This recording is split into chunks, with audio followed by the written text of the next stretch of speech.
Two Amish Widows, written by Samantha Price, narrated by Samantha Price. Chapter 1. It is of the Lord's mercies that we are not consumed, because his compassions fail not. They are new every morning. Great is thy faithfulness. Lamentations 3:22-23. Tillie Lapp wiped the last of the breakfast crumbs from the long pine table and glanced out the kitchen window. Her husband Jacob was repairing the fence, making sure everything was tidy before their visitors arrived. "Ma'am, when will they be here?" 10-year-old Ivy appeared at her elbow, her prayer cap slightly askew, as usual. Tillie reached over and straightened it. "This afternoon. The driver said he'd have them here by 2:00. "And then you'll tell the story? About when you and Auntie Lucinda lived in the same house?" Ivy asked. "We'll see. Let Auntie Lucinda and Uncle David settle in first." Tillie turned back to the counter where she'd laid out ingredients for 2 apple pies. Ivy pulled a chair to the counter and climbed up to help. "May says she remembers more of the story than me, but that's not fair. We're the same age." "You both heard it at the same time, so maybe she's got a better memory than you." Tillie handed her daughter a paring knife and a bowl of apples. "Be careful with that blade. Cut like I showed you." They worked side by side in silence for a few minutes. Through the window, Tillie could see her 2 boys helping their father. They were more of a hindrance than help, but Jacob was patient. "Ma'am, is it true you and Auntie Lucinda didn't like each other at first?" Tillie: "Well, that's all part of the story. I'm sure the others will want to hear it again, so how about we wait?" "I know it's true. I remember that bit." "Yes, it's true." "Why didn't you like her?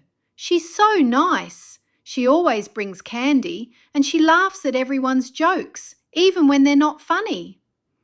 "People can surprise you, Ivy.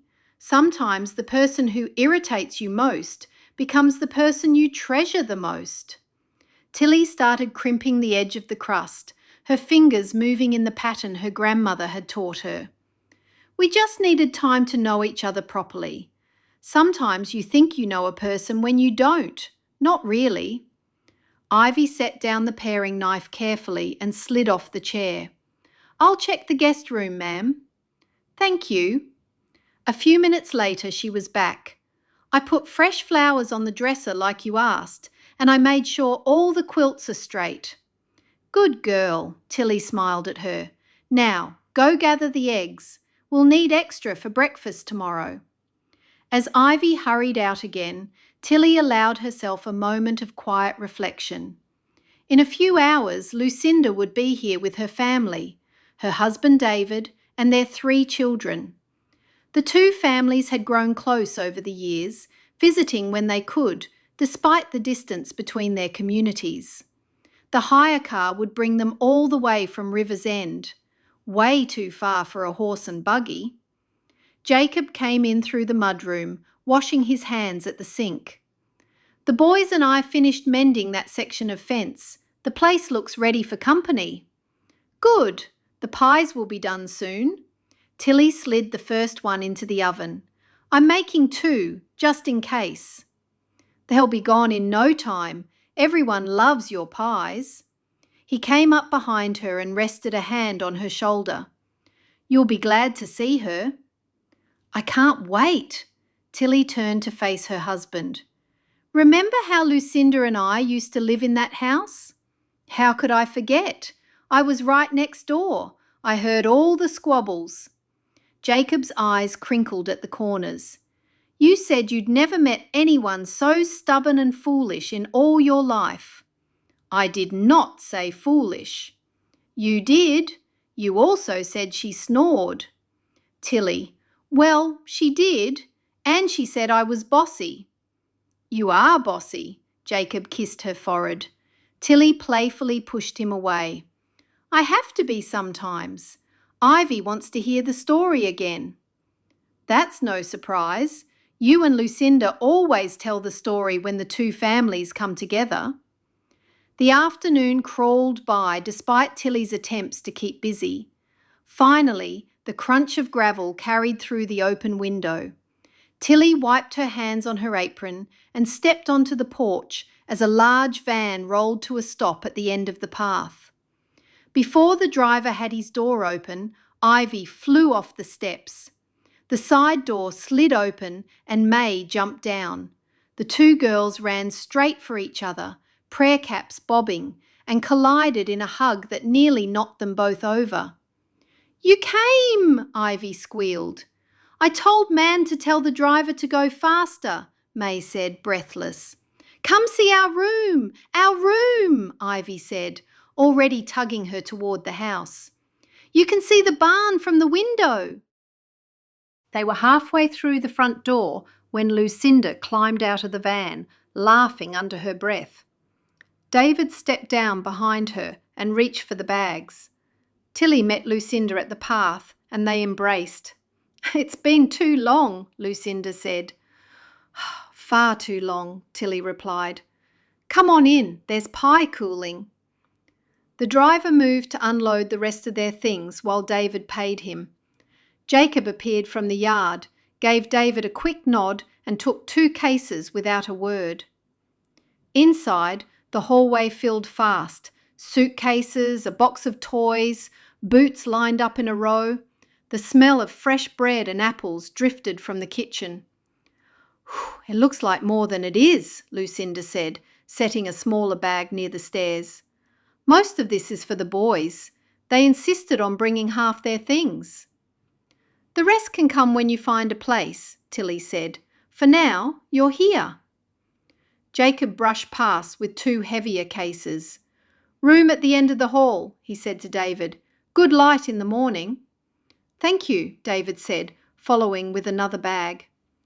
Ivy and May pounded up the stairs, their voices echoing. "This drawer is yours. No, the top one. We can watch for the sunrise together. Don't forget your doll. She can go on the pillow." Meanwhile, Tillie carried a stack of folded towels to the guest room. "Closet space on the right," she told Lucinda. "Hooks behind the door." "We're grateful," Lucinda said. "All of it." "Family doesn't count gratitude," Tillie said, straightening the quilt. "You're as good as family. Just put your things where you like." A while after, the boys were in the yard with Jacob. The driver had pulled away and quiet returned. The kind that sits on top of a house when it has more people in it than usual. Tillie and Lucinda worked side by side in the kitchen. "Oh, I brought candy," Lucinda said. "Well, don't be showing it to the children before supper." Lucinda laughed. "I won't." They set the table for supper and caught up on each other's news. By the time the sun slid behind the trees, the table was crowded with everyone taking a seat at their long table. Jacob took one end, David the other. The 4 young boys were squeezed along one side, the girls on the other. Silent prayer settled over the table. Then plates went round, hands reached and withdrew, bread disappeared. David answered Jacob's questions about the road and his new job. The children compared school notes and talked about their teachers, while the adults had their own conversation. "Ivy and I are going to stay up late and talk," May said. "Not too late," Lucinda said. "Just a little," Ivy bargained.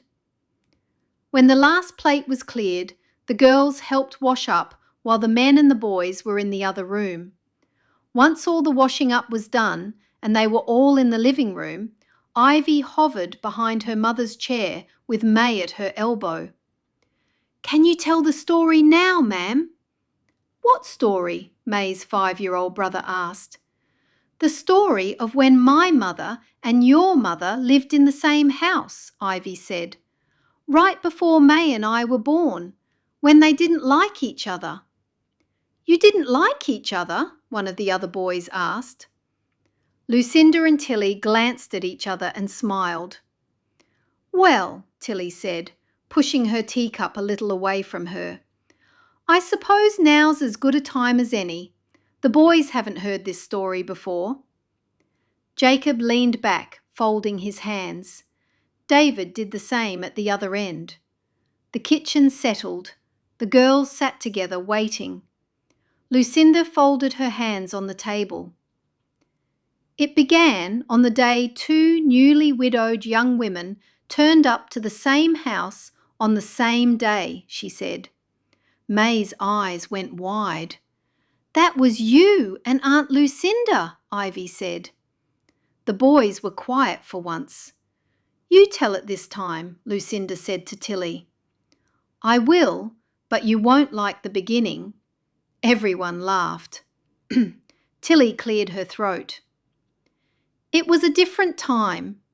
We had nothing in common but our last names and our pride. And somehow that all added up to a disaster. Lucinda looked around at the 6 children. Everyone comfortable? Yes, they chorused. Chapter 2. The Lord is merciful and gracious, slow to anger, and plenteous in mercy. Psalm 103:8.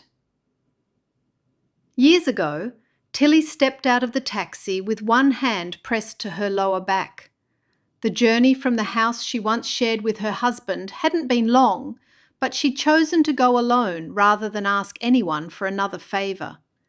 She paid the driver and then watched him lift all her suitcases from the trunk. They were all old and well worn, but carefully maintained, every buckle and strap in its proper place. The house before her was modest. It was white with a neat porch and dark green shutters. The yard was tidy, as was the garden. It would do. It would have to. A place of her own. Well, not her own exactly. The Fishers' house, left empty while they spent a year with their married daughter, but hers to use. Bishop Troyer had been clear about that. He'd said the Fishers had kindly offered it. They were gone on their adventure before she'd had a chance to thank them. With Tillie's husband now passed, she'd had no way to pay the rent on their old place, and now with the baby coming, things would only get worse. She was surprised the door had been left unlocked, but she thought no more of it as she hefted one suitcase after another through the door. When she was done, she looked around and then jumped in fright. A young woman sat slumped on the worn sofa in the middle of the front room, her shoes kicked off, her prayer cap slightly askew. 2 overstuffed bags sat open beside her, clothes spilling out onto the floor. It was Lucinda. She was younger than Tillie, perhaps by 2 years, with a rounded belly that matched Tillie's own. They stared at each other. Lucinda, what are you doing here? What am I doing here? Lucinda straightened, pushing a strand of hair back under her cap. I've been sitting here watching you, waiting to find out what you are doing here with all these suitcases. This is my place for the next year. Bishop Troyer sent me here. He said the Fishers were away for a year and I could stay here. Lucinda's jaw dropped. That can't be right. The bishop's wife told me the same thing, that the Fishers were away and the house was mine. Tillie frowned. Are you sure? Of course I'm sure. I didn't come all the way from Riversend for nothing. She wrote to me after Ezekiel died. Lucinda gestured vaguely at her scattered belongings. She said the Fishers said they wanted the Petersheim widow to stay at their house. Tillie felt something cold settle in her stomach. Bishop Troyer told me the exact same thing after Zachariah passed. He said the house was mine. She paused, taking in Lucinda's mess. When did she tell you this? I see what's happened. Our husbands were cousins with the same last name, Petersheim. I came a long way for this, and I'm not going anywhere. Well, neither am I. Tillie stepped further into the room, carefully avoiding the clothes on the floor. I've left my house. Everything I own is packed properly in these suitcases. I have nowhere else to go either. Well, I do, but nowhere nice. No one said anything about a shared arrangement. No one mentioned sharing to me either, Lucinda said. After a moment, Tillie took the chair near the window, arranging her skirts neatly. The silence stretched between them. They'd met before, of course, at family gatherings when Zachariah and Ezekiel were alive, at each other's husbands' funerals just months ago. But they'd never been more than polite strangers connected by marriage to cousins.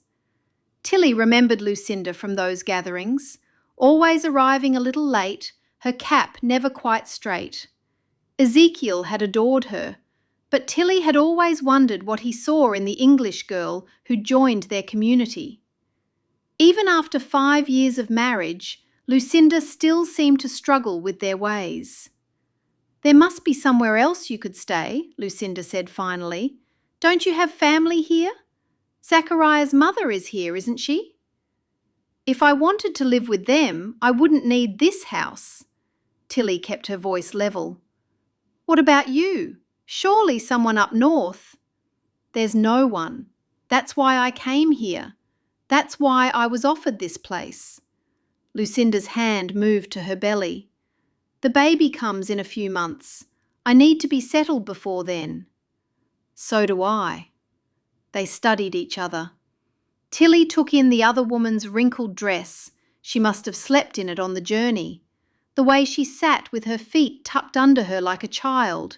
The stubborn set of her chin that Tillie remembered from family dinners when Lucinda would argue with the older women about following proper ways of doing things.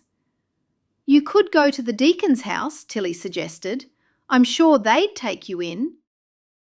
"I don't want charity. I was promised this house." So was I. The sound of buggy wheels on gravel made them both turn.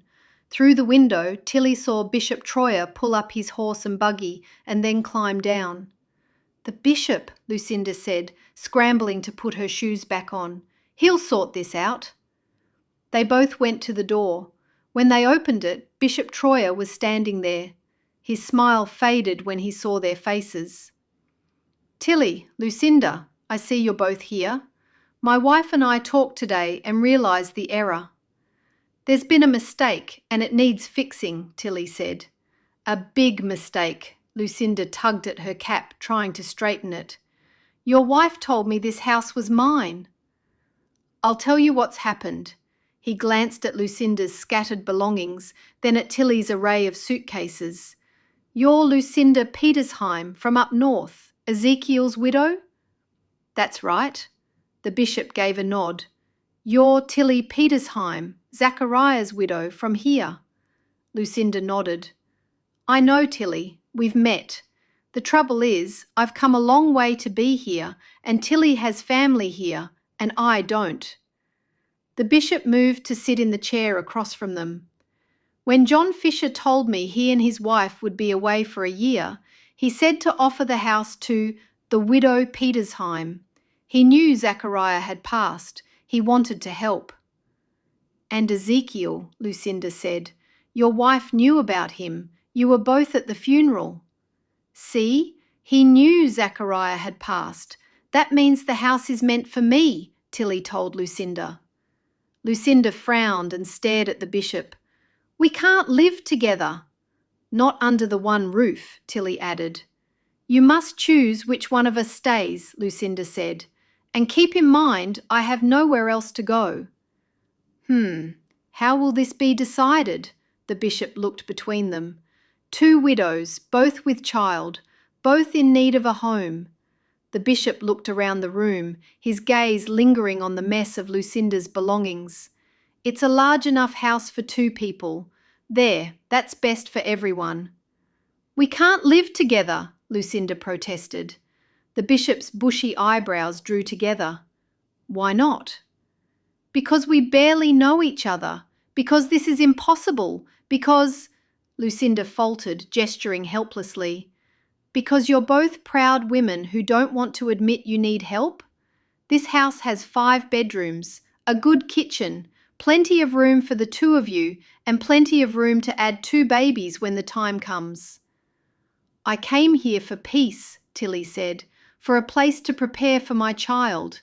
I like everything to be just so and in good order." "And you'll have it. Both of you will." The bishop stood. "Unless one of you wants to explain to the elders why you're refusing a simple act of charity, why you can't share a roof with a sister in Christ who's in the same situation."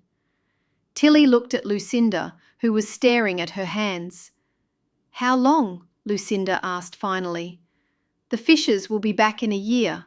By then you'll both have had your babies. You can make other arrangements if you choose." He moved toward the door. "For now, this is what we have to offer both of you." Tillie felt the weight of it settle over her. A year, in this house, with Lucinda Petersheim, a woman who couldn't even keep her belongings off the floor.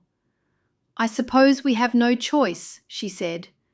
"There's always a choice, Tillie. You can choose to accept help with grace, or you can choose to struggle alone. I know which choice your husbands would want for you." Lucinda's face flushed, but she said nothing. "Come," the bishop said, moving toward the narrow staircase. "Let me show you the bedrooms."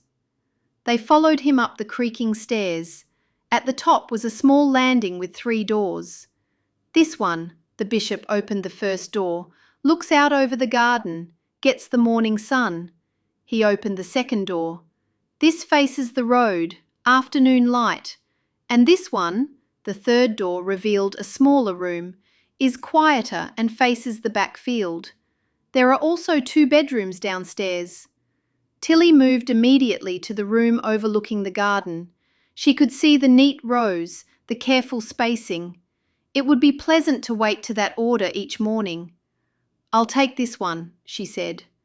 "Then I'll take the road room," Lucinda said. "I'll leave you to unpack." The bishop walked down the stairs and they followed him. He waited at the door. "My wife will come by tomorrow. If you need anything before then, Jacob Lapp is just down the road." He paused, looking between them. "Lucinda, welcome to our community." "Thank you." After he left, they stood in the front room. Lucinda's belongings were still scattered across the floor, and Tillie had to resist the urge to start tidying them. "I suppose we need to work out how to share the kitchen," Lucinda said. Tillie looked toward the kitchen doorway, then back at the mess. "We'll need rules, a schedule. If we're going to live here, we need order." "Rules?" Lucinda's voice had an edge to it. "Unless you want us tripping over each other every day. We need to know who uses the kitchen when, who does washing when, how we'll manage the house." Tillie moved toward the kitchen. "I prefer to eat breakfast at 6 sharp, lunch at noon, supper at 5. We can work around that." 6 in the morning? I don't usually wake up until— "Then you can eat after me. That's fine." Tillie was already surveying the kitchen, mentally dividing the space. "We'll each take half the cupboard space, half the pantry. I'll take the left side, you can have the right." "Okay," Lucinda agreed. "If we don't organise it, it'll be chaos." Tillie turned to face her. "I've seen how you manage your belongings." Lucinda's cheeks flushed. "My belongings are fine." "They're all over the floor." "I just arrived. I haven't had time to unpack properly. I was sorting through things." "It takes 2 minutes to put things in order as you go." They stared at each other. "Fine," Lucinda said finally. "We'll have your rules, but don't expect me to live by some military schedule when it doesn't suit me. And don't expect me to live in disorder, disarray and dysfunction." "Of course not." "And money," Lucinda added. "We should split the household expenses, food costs, anything that needs replacing." Tillie nodded slowly. "Half and half seems fair. I have a little saved from Zachariah's work." "I have some too, from selling our things. We'll figure it out as we go." "Perfect!" "I'll put my things in my room." Lucinda started picking up her things. "Need some help?" "No, thank you. And you shouldn't talk about my things when you haven't even taken your bags to your room." "I just got here," Tillie said. "Me too," Lucinda snapped back. Chapter 3. He hath showed thee, O man, what is good, and what doth the Lord require of thee, but to do justly, and to love mercy, and to walk humbly with thy God. Micah 6:8. The next morning, Tillie was up at 5:30, dressed and ready to start the day. She'd unpacked her few belongings the night before, everything folded and placed exactly where it should be. Her side of the kitchen was already organised, plates stacked by height, utensils sorted in the drawer, her small collection of spices lined up alphabetically on the shelf. Some of Lucinda's belongings were still scattered across the front room. A shawl was left on the couch, shoes on the floor, and a small bag with things spilling out of it was left by the front door. Lazy, Tillie muttered as she started the coffee and began preparing her breakfast. At 6 o'clock sharp, she sat down at the left side of the kitchen table with her simple meal of toast and jam, watching the early morning birds in the garden through the window. At 7:15 she heard footsteps, and at 7:30 Lucinda appeared in the kitchen doorway. Her hair was escaping from her hastily pinned cap, and her dress was wrinkled.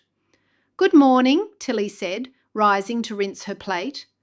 Lucinda mumbled something that might have been a greeting and shuffled toward the coffee pot. She poured herself a cup and managed a few sips of coffee and a piece of bread before a buggy pulled up outside at 8 o'clock. Tillie had already swept the kitchen, wiped down the counters, and was contemplating whether she should say something about the mess in the front room. "The bishop's wife," Lucinda said, peering through the window. She looked down at her wrinkled dress. "Oh no, I'm not ready for visitors." Tillie smoothed her already neat apron. "Perhaps you should—" But Lucinda was already hurrying toward her bedroom, saying over her shoulder, "Tell her I'll be out soon." Tillie opened the door for her. "Tillie, you're here!" Martha Troyer stepped inside, her eyes immediately taking in Lucinda's scattered belongings. "Oh my, what happened here?" "Good morning, Martha. Someone else is here with me too. These are her belongings." "I came as soon as I could. I had to see for myself." Martha stopped, pressing her hands together. "Tillie, I am so terribly sorry. This is all my fault." "It's not anyone's fault exactly." "No, it is. It is my fault entirely." Martha sank into the chair by the window. "When I heard about poor Ezekiel passing, I knew Lucinda would need help. She's still so new to our ways, you know, even after 5 years. And when my husband mentioned the Fisher house was empty, well, I just assumed he meant for her." Tillie nodded. She could see how it had happened. "But then yesterday he told me what he'd said to you, and I realised, oh, the poor man didn't even know I'd spoken to Lucinda. We were both trying to help, and we've made such a mess of things." "We're managing," Tillie said, though she glanced toward the stairs where sounds of hurried dressing could be heard. "Are you? Truly?" Martha looked worried. "I know you and Lucinda don't know each other well, and with both of you expecting and grieving—" Lucinda appeared in the room. Her dress changed, but she still looked untidy. "Martha, I'm so sorry. I overslept. I wasn't expecting you." "Don't apologise, dear. I'm the one who should be apologising." Martha rose and embraced Lucinda. "This terrible mix-up is entirely my doing." "It's all right. We've worked it out." "Have you? Really?" Martha looked between them. "Because I was lying awake all night thinking about how awful this must be for both of you. 2 women who barely know each other, forced to share a house because of my mistake. My husband said you were both upset. This is why I feel terrible." "It's okay," Tillie assured her. "But then this morning I thought, perhaps it's not such a terrible thing after all. Here you both are, in the same situation, both widowed, both expecting babies at the same time, both needing a place to stay." Martha's face brightened. "Perhaps it worked out well. Perhaps you can help each other." Tillie and Lucinda exchanged glances. Help each other? They could barely manage to share a kitchen. "Of course," Martha went on, If either of you is truly unhappy with the arrangement, we'll find another solution. I'm sure someone in the community would." "No," Tilly said quickly. She looked around the neat little house, thought of her room with its view of the garden. "We'll make it work." "Yes," Lucinda agreed, though she sounded less certain. "It's fine. Please don't worry." Martha beamed. "Wonderful. I'm so relieved. And you won't be entirely on your own out here. Jacob Lapp is just next door. You can see his house from here. He's just up the road. He's already offered to help if you need anything." A knock sounded on their door. Martha looked out the window. "Here's Jacob now." Jacob appeared at the kitchen door, removing his hat. "Morning, Martha," he nodded to Tilly. Then he looked over at Lucinda. "Jacob, you know Tilly, of course, and this is Lucinda. She's Ezekiel Petersheim's widow from up north. They'll both be staying in the Fisher house this year." "Nice to meet you, Lucinda. I didn't realise both of you were staying here." "It's a long story," Martha said cheerfully, "but yes, they're sharing the house. And I want you to know, if they need anything at all, any house repairs or wood chopping or heavy work, you're to help them. Do you understand?" "Of course." Jacob's gaze moved between the two women. "Anything you need, just ask." Tilly stepped forward. "Actually, there are a few things. The porch steps creak terribly, and there's a loose shutter on the kitchen window, and we'll need firewood for the cooking stove." "I can look at those things today if you'd like." "That would be perfect. The sooner the better." Tilly was already making a mental list. "And the garden gate doesn't latch properly. Someone could get into the vegetables." Jacob nodded. "I'll check all of that." Lucinda was staring at Tilly. "You don't waste time, do you?" "Why wait? He's offered to help." Martha clapped her hands together. "Perfect! See how well this is working out already? Jacob, you make sure these ladies have everything they need." After Martha left, promising to check on them again soon, Jacob lingered by the kitchen door. "Should I start with the porch steps?" he asked. "Yes, please." Tilly was already moving toward the window to show him the loose shutter. "And if you have time today, that gate really does need fixing. Someone could walk right into the garden." Jacob nodded patiently as she pointed out each problem. Lucinda watched from the kitchen table, shaking her head. "Anything else?" Jacob asked when Tilly finished her list. "The firewood," she reminded him. "We'll need enough for several weeks if you could cut us some." "I noticed on my way to the house you have enough for a couple of weeks, but I'll cut more and add to the pile. I like to use my own tools, so I'll get my own and come back." After he left to get his tools, Lucinda looked at Tilly. "You certainly know how to put a man to work." "He offered to help. I'm simply taking him up on it. If we're going to live here, we might as well make sure everything works properly." "I suppose." Lucinda watched as Tilly efficiently wiped down the front of the kitchen cupboards. "Do you ever sit still?" "Yes, I do, when the work is done." "And when is that?" Tilly paused, considering. "When everything is in its place and working as it should." Lucinda laughed. "That might take a while in this house, seeing you found so many things wrong with it on day one." "I like everything in order." "I need another cup of coffee." "Well, please wash your own cup," Tilly asked. "I intend to. After that, I'll get everything I own out of the living room." "Yes, please." Chapter 4. The first week had settled into a rhythm. Tilly rose at 5:30 each morning, made her coffee, and had finished breakfast and cleaned her dishes by the time Lucinda shuffled downstairs around 7:30. They shared polite nods, brief comments about the weather, and careful movements around each other in the kitchen. It wasn't comfortable, but it worked.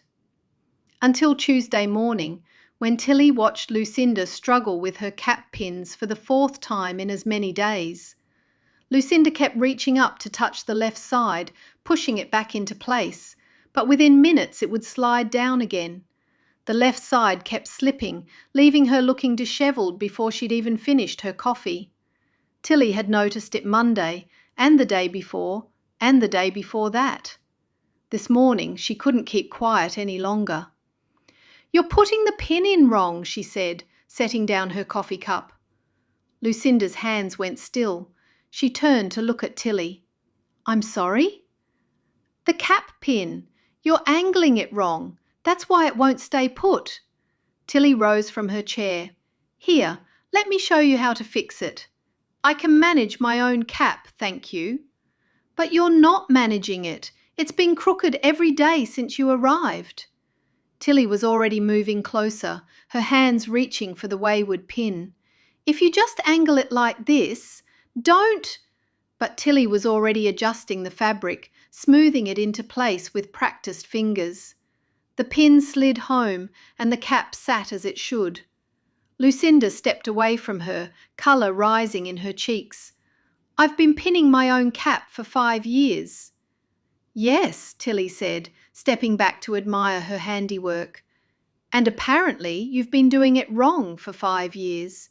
There, now it'll stay put." Lucinda reached up to touch the pinned cap with careful fingers. It did sit better.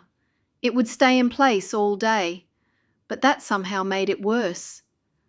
"I can dress myself," she said quietly. "Of course you can. I was just helping." But Lucinda had already left the kitchen, her footsteps heavy on the stairs. Tillie finished her coffee, washed her cup, and tried not to think about the look on Lucinda's face. She'd been helpful, hadn't she? The cap was properly pinned now. Sometimes people needed guidance, even about small things, especially people who'd come from the English world and still didn't quite understand their ways. The next morning, Lucinda's cap was perfectly pinned.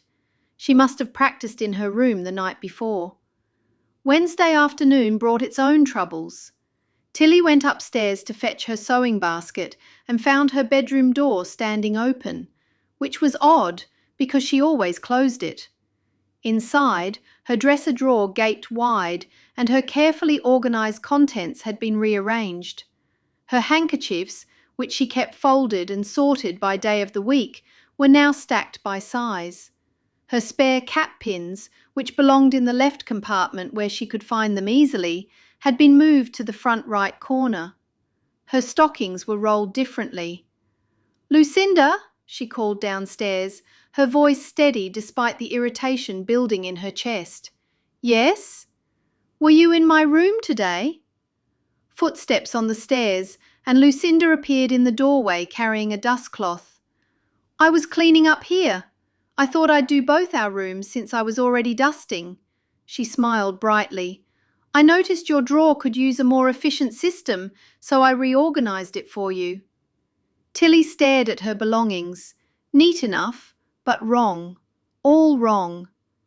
"More efficient how?" "Well, the way you had it, you had to move your stockings and your Sunday handkerchief just to reach your everyday pins. Now everything you use regularly is right in front." Lucinda gestured at her work with obvious satisfaction. "And I organised your handkerchiefs by size instead of whatever system you were using before." "I organised them by day of the week, Monday through Sunday." Lucinda blinked. "Oh, I didn't realise there was a system." "There's always a system." Tillie began methodically moving everything back to its proper place. "I put things where I put them for a reason." "I was trying to help, like you helped with my cap." "That's not the same thing." "Isn't it?" Lucinda's voice had gotten sharper. "You decided I needed help with something personal, and I decided you needed help with something personal. Seems the same to me." Tillie continued reorganising, not trusting herself to speak. When everything was back in its proper place, she closed the drawer with deliberate care. "Please don't touch my things again." "Fine." Lucinda turned to go, then paused. "But maybe next time you could ask before you touch mine." After she left, Tillie sat on her bed for a long moment, looking at her now organised drawer. The room felt as if Lucinda's hands had left invisible fingerprints on everything. The kitchen felt different too when she went down to start supper. They moved around each other carefully, like dancers who'd forgotten the steps. Thursday morning brought Jacob to fix the loose step on the back porch. Tillie heard him working outside and went to check his progress. "It's good to see you back," she said, watching him examine the loose board. "Sorry it took me a few days." Jacob tested the step with his foot, then knelt down to look underneath. "Looks like the nails worked loose. You'll need to pull it out and use a longer one. The wood's shrunk some." Jacob nodded and reached for his hammer. Behind Tillie, the kitchen door opened and Lucinda stepped out. "Hello, Jacob. Oh, you're fixing the step. Good. Ezekiel always said the trick was to drill a pilot hole first, so the wood doesn't split." No, Tillie said quickly. "You don't need a pilot hole for something that small. Just angle the nail with the grain." "But if you angle it wrong, you'll split the board," Lucinda said, moving closer. "Ezekiel showed me once. I've seen plenty of steps fixed, and you don't drill holes unless you're working with hardwood." "This could be hardwood. It's old enough," Lucinda said. Jacob had stopped working and was looking between them with growing discomfort. "It's pine," Tillie said firmly. "Look at the grain. And pine doesn't need pilot holes for finish nails." "Those aren't finish nails. Those are framing nails. See how thick they are?" "They're exactly the right nails for the job. Jacob, just angle it like I said and—" "Actually," Lucinda interrupted, "if you're going to use nails that heavy, you really should—" "I know what I'm talking about," Tillie said, her voice rising slightly. "I've watched this kind of repair dozens of times." "So have I, and Ezekiel always—" "This is how it's properly done," Tillie snapped. Jacob stood up abruptly, gathering his tools. "You know what? I just remembered I need to get back and help a neighbour with their milking." "But the step," Tillie began. "I'll come back tomorrow when I have more time." He was already walking toward his buggy. "Have a good day, ladies." They watched his horse and buggy move away, then turned to look at each other. "Well," Lucinda said after a moment, "that went well." "He would have fixed it right if you hadn't confused him with all that talk about pilot holes." "I was trying to be helpful. Some people appreciate advice. Some people know when to give in and when to keep quiet." They went back inside and the loose step stayed loose. By the end of the week, they had perfected a new routine. 2 meals, 2 schedules, 2 completely separate lives under the same roof. Tillie would prepare her breakfast, set her place at the left side of the table, and bow her head for a quiet grace. As soon as she folded her hands for prayer, Lucinda would find something urgent to do in another room, checking the upstairs windows, organising something in the front room, anything to avoid sharing even the moment of blessing. Later, when Lucinda sat down for her own meal, she would fold her hands and close her eyes. Tillie would immediately discover pressing work elsewhere, laundry to check, something to fetch from her room, any excuse to be gone while Lucinda spoke her thanks. 2 kettles sat on the stove, Tillie's on the left burner, Lucinda's on the right. 2 sets of dishes in the sink. 2 women sharing a house but sharing nothing else, each convinced that the other was the difficult one. The step stayed loose. The drawer organisation remained a source of silent resentment. Chapter 5. He that covereth a transgression seeketh love, but he that repeateth a matter separateth very friends. Proverbs 17:9.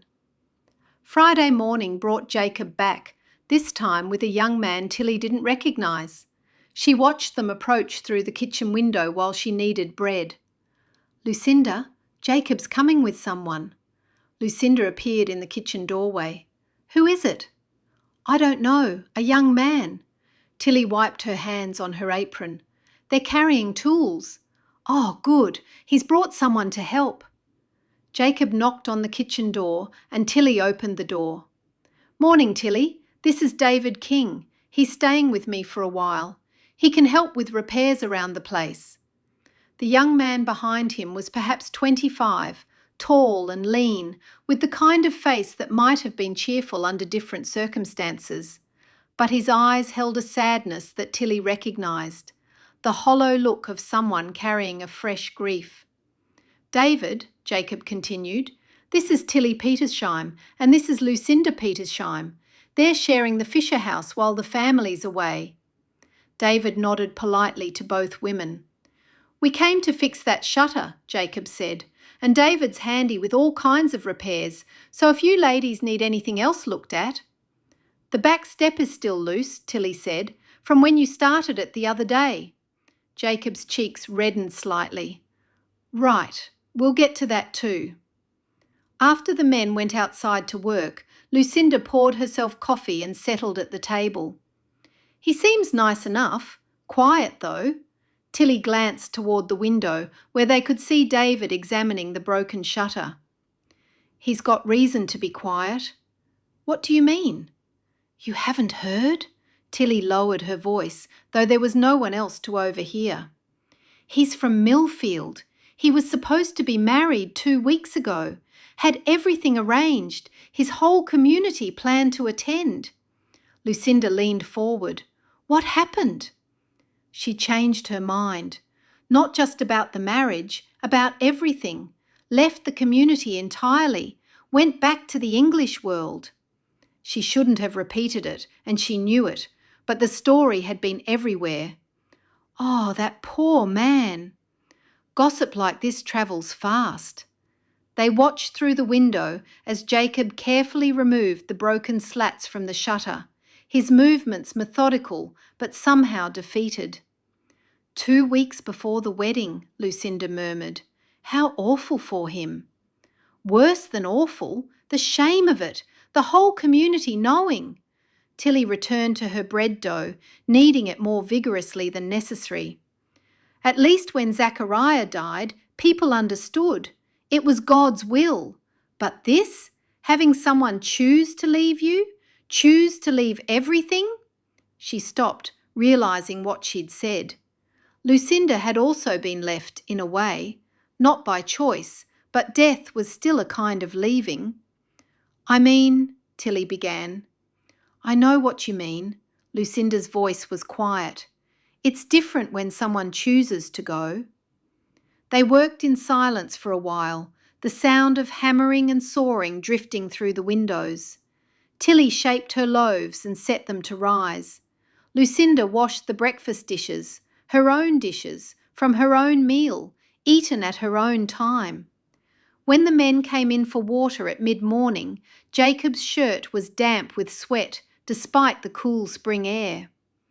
"The shutter's fixed," Jacob said, "and we looked at that cellar door while we were at it. The hinges are about rusted through."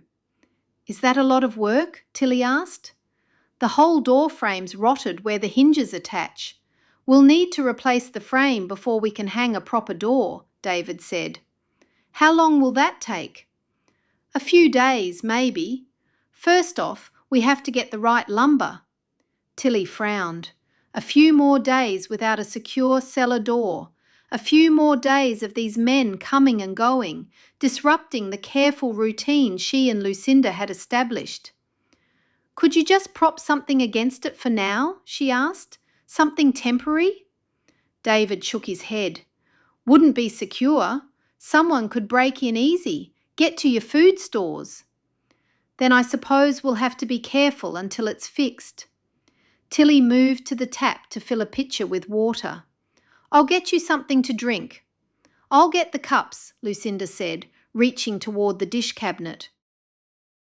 "No, use the blue ones," Tillie said quickly. "The everyday ones are fine for work water." "The blue ones are everyday ones." Lucinda pulled down 2 white ceramic cups. "These are better. They hold more." "Those are for when we have company." Tillie set down the pitcher with more force than necessary. "The blue ones are perfectly adequate for drinking water." "These men are guests in our house, helping us with repairs. That makes them company." Lucinda kept the white cups in her hands. "Besides, the blue ones are chipped." "One of them has a small chip. That doesn't make them unsuitable for everyday use."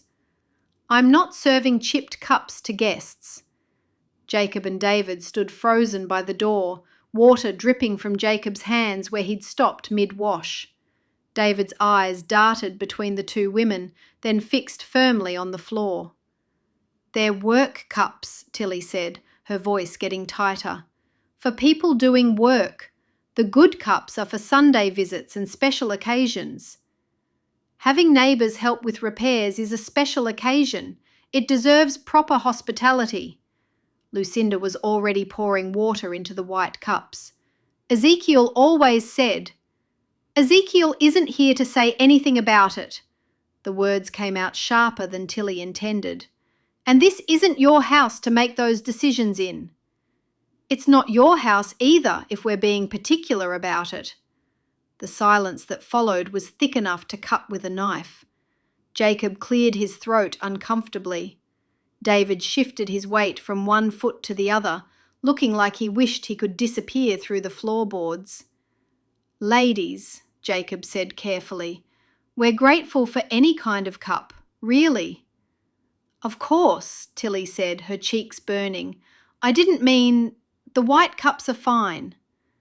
"Thank you," David murmured, accepting his cup from Lucinda without meeting anyone's eyes. They drank their water in painful silence. Jacob finished his in 3 quick gulps. David followed his lead. "Well," Jacob said, setting his cup down gently, "we should get back to work. Thank you for the water." They left quickly, and through the window the women could see them talking in low voices as they walked back toward the cellar door. "Now they think we're both mad," Lucinda said quietly. "We probably are," Tillie replied, staring at the 2 cups sitting on the counter. One blue with a tiny chip on the rim, one white and perfect. After they left, promising to return Monday with lumber, the house felt oddly quiet.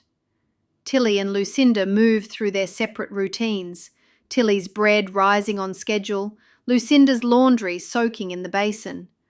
But something had shifted. Maybe it was seeing David's grief, so raw and visible, that made their own small irritations seem petty. Or maybe it was the reminder that there were worse things than living with someone who organised drawers differently. "David seems like a good worker," Lucinda said later, as they prepared their separate suppers. "Jacob wouldn't bring him here if he wasn't." Tillie checked her bread in the oven. "It'll be good for him to have something to keep his hands busy." "Work helps," Lucinda agreed.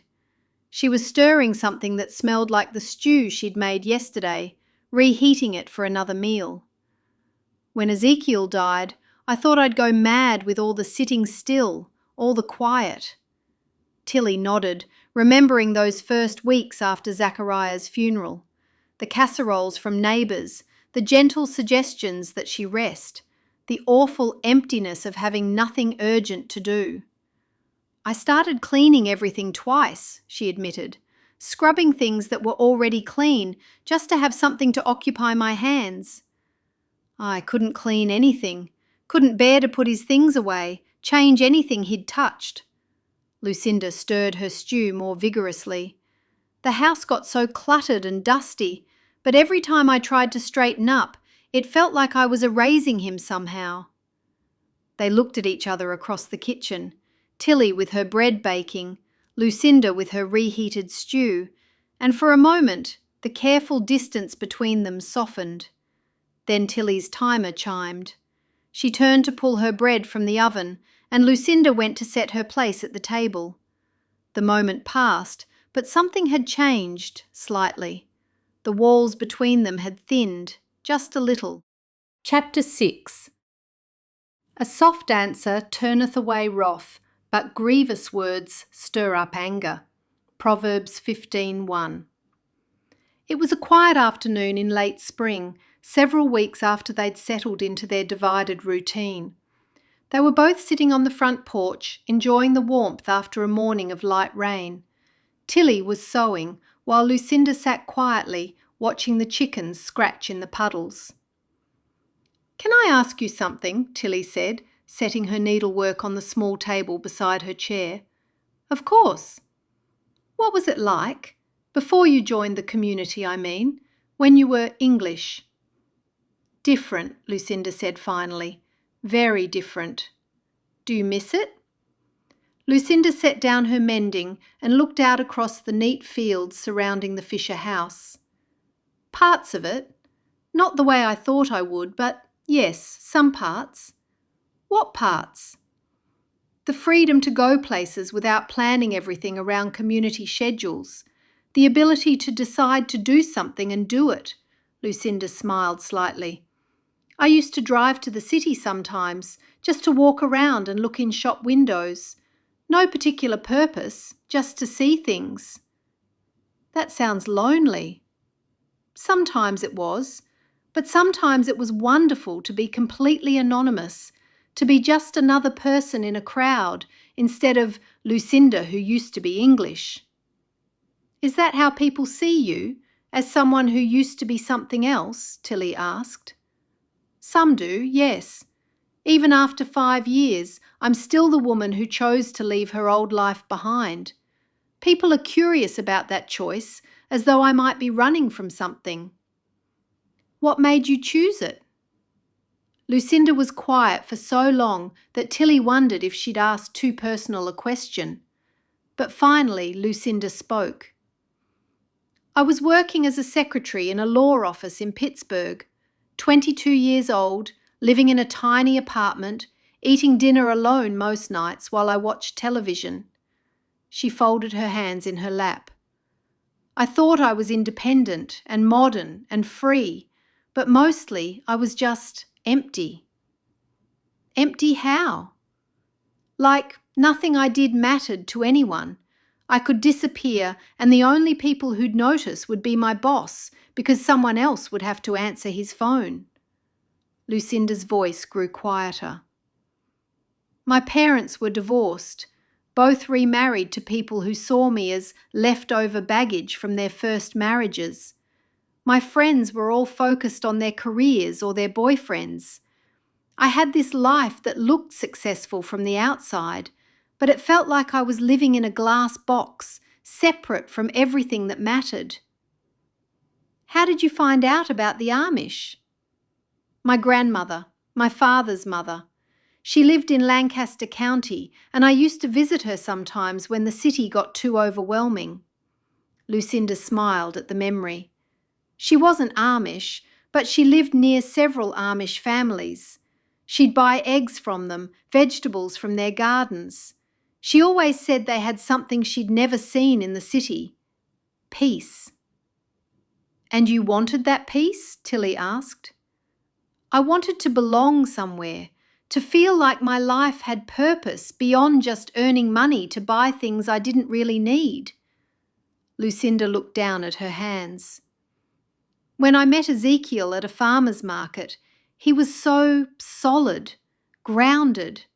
He talked about his community like it was a family, about God and work that meant something, about a way of living that hadn't forgotten what mattered. Your family must have been shocked when you told them. Lucinda let out a bitter laugh. That's putting it mildly. My mother accused me of having a nervous breakdown.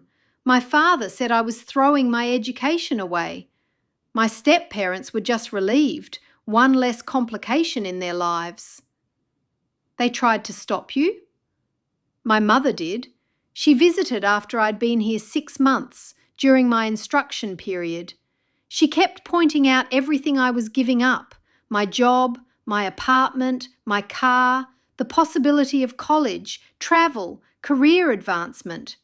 She couldn't understand that I wasn't giving up anything that had made me happy. Did you ever doubt your choice? Every day at first. Learning to live without electricity, without a car, without all the conveniences I'd grown up with. It was harder than I'd expected. And the rules, the expectations, the way everyone knew everyone else's business. Lucinda paused. But Ezekiel was patient. And your parents now? They ignore me. It's easier for them that way. Tillie shifted in her chair, absorbing what she'd heard. I can't imagine having the courage to leave everything behind like that. You had courage too, Lucinda said quietly. Maybe not the same kind, but it takes courage to build a life with someone, to trust another person with your future. And it takes courage to start over after losing that. Tillie picked up her sewing again. I suppose we've both had to learn how to begin again. Yes, Lucinda agreed. I suppose we have. They knew each other better now, but they didn't like each other more. It was tolerance, nothing else. Chapter 7.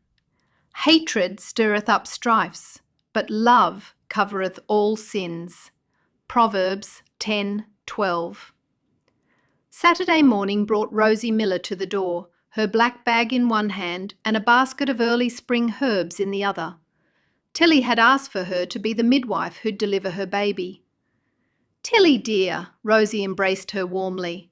She was a sturdy woman in her 50s, with gentle hands and eyes that had seen countless babies into the world. I thought it was time I stopped by to see how you're both getting along. Come in, please. Tillie led her to the kitchen where Lucinda was finishing her late breakfast. Lucinda, this is Rosie Miller. She's the midwife for our community. Lucinda looked up and Tillie caught something that might have been wariness cross her face. Hello. Lucinda, I've been wanting to meet you. Rosie set down her bag and basket. I delivered your husband Ezekiel, you know. Such a sweet baby he was. Came 2 weeks early, but healthy as could be. Ezekiel never mentioned that. Men don't think about such things, do they? Rosie pulled out a chair and sat down. It's amazing that you're both due around the same time. Yes, it is, Tillie said. Wonderful. And how are you both feeling? Any troubles? Sickness in the mornings? Tillie shook her head. I've been fortunate, just tired sometimes. That's normal. Your body's working hard. Rosie turned to Lucinda. And you, dear? I'm fine. Lucinda's answer was short, almost clipped. Good, good. Well, I wanted you both to know that I'm here for whatever you need. Questions, worries, or when your time comes. I've been catching babies in this community for 30 years. Haven't lost a mother or child yet, praise God.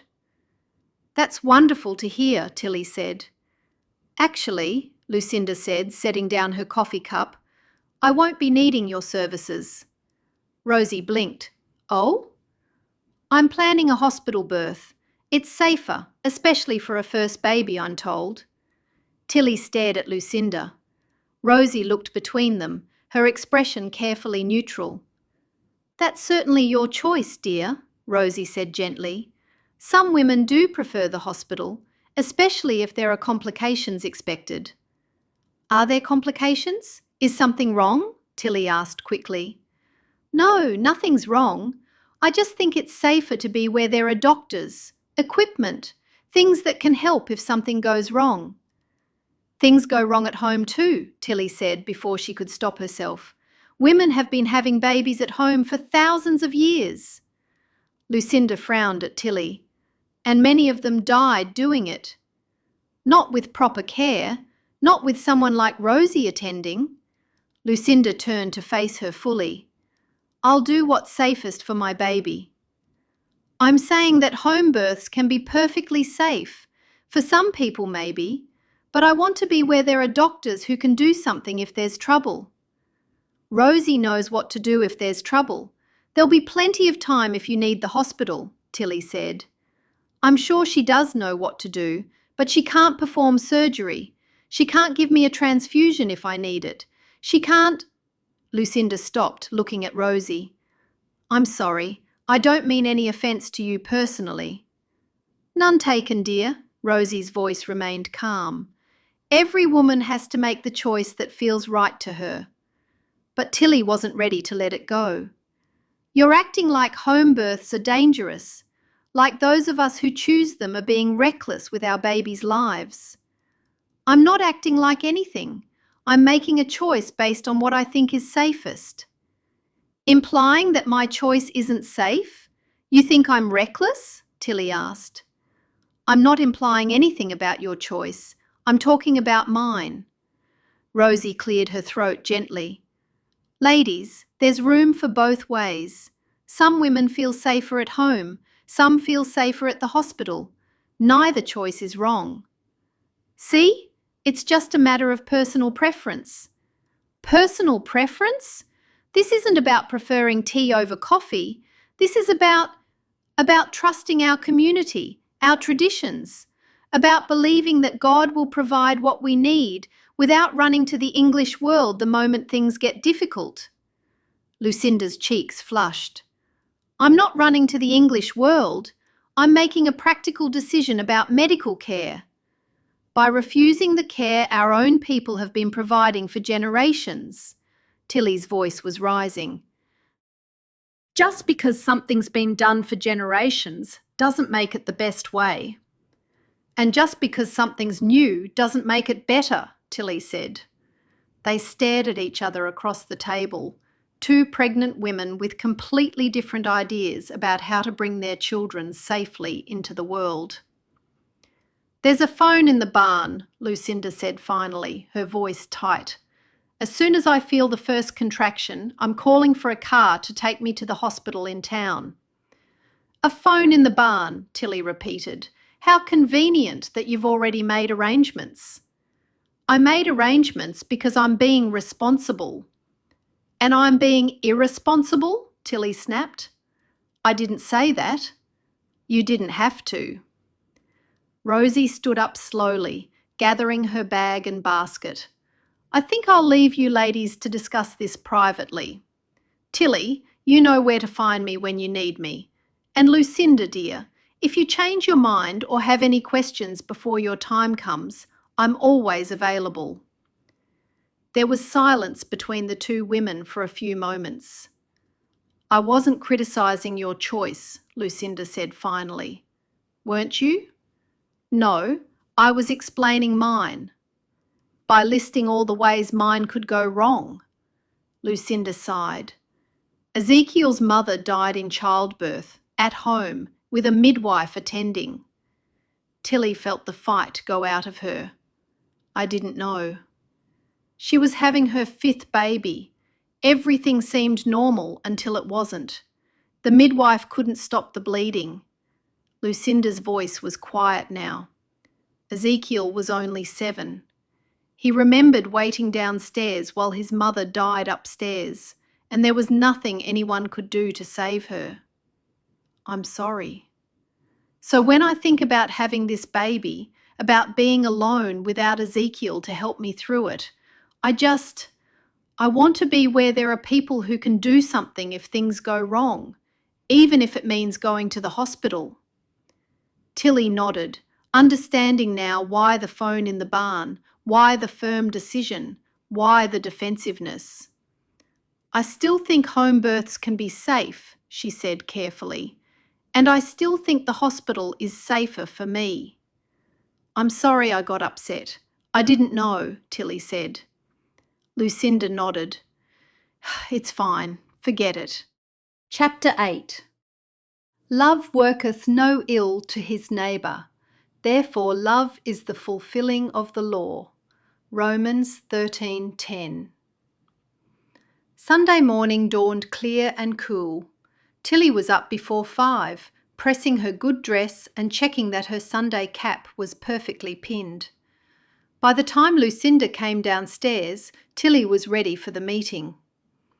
Jacob and David will be by with the buggy soon, Tillie said. Are you ready?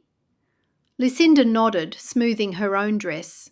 She looked nervous, which Tillie supposed made sense. This would be her first community meeting since Ezekiel's funeral, her first time facing everyone as a widow.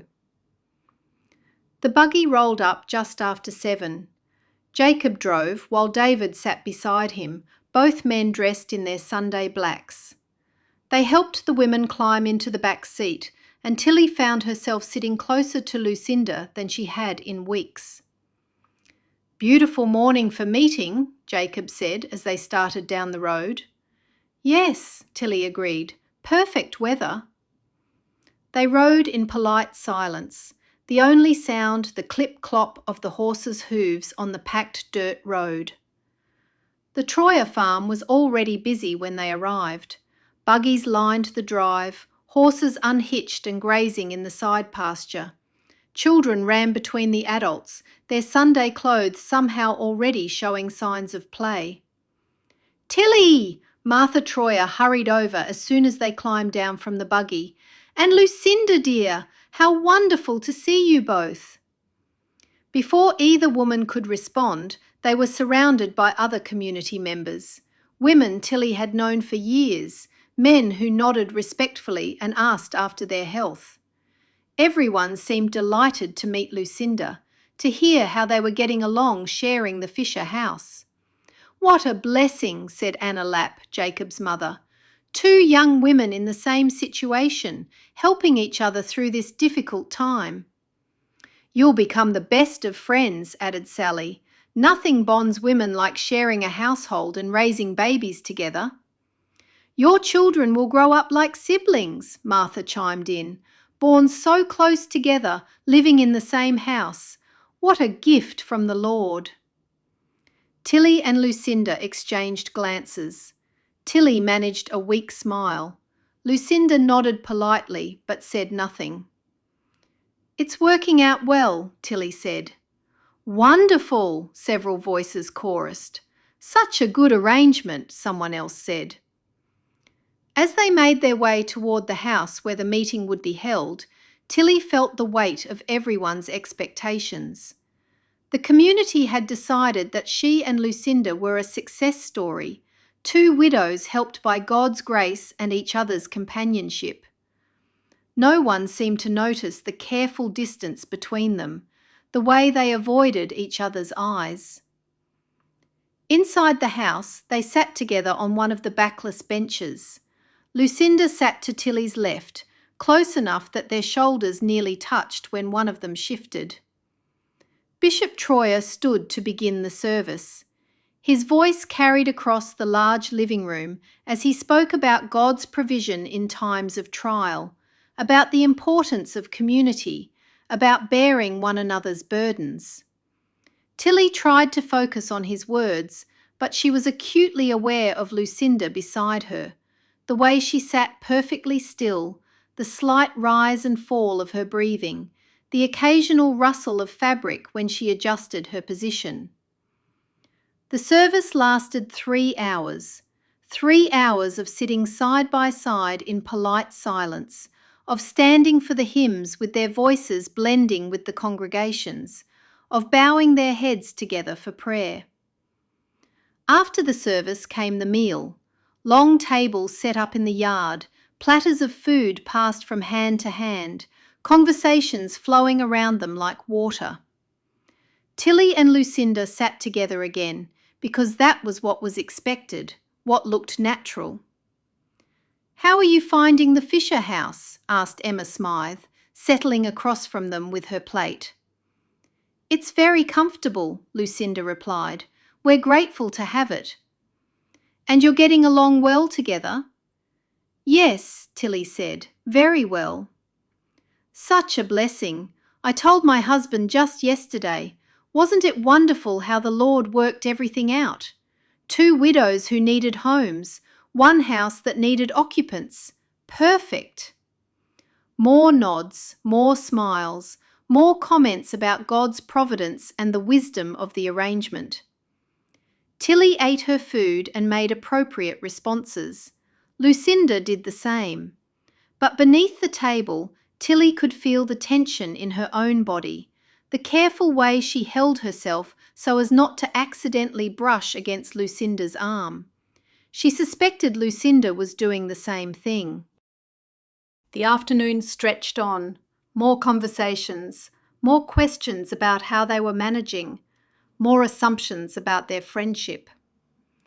Neither woman contradicted the community's narrative, but neither added to it either. Finally, as the sun began to sink lower, Jacob appeared with David. "Ready to head home, ladies?" The ride back started as politely as the morning's journey. Jacob commented on the bishop's sermon, and David mentioned that the Yoder barn needed some repairs before winter. Tillie and Lucinda sat in their careful silence, but as they turned onto the road leading to the Fisher house, something shifted. "Did you hear them?" Lucinda said suddenly, going on about God's perfect arrangement. "I heard it," Tillie replied. "Perfect," Lucinda repeated. "If this is perfect, I'd hate to see what the Lord considers challenging." Despite herself, Tillie felt her mouth twitch. "Everyone seems to think we should be the best of friends by now." "Friends," Lucinda said. "They keep using that word." "Maybe they think if they say it enough times, it'll become true." "Like wishing will make it so." Jacob and David had gone quiet in the front seat, sensing the change in tone behind them. "All those comments about our babies growing up together," Lucinda continued. "Like siblings," they said. "At this rate, our babies will learn to avoid each other just like we do." "Two cradles on opposite sides of the house. Two different meal times from birth," Lucinda said. "Two separate prayers over each feeding." They looked at each other and smiled. The ridiculousness of their situation, the gap between everyone else's expectations and their reality, the careful performance they'd maintained all day. But then the moment passed. They were pulling up to the Fisher house, and Jacob and David were helping them down from the buggy, and they were walking to the door in their familiar pattern of polite distance. "Thank you for the ride," Tillie said. "Yes, thank you," Lucinda added. Inside the house, they went to their separate rooms to change from their Sunday clothes. The performance was over. Tomorrow they would return to their careful routines, their separate meals, their divided space. But for just a moment in the buggy, they had shared something, if only the acknowledgement that their situation was nothing like what everyone imagined. Chapter 9. Be kindly affectioned one to another with brotherly love, in honour preferring one another. Romans 12:10.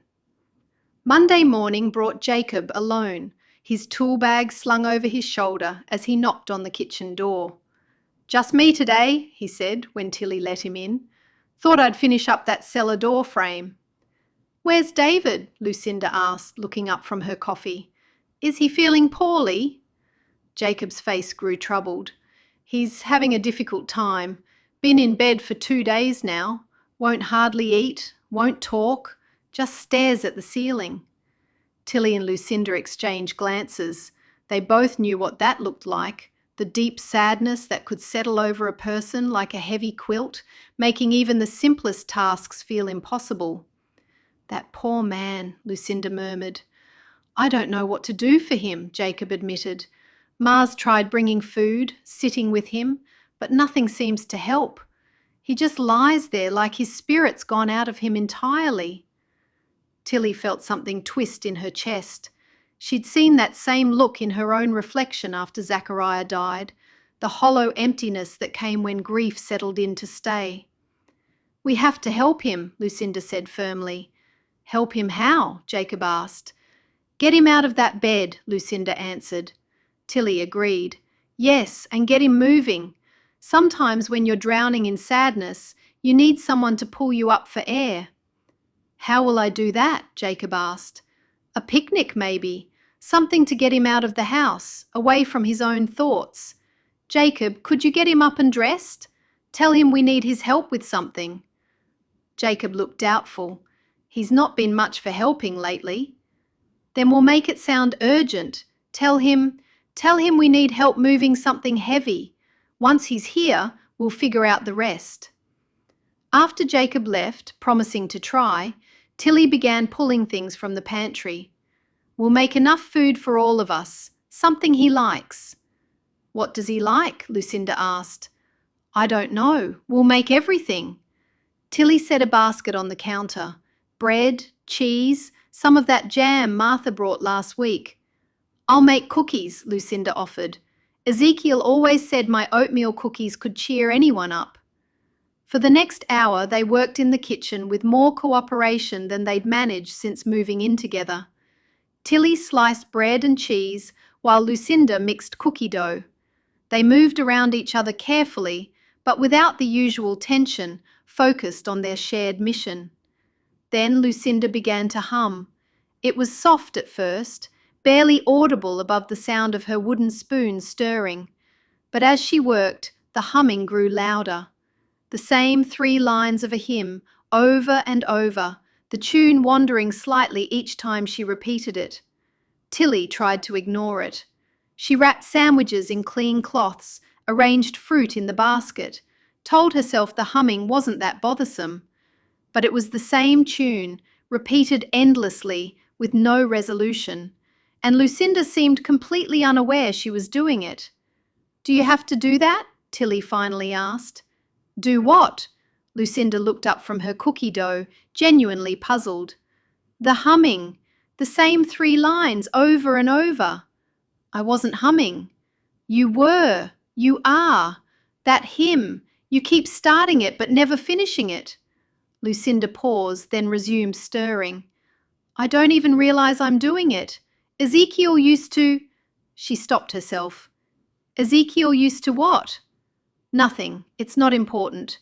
But the humming had stopped, and the kitchen felt oddly quiet without it. They finished preparing the food in silence, the brief moment of cooperation strained now by the reminder of their different ways of being in the world. Tillie needed quiet to think, to organize her thoughts. Lucinda, apparently, thought better with noise. Jacob whiled later with David in tow. The young man looked awful, his clothes wrinkled, his hair uncombed, his face pale and drawn. But he was upright and moving, which was something. "They said you needed help with something heavy," David mumbled.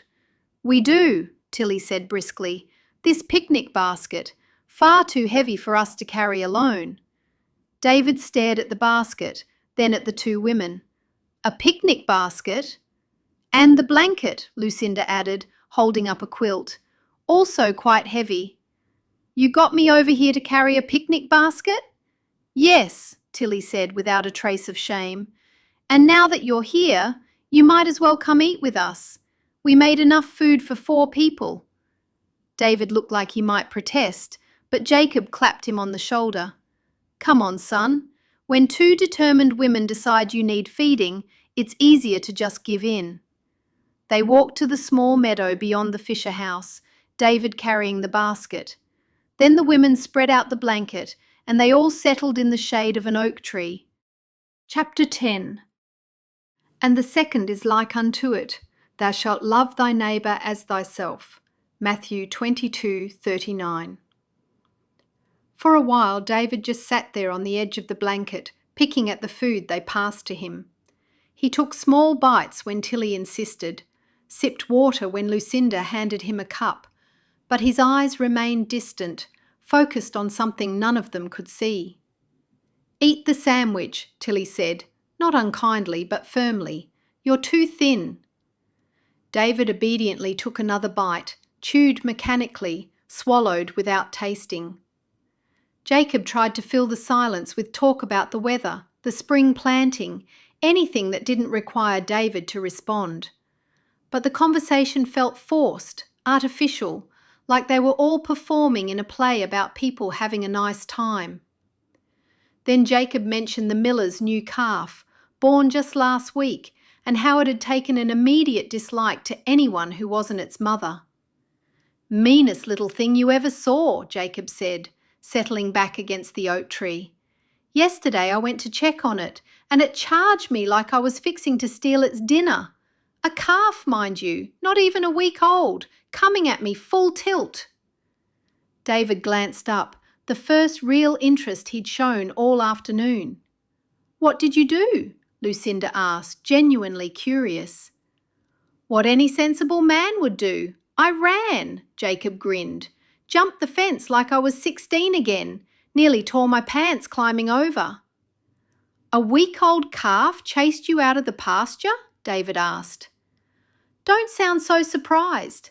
That little rascal's got more fight in it than some full-grown bulls I've known." Jacob took a bite of his sandwich. "Course, its mother just stood there watching, probably laughing at the fool man running from her baby." "Maybe she was proud of it," Tillie suggested, "teaching her calf to stand up for itself." "Proud, maybe, but I swear that cow was smirking when I looked back." David's mouth twitched. Not quite a smile, but close. "Animals can be smarter than we give them credit for," Lucinda said. "Ezekiel had a goat once that could open gates. Not just lift the latch. It figured out how to work the lock mechanism." "A goat?" David frowned. "I saw it do it myself. It would wait until Ezekiel's back was turned, then work that latch with its mouth until it clicked open. Then it would push the gate with its head and waltz out like it owned the place." "What happened to it?" "Ezekiel finally had to put a chain on the gate, but the goat spent the rest of its life trying to figure out the chain too. Ezekiel said it died of stubbornness more than old age." This time David smiled. "I had a dog once when I was a boy. Smartest animal I ever knew. It learned to ring the dinner bell when it was hungry." "Ring the bell?" Tillie asked. "With its paw. It would rear up on its hind legs and bat at the rope until the bell rang. Took my mother weeks to figure out why the dinner bell kept going off at odd hours." "Did it work? Did your mother feed it?" "Every time. She said she couldn't resist an animal that polite about asking for food." Jacob laughed. "Animals training us instead of the other way around." "That dog had my whole family wrapped around its paw," David continued. "It knew exactly who to go to for what. My mother for food, my father for permission to sleep on the furniture, me for walks and games." "What was its name?" Lucinda asked. "Buddy." David's smile faded slightly. "My ex never liked dogs, said they were dirty, unpredictable. When we got engaged, she said I'd have to choose between her and any pets I might want to keep." The mention of his ex-fiancée dropped over the group like a cold shadow.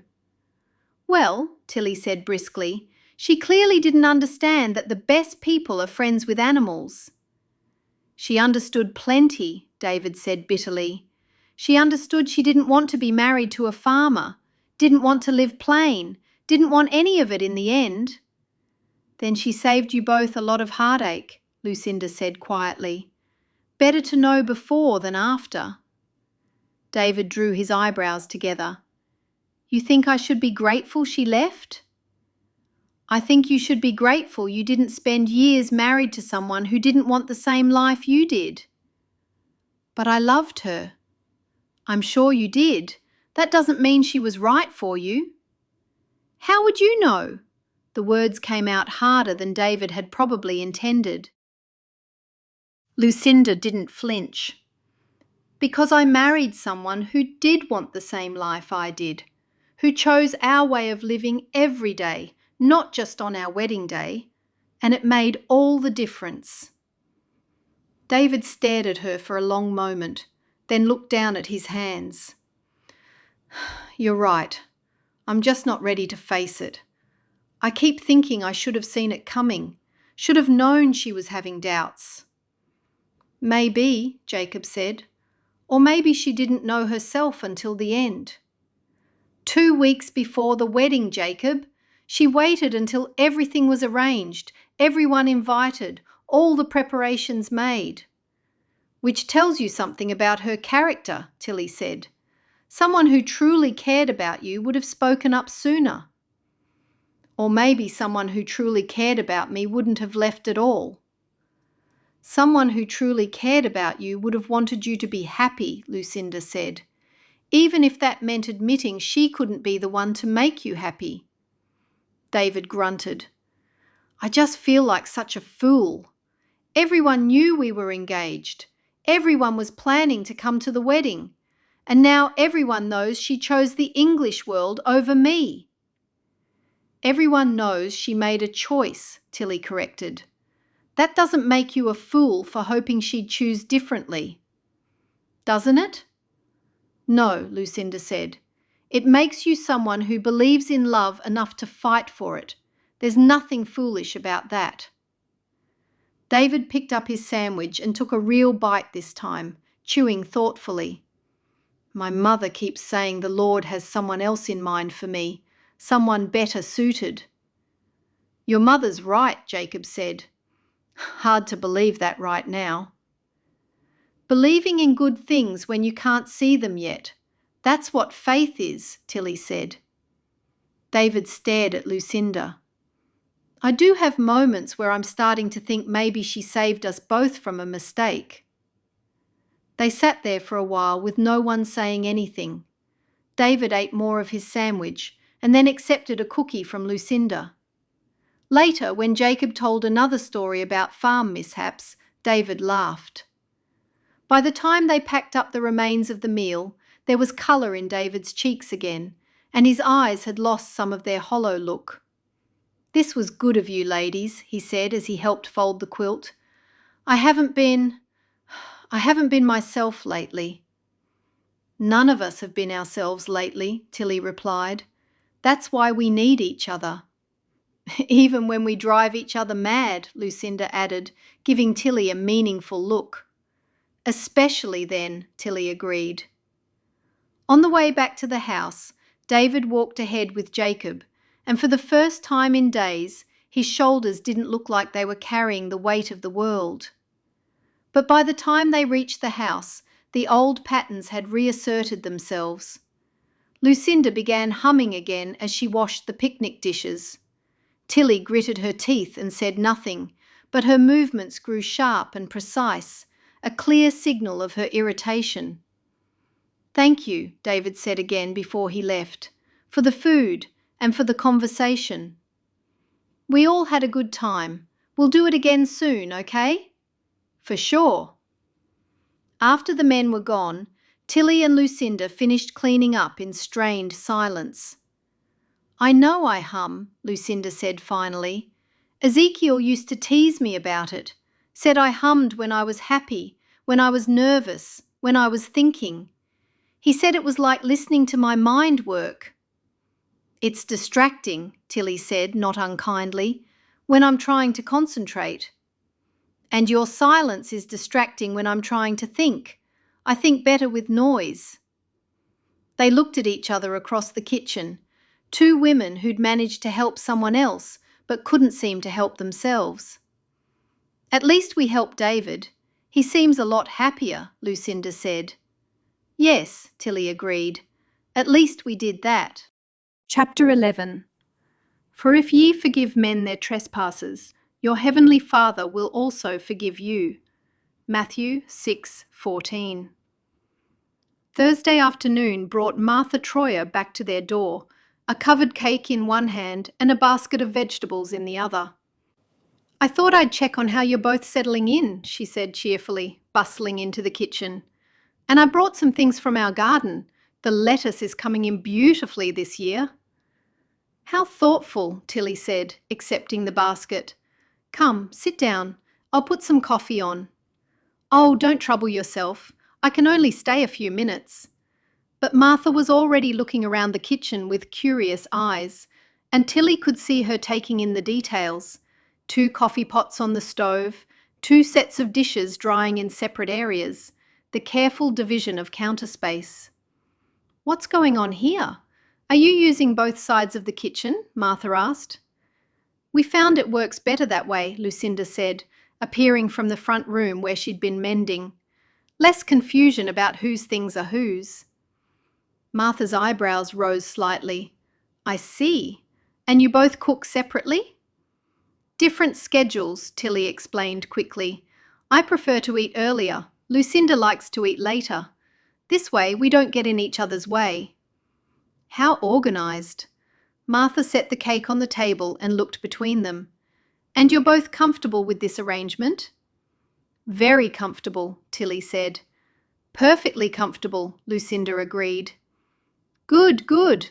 And you're getting along well? No disagreements or difficulties? Oh, we agree on most things, Tillie said. At the same moment, Lucinda said, we have different opinions about some matters. They looked at each other, and then Lucinda said, "Most matters." "Different opinions about what?" Martha asked, settling into a chair with the air of someone who had more time than she'd initially claimed. "Nothing important," Tillie said. "Just practical things," Lucinda added. "Such as?" Silence stretched between them. Finally, Lucinda spoke. "Well, for instance, I'm planning to have my baby at the hospital. Tillie thinks home births are perfectly safe, but I prefer to be where there are doctors available." Martha nodded slowly. "I see. And you disagree about this choice, Tillie?" "Not disagree exactly," Tillie said. "I just think our community has been delivering babies safely for generations. Rosie Miller is very experienced." "I'm sure she is," Lucinda said, her voice getting tighter. "But hospitals have equipment, medicine, things that can save lives if something goes wrong." "Things go wrong at hospitals too," Tillie said. "Not as often as they do at home." Martha was looking from one woman to another as they continued back and forth. "That's not necessarily true." "It is true. The numbers don't lie," Lucinda said. "What numbers? Where did you get these numbers?" Martha cleared her throat. "Ladies," Lucinda was determined to make her point. "I asked the doctor in town when I went for my first visit. He explained all the risks of home birth. How many mothers and babies are lost because they're not in a proper medical facility." "And you believe him over Rosie? Over generations of women in our community?" "I believe medical training and modern equipment." "You believe English medicine over our ways?" Tillie asked. "I believe in being responsible about my baby's life." Tillie's face flushed. "Are you saying I'm being irresponsible?" "I didn't say that." "You didn't have to. You just said anyone who doesn't choose a hospital birth is being irresponsible." "I didn't say anyone. You said responsible people choose hospitals, which implies that people who don't choose hospitals aren't being responsible." "That's not what I meant." "Isn't it?" Martha stood up abruptly. "Well, I can see you both have very strong convictions about these matters." "We do," Tillie said, not taking her eyes off Lucinda. "And I'm sure you'll work it out between yourselves," Martha continued, moving toward the door. "The important thing is that you're both here, both safe, both taking care of yourselves and your babies." "Yes," Lucinda said tightly. "We're taking care of ourselves in our own ways." "Excellent. Well, I should get back home. My husband will be wanting his supper soon." Martha paused at the door. "You know, it's perfectly natural for two women living together to have different opinions about things. That's what makes life interesting, don't you think?" "Interesting," Tillie repeated. "Very interesting," Lucinda agreed. "I'm so pleased this arrangement is working out so well for both of you," Martha said with determined cheerfulness. "The Lord certainly knew what he was doing when he brought you together." After she left, Tillie and Lucinda stood in the kitchen, the covered cake sitting between them. "I never said you were being irresponsible," Lucinda said. "You said people who make responsible choices go to hospitals." "I said I was making a responsible choice. For me. That doesn't mean your choice is wrong." "Doesn't it?" Tillie asked. "No, it doesn't." They stared at each other across the kitchen. "Martha thinks we're getting along wonderfully," Tillie said. "Martha thinks a lot of things. She brought us a cake." "Yes, she did." "We should probably eat it." "Probably." Lucinda moved to get plates from the cupboard while Tillie got a knife. Lucinda uncovered the cake. They both smiled when they saw the thick chocolate frosting. "Do you want a large piece?" Tillie asked. "Of course." "Me too." Tillie smiled as she cut into the cake. They settled on opposite sides of the small kitchen table, forks poised. The first bite was revelatory. Moist cake that practically melted on their tongues, paired with frosting so rich and deep it was like eating concentrated happiness. For several minutes, the only sounds were the gentle clink of forks against plates and occasional murmurs of appreciation. Tillie looked up when her plate was empty. "Seconds?" "Yes, please." Their eyes met and they smiled. Chapter 12. Blessed are the merciful, for they shall obtain mercy. Matthew 5:7. Tillie paused in her story, glancing around the table. The youngest of Lucinda's boys had his head pillowed on his arms, fast asleep. One of her own sons was blinking slowly, fighting to keep his eyes open. Even the older boys were drowsy. "Perhaps we should continue this tomorrow night," she suggested gently. "No!" Ivy and May spoke in unison, both girls sitting bolt upright. "We have to hear the rest," May insisted. "You can't stop there," Ivy added. "We need to know what happened next." Jacob chuckled and stood up, moving toward his sleeping son. "Come on, little one, time for bed." David did the same, scooping up his youngest. "Up you go." The drowsy boys protested sleepily, but allowed themselves to be carried from the kitchen. The remaining children shifted closer together, making more room at the table and demonstrating their determination to stay awake for the rest of the story. A few minutes later, Jacob and David returned, settling back into their chairs with the satisfied look of fathers who'd successfully tucked children into warm beds. "All right then," Jacob said, reaching for his coffee cup. "Where were we?" "Martha had just left with her cake," Lucinda said, smiling at the memory, "and we were standing there glaring at each other." "That's not quite right. We ate the cake," Tillie added with a laugh. "All of it?" Jacob teased, gesturing around the table. "All of it," Lucinda said. "Please keep going with the story. We want every last detail," Ivy said. "We want to know how you became best friends," May explained. Tillie and Lucinda looked at each other across the table. "Best friends," Lucinda repeated softly. "Did you hear that, Tillie? She thinks we're best friends." "Imagine that," Tillie replied, her eyes twinkling. "After all these years, someone finally thinks we get along." "Well, don't you?" Ivy asked, confused. "Now we do," Tillie said. "But getting there," she shook her head, chuckling, "was like watching two cats in a bag," Jacob offered helpfully. "Two very stubborn cats," David added. "Hey!" Lucinda protested, but she was laughing too. "So what happened next?" May pressed. "After the cake?" Tillie settled back in her chair, her hands wrapped around her coffee cup. "Well, things got worse before they got better. Much worse." "How much worse?" Ivy asked, leaning forward eagerly. Tillie leaned back. "The garden grew, the babies grew, and so did our ability to irritate each other over the smallest things." "Tell them about the laundry," Lucinda said, grinning. "Oh, the laundry," Tillie groaned dramatically. "I'd forgotten about the laundry." "I hadn't," Lucinda said. "I still remember exactly how you looked when you found my wet clothes hanging next to your dry ones." "You hung wet laundry next to clean laundry," Tillie explained to her audience. "Everything got damp again." "It was the only space left on the line." "There's always space if you organise well." "Here we go again," Jacob muttered, smiling. The girls giggled, clearly delighted to see this glimpse of the old argument. All right," Tillie said, waving her hand.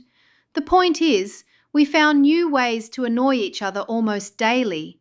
The laundry, the garden, how to arrange the front room furniture." "Don't forget the incident with the chickens," Lucinda reminded her. "What about the chickens?" May asked eagerly. Tillie took a sip of her coffee, drawing out the suspense. "Well, that happened when the weather got hot and we were both getting bigger and more uncomfortable." She paused, looking around at the expectant faces. "And that is when things really started to fall apart," Lucinda said. Chapter 13. "And when ye stand praying, forgive, if ye have aught against any, that your Father also which is in heaven may forgive you your trespasses." Mark 11:25. Back to the story. Tillie had been up since 4:30, determined to get her washing done before the sun made outdoor work unbearable. She stood back to survey her 3 lines of laundry hung in perfect order. Undergarments closest to the house, everyday clothes in the middle, sheets and towels on the outside line. Each item spaced for air circulation, sorted by type and size. "Ah, there," she said to herself, wiping sweat from her forehead. "Done properly." She went inside to start breakfast, checking the kitchen clock. 7:15. Lucinda would be up soon, probably around 8 as usual, wanting coffee and wondering why the house was already stifling hot. At 8:30, Tillie glanced out the window and nearly dropped her coffee cup. Lucinda was at the clotheslines, hanging soaking wet laundry directly next to Tillie's clean, nearly dry clothes. Water dripped steadily from a blue dress onto the apron below. Tillie marched outside. "What are you doing?" Lucinda looked up from struggling with a wet sheet. "Hanging laundry. What does it look like?" "You're hanging wet clothes next to my dry ones." "There's nowhere else. You've used every available inch." "I used the lines properly. There's plenty of space if you plan it correctly." Lucinda straightened up, one hand pressed to her lower back. At 7 months along, bending and stretching was getting harder for both of them. "Plan it how? You've got 3 full lines here." "Because I organise by weight and fabric type. Heavy things like sheets need more space. Light things can be hung closer together." "Well, I don't have time to reorganise your entire system. I need to get this washing done before it gets too hot to work." "It's already too hot. That's why I got up at 4:30. 4:30? Lucinda stared at her. "You got up at 4:30 to do laundry?" "To do it right, without rushing, without making mistakes." Tillie pointed at the dripping dress. "Like soaking clean clothes with dirty wash water." "It's just water." "It's soapy water, with dirt in it. Now my apron has to be washed again." Lucinda looked down at the steady drip, drip, drip falling from her dress onto Tillie's apron. Her face flushed. "I'm sorry, I didn't notice." "You didn't think. That's what happens when you rush." Tillie unpinned her apron with sharp, irritated movements. "I planned my morning to avoid this exact problem." "Not everyone can get up before dawn just to hang laundry perfectly." "Not everyone wants clean clothes, apparently." "My clothes are clean." "Your organisation isn't." They glared at each other across the clothesline. "Fine," Lucinda said. "Next time I'll get up at 4. "Good. In the dark." "That's when laundry gets done right." Lucinda gathered her wet clothes and stomped toward the house. A week later, Tillie was in the garden when she heard Lucinda's voice from the herb patch. Tillie had taken over the morning egg collection without discussion. She was up earlier anyway, and the hens seemed to prefer her. Lucinda handled the daily feeding. It was a reasonable arrangement until the hens decided the heat was too much for their usual nesting boxes. "Tillie!" Lucinda's voice carried across the yard. "Your chickens are laying in my herb garden again." Tillie looked up from where she was trying to water the vegetables before the sun got too high. The 6 brown hens were clustered around her feet as usual, clucking softly and pecking at insects she disturbed with her hoe. "They're not my chickens. They belong to the fishes." "Then why do they follow you everywhere?" It was true. Somewhere along the way, the hens had decided Tillie was their favourite person. They trailed after her when she worked in the garden, roosted on the porch rail nearest her bedroom window, and came running when they heard her voice. "I don't encourage them." "You talk to them." "I do not talk to chickens." "This morning I heard you telling them the beans were coming in nicely and asking if they thought we'd get rain." Tillie felt her cheeks warm. It was possible she'd been speaking aloud while working, and possible the chickens had been listening. They were good company, actually, better listeners than some people. That doesn't make them mine. Well, they're making nests in my basil plants. I found 2 eggs buried in the oregano this morning. I'll collect them when I do my morning rounds. You missed 3 yesterday. By the time I found them, they were half cooked from sitting in the sun. Tillie set down her watering can. The heat was making everything more difficult. Tempers shorter, tasks harder, patience thinner.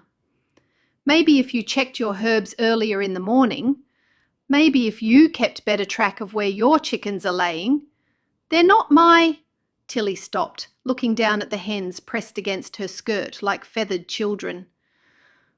Fine. What do you want me to do about it? Pen them up. Keep them in their own area. In this heat, that would be cruel. More cruel than letting them destroy my herb garden? They're not destroying anything. They're just visiting. They're digging holes in my mint. Chickens dig. It's what they do. Not in my garden. Lucinda stomped back toward the house, muttering under her breath about people who let their chickens run wild and then claimed they didn't own them. The next morning, Tillie found Lucinda dragging old boards and chicken wire across the yard. What are you doing? Building a pen. Since you won't control them, I will. You can't pen up chickens that don't belong to you. Watch me. It took Lucinda most of the morning, working in the growing heat with frequent breaks to rest her back. The hens watched with polite interest, as if wondering what the strange human was building. When she was finished, Lucinda had constructed a ramshackle but functional enclosure near the original chicken coop. She wiped sweat from her face and surveyed her work with satisfaction. There, now let's see how you like being confined. Herding 6 free-range chickens into an unfamiliar pen turned out to be harder than building the pen itself. The hens scattered in 6 different directions the moment Lucinda approached with her arms spread wide. Tillie, help me! You built it, you fill it. They listen to you. 20 minutes later, through a combination of corn bribery and sheer persistence, Lucinda managed to get all 6 hens into the pen. She latched the gate with triumph. There, problem solved. She went inside for a well-deserved drink of water. When she came back out 10 minutes later, the pen was empty. Where did they? The 6 hens were scattered across the yard again, pecking and clucking as if nothing had happened. One was already heading for the herb garden. Chickens are smarter than most people think, Tillie observed. Help me catch them. You wanted them penned. You catch them. Tillie! You said they weren't my responsibility. What followed was the most undignified half-hour either woman had experienced. Lucinda chased a particularly clever red hen around the vegetable garden, the hen staying just out of reach like it was playing a game. Tillie found herself reluctantly pursuing another one that had headed for the neighbour's property. Got you! Lucinda lunged for the red hen. The hen fluttered straight up and landed on Lucinda's head, perching on her prayer cap like it had found the perfect roost. Tillie stopped chasing her own hen and stared. Lucinda stood frozen in the middle of the garden, arms outstretched, with a chicken calmly sitting on her head. Get it off, Lucinda whispered, very slowly. It's not going to hurt you. It's on my head, Tillie. I can see that. Make it get down. But before Tillie could move, the absurdity of the situation hit her. Lucinda, 7 months pregnant, standing perfectly still with a chicken on her head, while 5 other hens pecked around her feet. Tillie started to laugh. It's not funny, but it was. The laughter bubbled up from somewhere deep in Tillie's chest, the kind of laughter that comes when tension finally breaks. Soon she was laughing so hard she had to sit down in the dirt. The chicken flew off Lucinda's head and rejoined its sisters. Lucinda looked down at Tillie sitting in the garden row, gasping with laughter, and her own mouth began to twitch. "You should see yourself," Lucinda said, and then she was laughing too. "Ladies?" Martha Troyer appeared at the fence, drawn by the commotion. "Is everything all right over there?" They looked at each other, two pregnant women sitting in the dirt, covered in dust and chicken feathers, surrounded by 6 smug hens, and laughed harder. "We're fine," Tillie managed, "just having a discussion with the chickens about property rights." "I see. And who won?" "The chickens," Lucinda said, wiping tears from her eyes. "Definitely the chickens." Martha shook her head, smiling, and continued on her way. The two women sat in the dirt until their laughter subsided, both feeling lighter than they had in weeks. "We should probably get up," Lucinda said finally. "Probably." But they sat a moment longer, watching the hens peck peacefully around the yard as if they hadn't just staged a great escape. "I'll collect eggs from the herbs," Tillie offered. "And I'll stick to feeding them," Lucinda replied. It wasn't exactly friendship, but for the first time since they'd been living together, it felt like they might be on the same side. Chapter 14. Judge not, and ye shall not be judged. Condemn not, and ye shall not be condemned. Forgive, and ye shall be forgiven. Luke 6:37. The next morning, Tillie was elbow deep in bread dough when she heard the sound of multiple buggies coming up the drive. "Oh no," she breathed, looking down at her flour-covered apron and messy kitchen. "Oh no, no, no." "What's wrong?" Lucinda asked, appearing in the doorway with her coffee cup. "Visitors. Multiple visitors. And the house isn't ready. I'm not dressed right. There's flour everywhere." "Tillie, breathe." Lucinda set down her cup and looked out the window. "It's Martha and several other women. They're carrying baskets." "I can't receive visitors like this. The front room needs straightening. I should have coffee ready. The floor needs sweeping." "Too late for that now." Lucinda smoothed her own dress and checked her cap. "We'll just have to manage." A knock came at the kitchen door. "Coming," Lucinda called, while Tillie frantically tried to wipe flour from her hands and face. Martha entered with a warm smile, followed by 4 other women Tillie recognised from church. At the back of the group was someone who made Tillie's stomach clench, her late husband's mother, Gertrude Petersheim. Their relationship had always been strained. "Good morning, dears. We thought we'd bring some things for the babies. I hope you don't mind us dropping by unannounced." "Not at all," Lucinda said. "Please, come in. Sit wherever you'd like." Tillie stood frozen by the counter, acutely aware of the flour everywhere and the breakfast dishes still sitting in the sink. "I wasn't expecting, I should have coffee ready." "Don't you worry about that," said Anna Miller, settling into a chair. "We won't stay long. We just wanted to bring these things while we were thinking of it." The women began unpacking their baskets. Baby clothes in soft whites and pale yellows emerged, tiny gowns and bonnets, little stockings no bigger than a thumb, receiving blankets, soft as clouds, a beautiful quilt in the wedding ring pattern. "This is too much," Tillie said, her eyes filling with tears. "All of this." "Nonsense. Community takes care of its own. Both of you will need these things, and we have them to spare." Gertrude Petersheim hadn't spoken yet. She sat quietly, watching Tillie with eyes that held too much sadness. "These are beautiful," Lucinda said, holding up a tiny gown. "The stitching is exquisite." "She's the finest seamstress in 3 counties." The women chatted easily, admiring the baby clothes, discussing patterns and fabrics. Lucinda moved among them naturally, asking questions, expressing gratitude, making everyone feel welcome. Tillie tried to do the same, but she kept noticing things. Was that dust on the windowsill? The rug wasn't straight. "When are you both due?" asked Sally.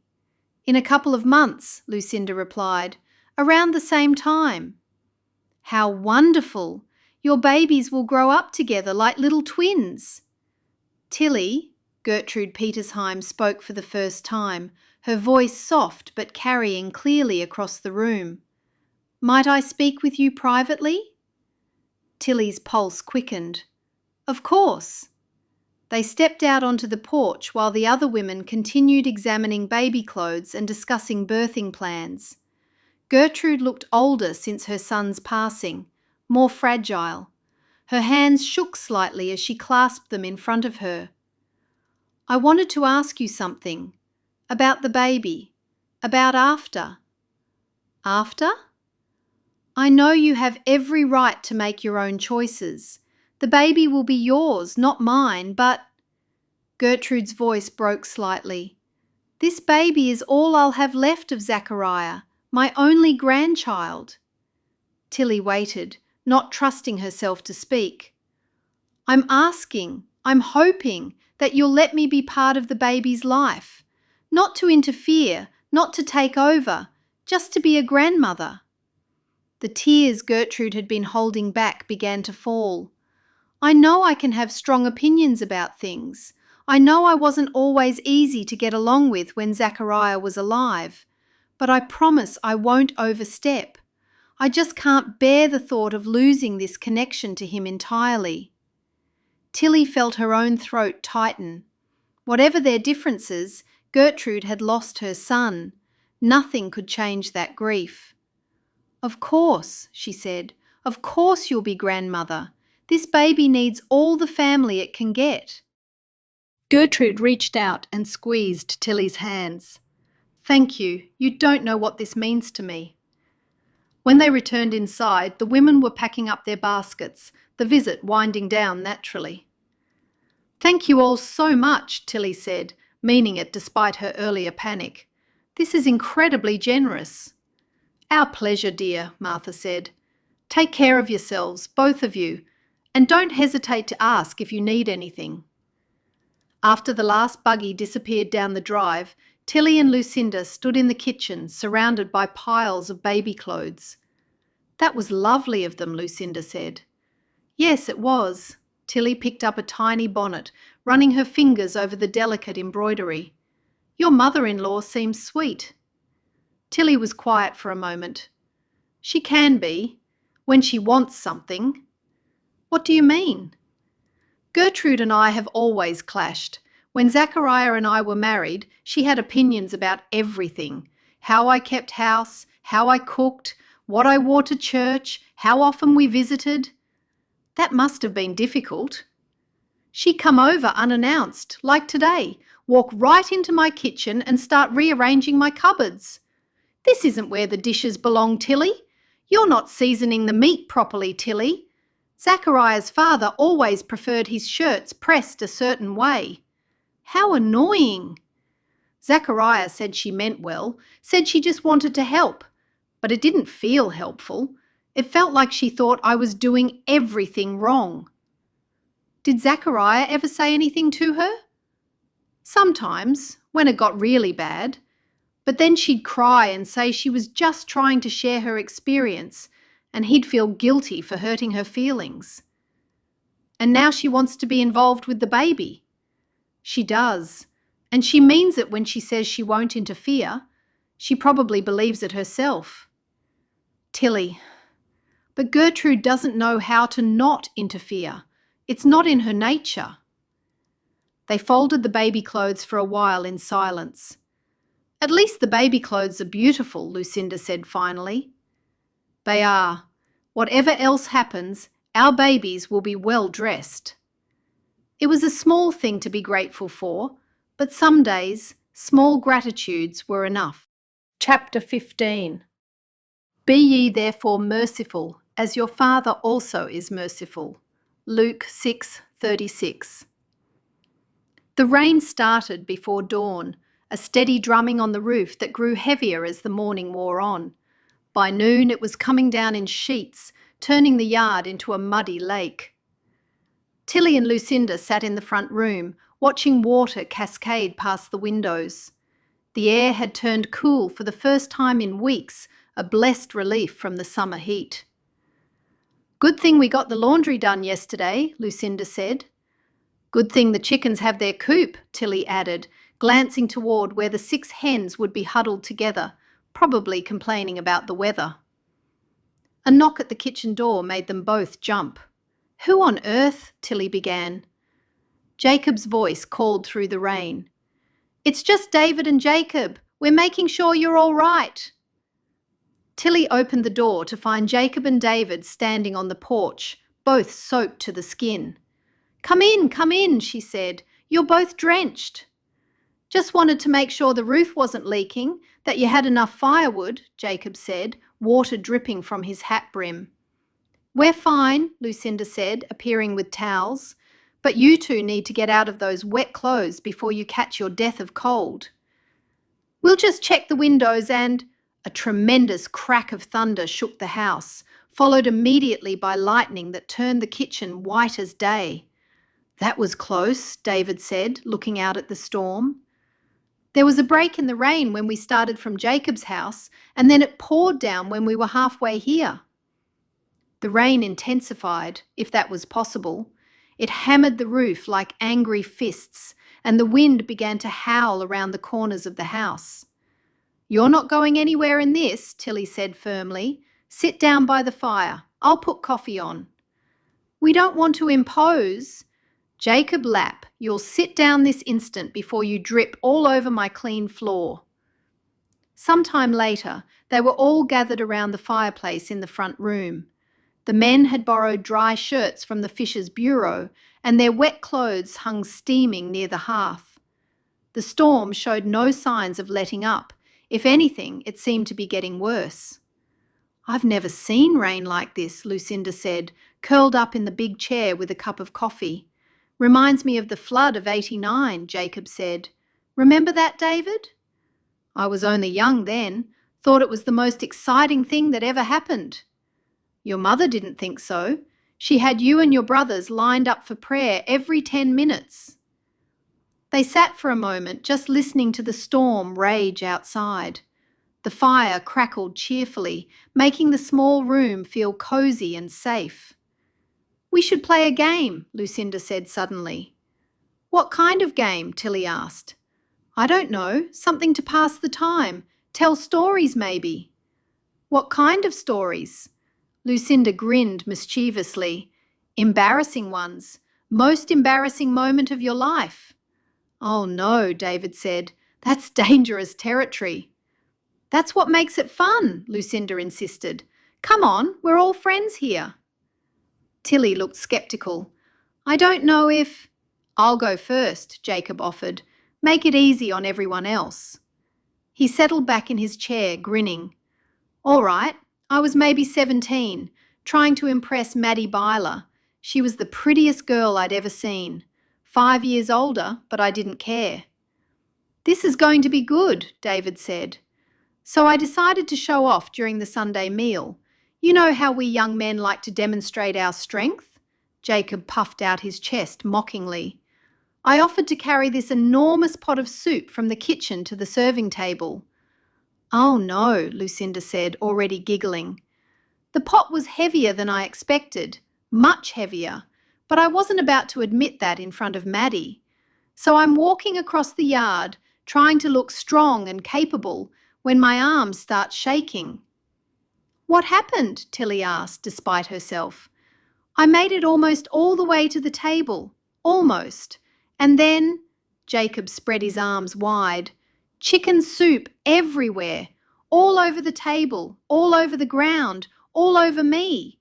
But the worst part, the absolute worst part, was that I slipped in the mess and landed right on my backside in a puddle of soup."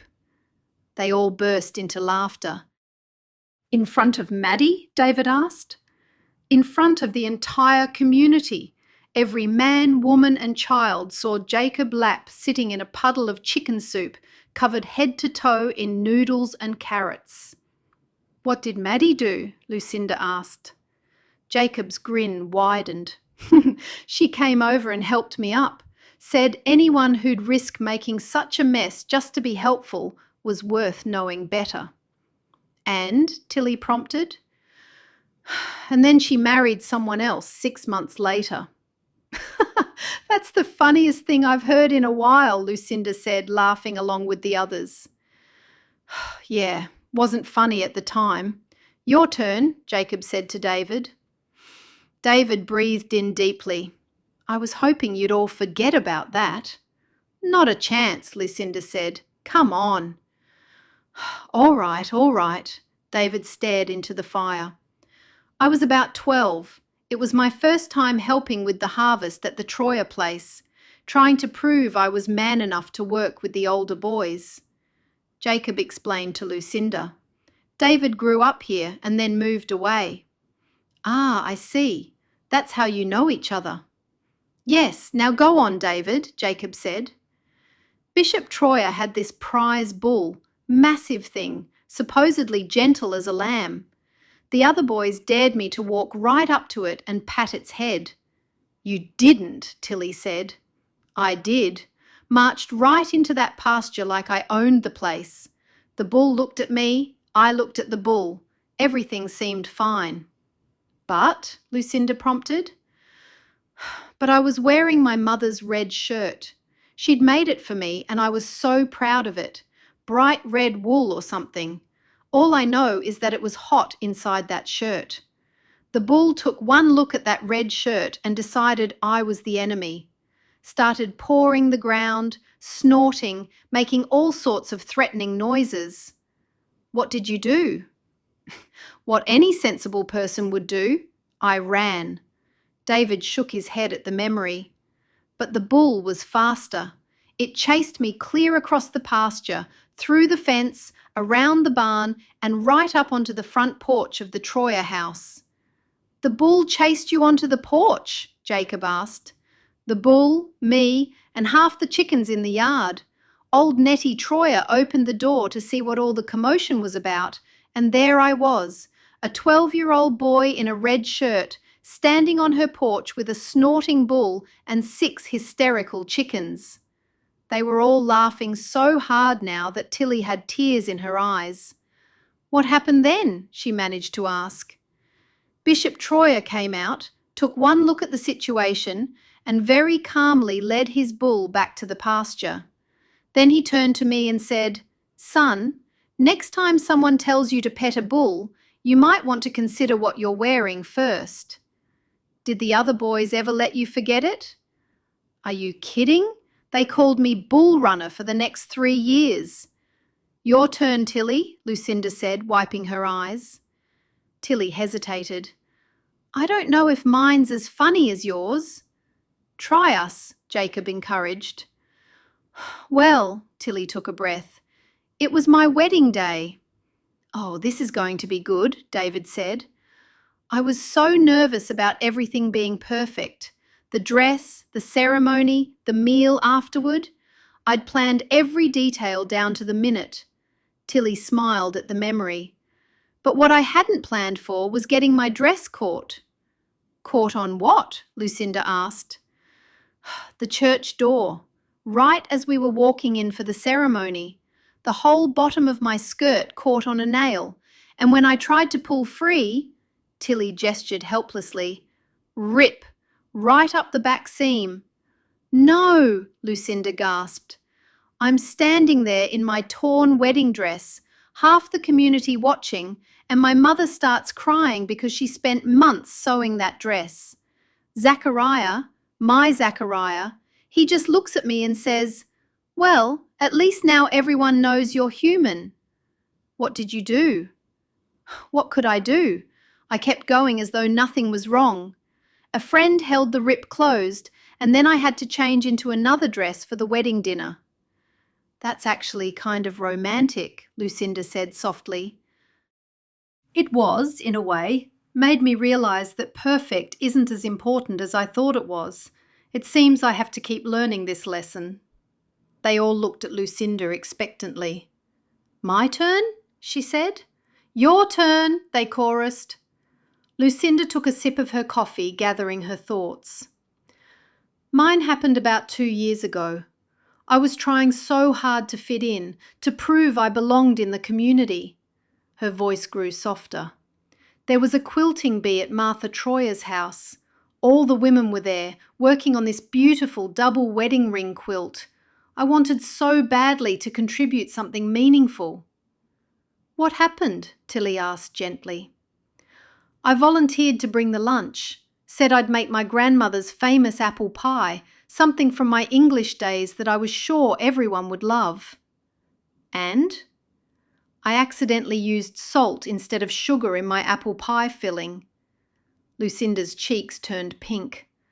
I showed up at the quilting bee with 3 perfect-looking pies that tasted like the ocean.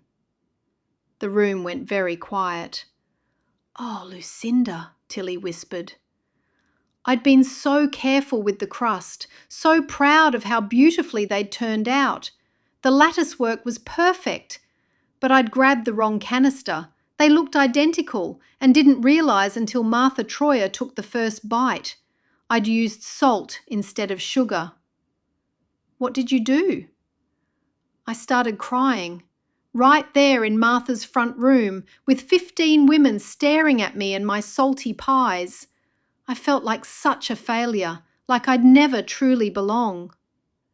But, Jacob prompted gently. Lucinda smiled through the memory. Martha set down her fork very carefully, took a sip of water and said, "Well, these are certainly memorable." Then she winked at me and added, "Lucinda, next time you'll check twice.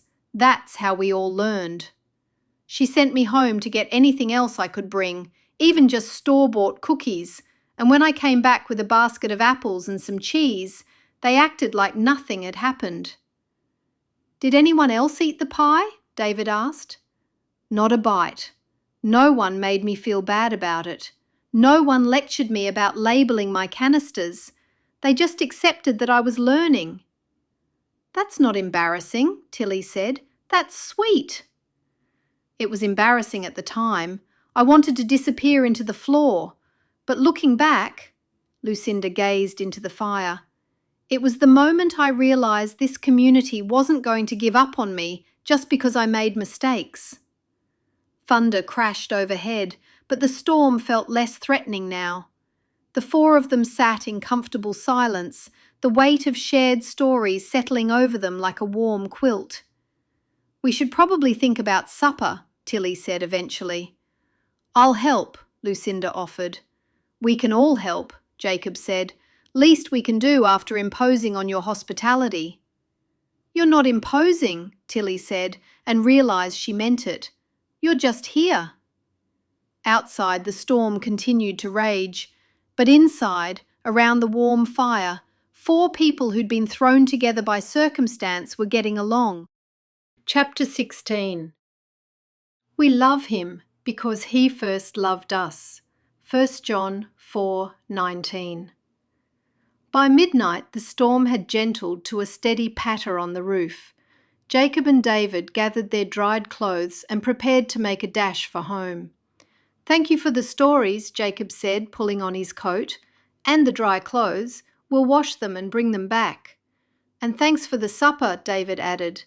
"Thank you for checking on us," Tillie replied. "It was good to have company during the worst of it."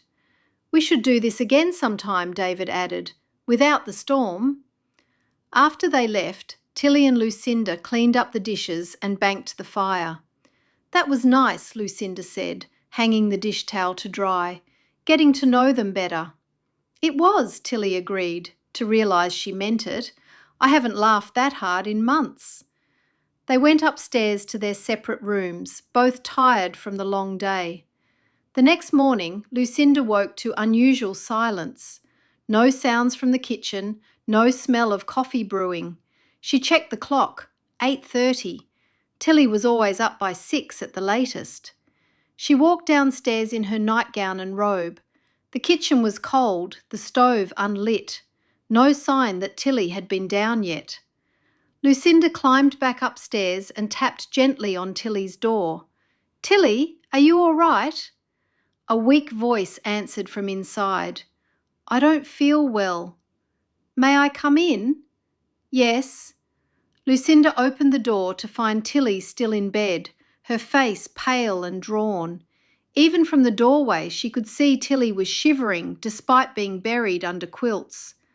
"Oh my goodness," Lucinda rushed to the bedside. "What's wrong? Is it the baby? Are you having pains?" "No, not the baby. I just feel awful. Aches all over. Can't get warm. My head feels like someone's hitting it with a hammer." Lucinda pressed her hand to Tillie's forehead. Hot, definitely feverish. "I'm getting rosy," she said, already moving toward the door. "No, don't bother her. It's probably just—" "I'm getting rosy," Lucinda said firmly. "You stay right there." 20 minutes later, Rosie Miller bustled into Tillie's bedroom, her black bag in hand and her usual calm efficiency on full display. "Let's have a look at you, dear," she said, settling beside the bed. She checked Tillie's pulse, looked at her throat, felt the glands in her neck. "When did this start?" "This morning," Tillie said weakly. "I woke up feeling terrible." "Fever, body aches, headache?" "All of that." "Any nausea?" "A little." Rosie nodded. "It's the flu. Going around the community right now. The Yoda boys had it last week, and 3 families on the other side of town." "The baby?" Tillie asked anxiously. "Should be fine. Your body knows how to take care of both of you. But you need rest, real rest. No getting up to do chores, no worrying about the house. Just sleep and let your body heal." "But the chickens need feeding, and the garden needs watering, and—" "I'll take care of everything," Lucinda said from the doorway. "Don't worry about any of it." After Rosie left, promising to check back in a day or 2, Lucinda brought Tillie a cup of weak tea and some dry toast. "I can't just lie here all day," Tillie protested, even as she accepted the tea gratefully. "Yes, you can. Doctor's orders." "Rosie's not a doctor." "Midwife's orders, then. Same thing." Tillie managed a few sips of tea before sinking back against the pillows. "The chickens." "I'll feed them." "The eggs need collecting twice a day, and you have to check the nesting boxes in the—" "Tillie, I'll figure it out." "But you don't know the routine. The morning eggs should be collected by 7, and if you don't check the herb garden—" "I'll manage." Tillie closed her eyes, clearly fighting the urge to give more detailed instructions. "This is terrible timing. There's so much that needs doing." "It'll all get done. Maybe not exactly the way you'd do it, but it'll get done." Over the next 2 days, Lucinda proved true to her word. She fed the chickens, collected eggs from all their various hiding places, watered the garden, kept the house reasonably tidy. She brought Tillie meals on a tray, simple things like broth and crackers and more of that weak tea. "You don't have to wait on me like this," Tillie said on the second afternoon, accepting a bowl of soup. "I could come downstairs." "Absolutely not. You're still running a fever." "But you're doing everything. Cooking, cleaning, taking care of the animals. It's too much." "It's really not." Lucinda settled into the chair beside the bed. "Actually, it's kind of nice having something specific to do, a routine to follow." "Even if it's my routine?"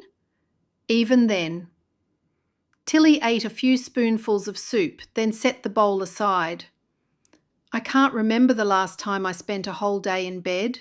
It feels so wasteful." "It's not wasteful if you need it." "But I'm getting nothing accomplished, just lying here while you do all the work." Tillie looked at Lucinda with something that might have been new understanding. "Is this how it feels to be you? Not rushing around, not having everything planned and organised?" Lucinda laughed, not offended but genuinely amused. "Pretty much, except usually I'm not taking care of someone else's chickens." "And you don't mind not being productive every minute?" "Mind it?" Tillie, I spent my first 25 years living in a world where being busy every second was supposed to make you important, where your worth was measured by how much you accomplished in a day. But don't you feel guilty when you're not working? Sometimes. Old habits die hard, but mostly I feel peaceful, like there's more to life than checking items off a list. Tillie considered this, turning it over in her mind. I don't know how to not have a list. You don't have to give up your lists. They work for you. But maybe sometimes it's okay to ignore them. Like now. Like now. The world didn't end because you didn't get up at 5:30 to organise the kitchen. The chickens still got fed. The chickens are perfectly happy. I think they might even like the variety in their schedule. Tillie smiled weakly. You're probably right. That evening, as Lucinda brought up another tray of simple food, Tillie caught her hand. Thank you, she said, for taking care of everything, for taking care of me. You're welcome. I know we haven't always gotten along. We're getting along now. Yes, Tillie agreed. We are. Outside, the summer evening settled over the garden where vegetables grew in neat rows and chickens pecked contentedly in the dirt. Inside, two women who'd started as strangers were slowly becoming something more. Not quite friends yet, but not enemies either. Chapter 17. There is no fear in love, but perfect love casteth out fear, because fear hath torment. He that feareth is not made perfect in love. 1 John 4:18. The following morning, Tillie woke feeling considerably better. Her fever had broken during the night, and though she still felt weak, the terrible aches were gone. She was sitting up in bed, considering whether she might manage to get dressed, when Lucinda appeared in the doorway with a cup of tea. How are you feeling? Much better. I think I could get up today, maybe help with... Absolutely not. Lucinda set the tea on the bedside table. One more day of rest. Doctor's orders. Midwife's orders, Tillie corrected automatically. Those too. But I feel fine. Well, mostly fine.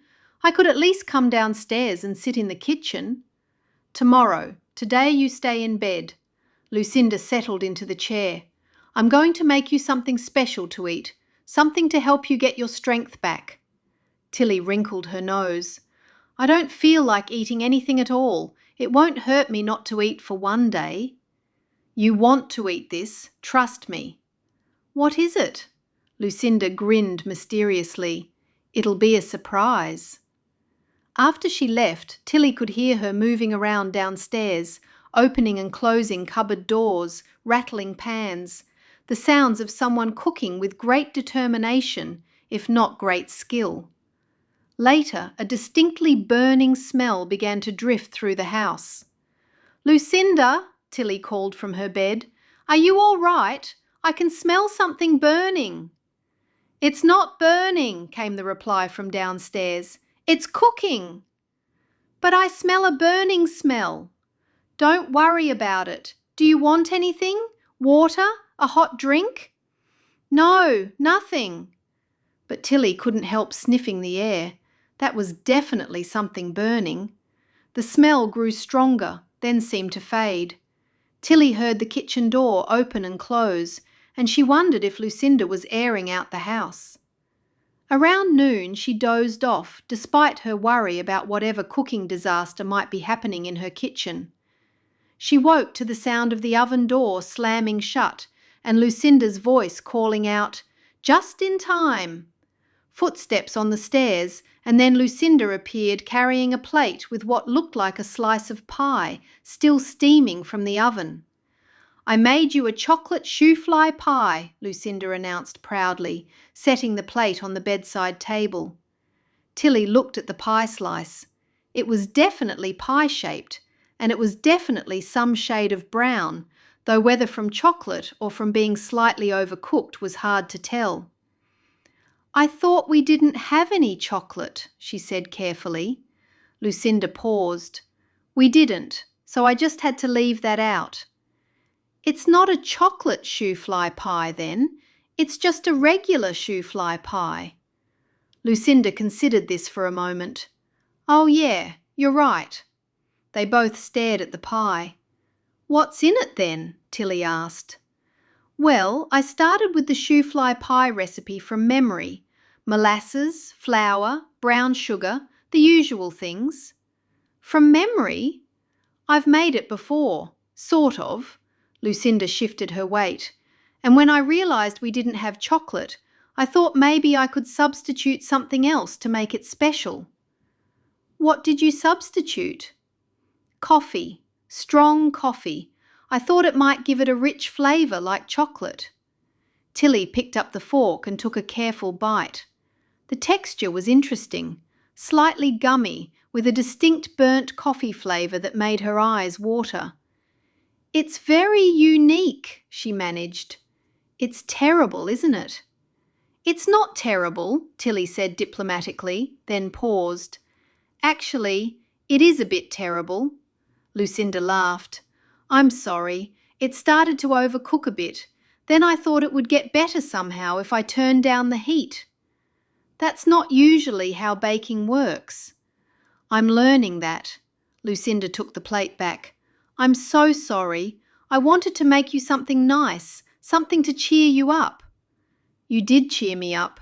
Tillie was smiling now, the first real smile she'd managed in days. Not with the pie necessarily, but with the trying. I'll make you some plain toast instead. That sounds perfect, as long as you don't burn it. I won't. As Lucinda headed for the door, Tillie called after her. Lucinda? Yes? Next time you want to make something special, maybe we could do it together. When I'm feeling better. I'd like that. And maybe we could stick to recipes we actually have all the ingredients for? That sounds like a very sensible idea. Maybe we should make it a rule. After she left, Tillie lay back against her pillows, still smiling. Outside her window, she could hear the chickens clucking contentedly in their yard, probably wondering why their schedule had been so disrupted lately. Downstairs, she could hear Lucinda moving around the kitchen, more carefully now, with less banging of pans. It occurred to her that for the first time since they'd been living together, the sounds of someone else in her kitchen didn't make her anxious. Instead, they made her feel cared for, even if that someone caring for her thought coffee was an acceptable substitute for chocolate in a shoe-fly pie. Chapter 18. Beloved, if God so loved us, we ought also to love one another. 1 John 4:11. The next morning, Tillie woke feeling much better. The weakness was nearly gone, and she was eager to get out of bed and move around. She found Lucinda in the kitchen, already dressed and preparing to head outside with the chicken feed. I'll help, Tillie said, reaching for her apron. You should rest another day. I feel fine, really, and I've been lying in bed long enough. Tillie tied her apron strings. Besides, I want to see how the chickens have been managing without me. They walked outside together into the cool morning air. The chickens came running at the sound of the feed bucket, clucking and flapping with their usual enthusiasm. They've missed you, Lucinda said, scattering corn across the ground. Have they? Or have they just missed their precise feeding schedule? Maybe both. Tillie watched as Lucinda filled the water containers, noting that she put them in slightly different spots than usual. Normally, this would have prompted an immediate correction. Today, she found herself simply observing, letting it be. You know, she said as they moved toward the nesting boxes, thank you for taking care of everything while I was sick. Of course, you'd do the same for me. Not just the work, the meals, the checking on me, Tillie paused, looking for the right words.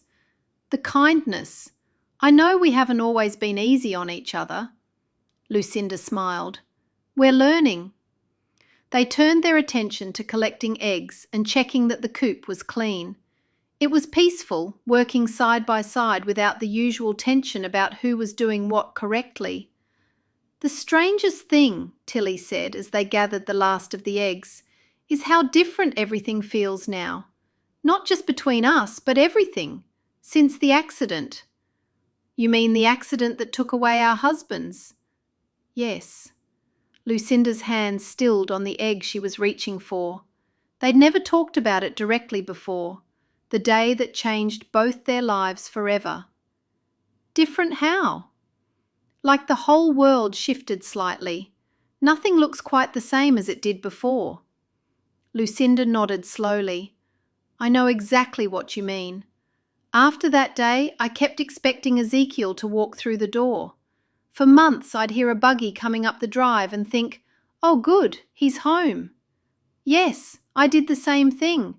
I'd catch myself setting 2 plates for supper or looking out the window for Zachariah coming home."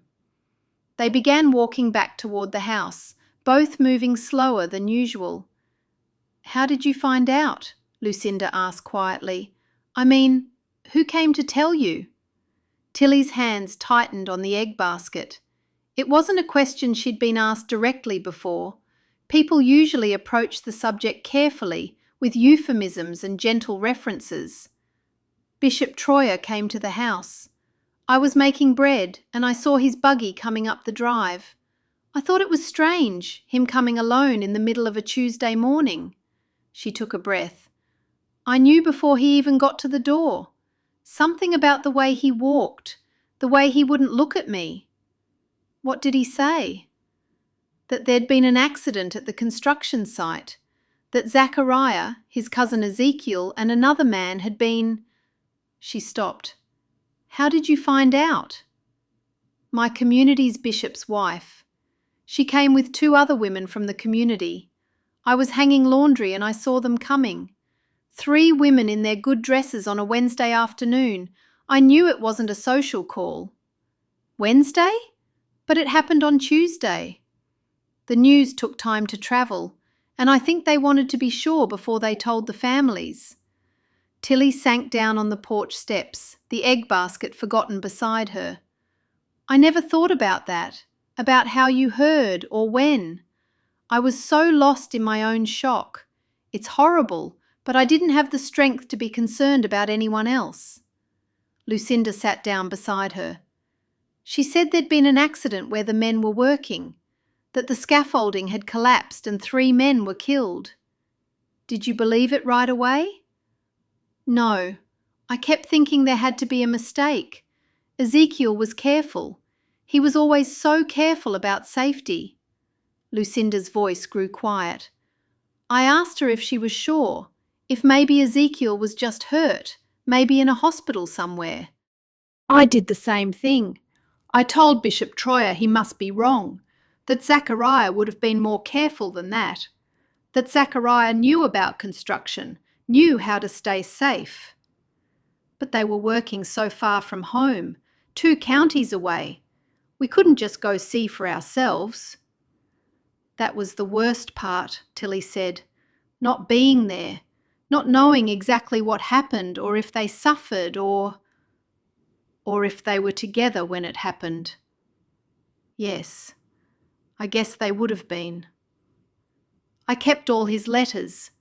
I often read his last letter," Lucinda said eventually. "The one that came just 2 days before the accident. He said the work was going well, that he and Zachariah were making good progress. He sounded so hopeful."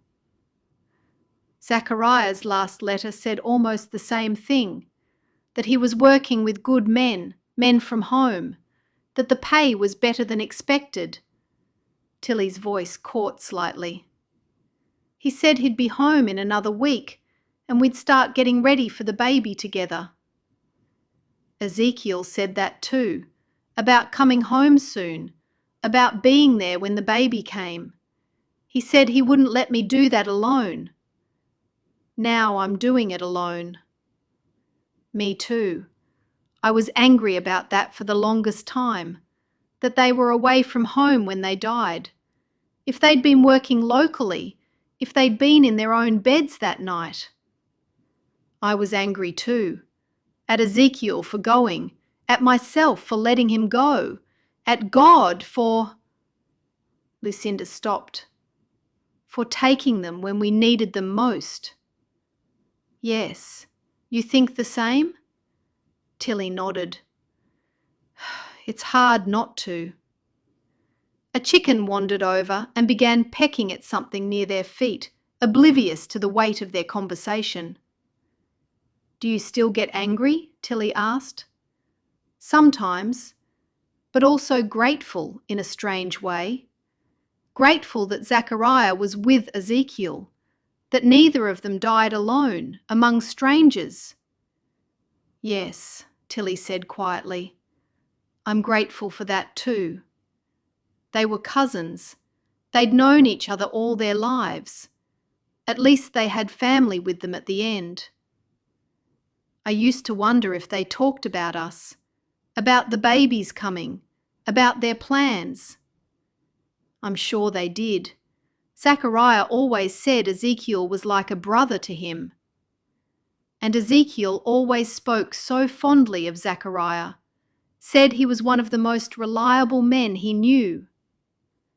They sat watching the chickens peck and scratch in the dirt, each thinking about two men who'd grown up together, worked together, and died together, leaving behind the two women who were slowly learning to understand each other. It's strange that we never talked about this before, about what that day was like for each of us, Lucinda said. It's not easy to talk about. Sometimes it's easier to block it from my mind. I know. Tillie picked up the egg basket and stood. We should get these eggs inside, and I should start breakfast. I haven't cooked a proper meal in days. No, I'll do it. No, I will, Tillie insisted. Okay, I'll help, Lucinda said, standing up. I'd like that. As they walked toward the kitchen, Tillie felt something settle in her chest. Not the sharp grief that had been her constant companion, but something softer. The comfort of being understood by someone who'd walked the same dark path. Chapter 19. He that loveth not knoweth not God, for God is love. 1 John 4:8. A week later, as they were hanging laundry together in the morning sunshine, Lucinda brought up something that had been on both their minds. We're going to need cribs soon, she said, pinning one of Tillie's aprons to the line. Cradles, at least. I've been thinking the same thing, Tillie shook out a sheet, snapping it crisply in the air. Another week or two, and we'll be too big to go anywhere comfortably. The community will offer furniture, won't they?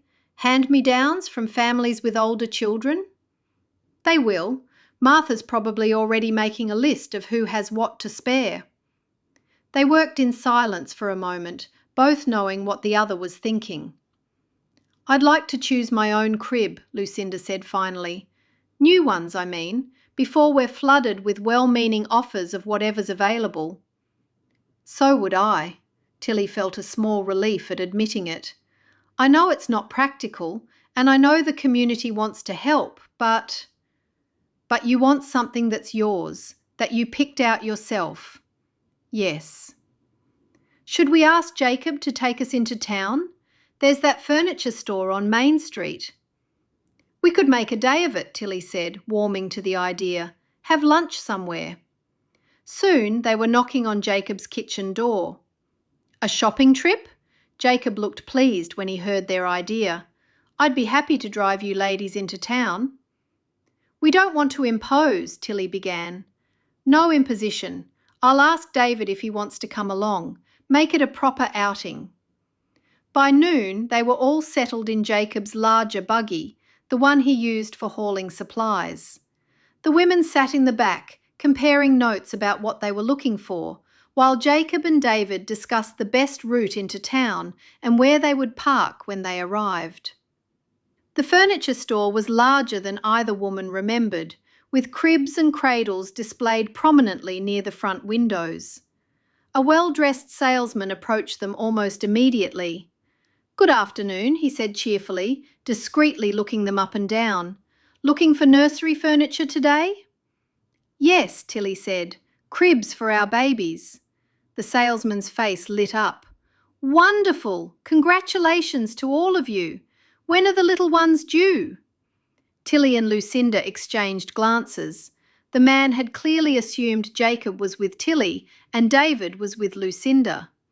They were all smiling about his error, but no one corrected him. "In a few weeks," Lucinda said. "How exciting! First babies for both families?" "Yes," Tillie managed, trying not to smile. The salesman launched into an enthusiastic description of his inventory, leading them from crib to crib, explaining the merits of different wood types and construction methods. Jacob and David followed along, occasionally asking practical questions about durability and price, playing their assumed roles perfectly. "This maple set is very popular with young families," the salesman said, running his hand along a beautifully crafted crib. "Sturdy construction, grows with the child, converts to a toddler bed later." "What do you think, dear?" Jacob asked Tillie with exaggerated concern. "Is this the style you had in mind?" "It's lovely," Tillie replied, biting her lip to keep from laughing. "What's your opinion, darling?" "Whatever makes you happy," Jacob said solemnly. Meanwhile, David was examining another crib with equal seriousness. "This oak one seems well made," he told Lucinda. "Good value for the money." "I trust your judgment completely, husband," Lucinda said, trying not to laugh. By the time they'd selected and arranged for delivery of 2 cribs, the salesman was practically beaming with satisfaction at having made such good sales to 2 such devoted husbands. They were surprised when Jacob insisted on paying for Tillie's crib and David insisted on paying for Lucinda's. The salesman looked confused at the ladies and said, "Let the men pay. You're both very lucky ladies. Not many men take such an active interest in nursery preparation." "We know how fortunate we are," Lucinda said with complete sincerity. Once they were back outside, they all laughed. "I thought I was going to lose it when Lucinda said she trusted my judgment completely," David said. "I know nothing about baby furniture, and I don't have a wife." "You both did very well playing devoted husbands," Tillie said, still giggling. "We should have corrected him," Jacob said, but he was grinning. "Poor man probably thinks he witnessed true marital harmony." "Let him think it," Lucinda said. "It probably made his day, selling to 2 such happy couples. But we both had the money to pay. You shouldn't have." "We were both talking about contributing somehow to your babies, and this is a perfect way to do it," David said. "Thank you so much, both of you," Tillie said. They walked down Main Street toward the small restaurant Jacob had suggested for lunch, all in high spirits from their successful shopping and shared joke. The restaurant was busy but not crowded, and they found a table near the window where they could watch the bustle of town life while they ate. "This is nice," Tillie said, looking around. "I'd forgotten how pleasant it could be to eat somewhere different." "When's the last time any of us went to a restaurant?" Lucinda asked. "Years," Jacob said. "My ex and I talked about it," David said quietly. "About going places together, trying new things." His expression grew distant. "We had a lot of plans." An uncomfortable silence settled over the table. "I'm sorry," David said quickly. "I didn't mean to bring the mood down." "You didn't," Tillie said gently. "It's natural to remember." "It's just that seeing you 2 shopping for your babies, thinking about the future, reminds me that some people get to have those happy endings and some don't." "David," Jacob said carefully, "you're not even middle-aged. You'll have your chance at happiness again." "Will I? Because right now it feels like love is for other people, like I'm destined to watch everyone else get married and have families while I just exist on the sidelines." "That's not true," Lucinda said firmly. "Isn't it? I thought I had found someone who loved me, who wanted to build a life with me, and she decided she'd rather go back to the English world than marry me. What does that say about my prospects?" It says she wasn't the right person for you, Tillie said. Not that you're not worthy of love. Easy to say, harder to believe. Jacob leaned forward. I know it doesn't feel like it now, but with the woman doing what she did, that was about her, not about you. She saved you both a lot of heartache by being honest before the wedding instead of after. I keep telling myself that, but mostly I just feel like a fool for believing she wanted the same things I did. You're not a fool for hoping, Lucinda said softly. You're human, and someday you'll find someone who does want the same things you do. You really believe that? I have to, Lucinda said, because the alternative is giving up on the possibility of happiness entirely, and that's no way to live. David was quiet for a long moment, turning this over. Maybe someday I'll feel differently. Right now, though, it's hard to imagine trusting someone that much again. That's understandable, Tillie said quietly. After losing someone, it's natural to want to protect yourself. Exactly. Why risk it again when you know how much it can hurt? Their food arrived, giving them all a welcome break from the heavy conversation. As they ate, the talk turned to lighter topics: the growth of the town, changes in the community, plans for the harvest season. By the time they climbed back into the buggy for the ride home, the awkwardness had passed. David seemed more like his old self, joking with Jacob about the salesman's assumptions and teasing the women about their shopping decisions. Thank you, he said quietly to Tillie and Lucinda, as Jacob concentrated on navigating the busy street. For what you said at lunch, about trust and depending on people. We meant it, Lucinda said. I know you did. That's what made it worth hearing. I need to change the way I think, David said. As they drove home through the countryside, past fields green with summer crops and farmhouses where families were going about their daily routines, Tillie felt bad about laughing at the store. After all, they should have been shopping with their husbands. At the time it seemed funny, but looking back, it wasn't. Lucinda leaned over and, Are you okay? Tillie took a deep breath. I feel bad for laughing back there. Lucinda nodded. I know what you mean, but we can't be sad forever. That's not what they would have wanted. We must be happy for the sake of our children. Tillie took Lucinda's hand. Thank you. That makes me feel better that you think it's okay. I do. Tillie looked down at their hands clasped together. In that moment, she realised they needed each other. Chapter 20.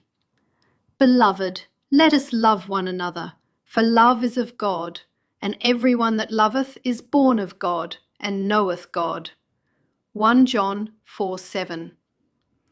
When they returned home, the 2 crib boxes were waiting on the front porch, delivered as promised by the furniture store. Well, Jacob said, eyeing the boxes, I suppose we should get these put together before we head home. You don't have to do that today, Tillie said. You've done enough, driving us to town and back. And paying for the cribs, Lucinda added. Nonsense! Can't have you ladies trying to wrestle with all those pieces and screws. Jacob was already examining the writing on the boxes. David, give me a hand getting these inside. They carried the boxes into the front room and spread the pieces across the floor. What followed was an hour of men studying instruction papers, muttering about which screw went where. This piece definitely goes here, David said, holding up what looked like a side rail. Are you sure? The picture shows it the other way. No, look at the holes. They line up this way. Tillie and Lucinda sat at the kitchen table, listening to the sounds of assembly and occasional mild cursing coming from the front room. Should we offer to help? Lucinda asked. Best to let them figure it out, Tillie said. Men don't like being told how to build things. Finally, Jacob called out, Come see what you think. They went into the front room to find 2 perfectly assembled cribs sitting side by side. They're beautiful, Lucinda said, running her hand along the smooth maple rails. "Sturdy too," Jacob said, giving one a little shake to test it. "Thank you both so much," Tillie said. "We never could have managed this ourselves." Just then, the sound of wagon wheels on gravel made them all look toward the window. "Visitors," David said. Through the window they could see Martha Troyer climbing down from a wagon loaded with what looked suspiciously like baby furniture. Another woman, Emma, was with her, and they were already unloading items from the back. "Oh no," Tillie said under her breath. They all went outside to greet the visitors. "Good afternoon," Martha called cheerfully. "We brought some cribs for you to choose from. The community has been so generous. We have 4 different ones here for you to look at." Tillie and Lucinda exchanged glances. "Oh," Tillie said weakly, "what terrible timing. We just went out today and bought some." "Bought some?" Martha's face fell slightly. "Yes, the men here just finished putting them together. They're inside if you'd like to see them." Martha and Emma followed them into the house, where the 2 new cribs sat gleaming in the afternoon light. "Well," Emma said after a moment, "these are certainly nice." "Very nice," Martha agreed, but her disappointment was visible. "Of course, if you'd mentioned you were planning to buy cribs, we wouldn't have gathered all these others." "We didn't want to trouble anyone," Lucinda said quickly. "We know how generous the community has been already." "It's no trouble. That's what community is for." Martha looked around the room, seeming to notice for the first time that Jacob and David were still there. "I hope we're not interrupting anything." "Not at all," Jacob said, already moving toward the door. "We were just finishing up here. David, we should head home and let the ladies visit." "Yes, of course," David agreed, following Jacob's lead. "Good afternoon, Martha. Emma." The men left with what could only be described as haste, leaving the 4 women standing somewhat awkwardly in the front room. "Would you like some tea?" Tillie offered. "And cake? I made one yesterday." "That would be lovely," Martha said, but she still looked troubled. As they settled around the kitchen table with tea and slices of cake, Martha remained unusually quiet. Finally, Emma nudged her gently. "Martha has something on her mind," Emma said. "Don't you, Martha?" Martha set down her teacup and looked directly at both women. "I hope you won't take this the wrong way, but it doesn't look good to have the men over here all the time." "All the time?" Tillie repeated. "Jacob and David, they seem to be here quite frequently." "They're only here when something needs to be done," Tillie said, her voice getting sharper. "Like today, they drove us into town because we needed transportation, and then they helped us assemble the cribs." "Yes," Lucinda agreed. "We don't have a horse and buggy here, do we, Tillie? We have to rely on others when we need to go somewhere." "They drove us to town as a kindness, and they put the cribs together because we couldn't manage the assembly ourselves." Of course," Martha said quickly. "I'm not suggesting there's anything bad going on. It's just that people talk. You know how it is in a small community." "People are talking about us?" Lucinda asked, her voice quiet. "Not talking exactly, just noticing. 2 young widows, 2 unmarried men visiting regularly. Our husbands just died," Tillie said, her voice rising. "We're both pregnant with their children. Believe me, romance is the very last thing on either of our minds, the very last." "Absolutely the last," Lucinda agreed firmly. Emma leaned forward.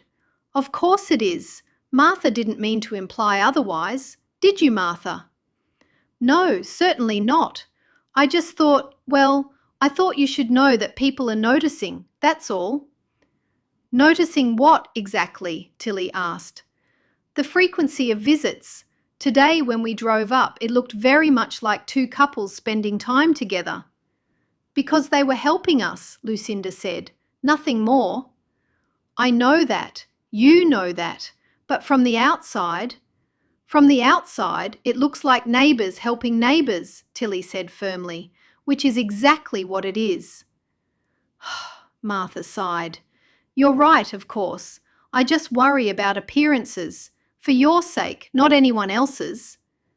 We appreciate your concern, but I think anyone who knows us would understand that we're hardly in a position to be thinking about anything other than getting through each day and preparing for our babies, Lucinda said. Of course, you're absolutely right, Martha seemed to gather herself. Well, what shall we do about these extra cribs? I hate to take them all the way back when they're already here. Perhaps other families could use them, Tillie suggested. Surely there are others who could benefit. Yes, that's a good idea. The Baylors are expecting again, and the Millers mentioned they might need to borrow one for their granddaughter's visit. The conversation moved to safer topics after that. The weather, the progress of various gardens, plans for the upcoming harvest season. But the awkwardness lingered, and when Martha and Emma finally left, both Tillie and Lucinda felt drained. Well, Lucinda said after the wagon disappeared down the road, that was unpleasant.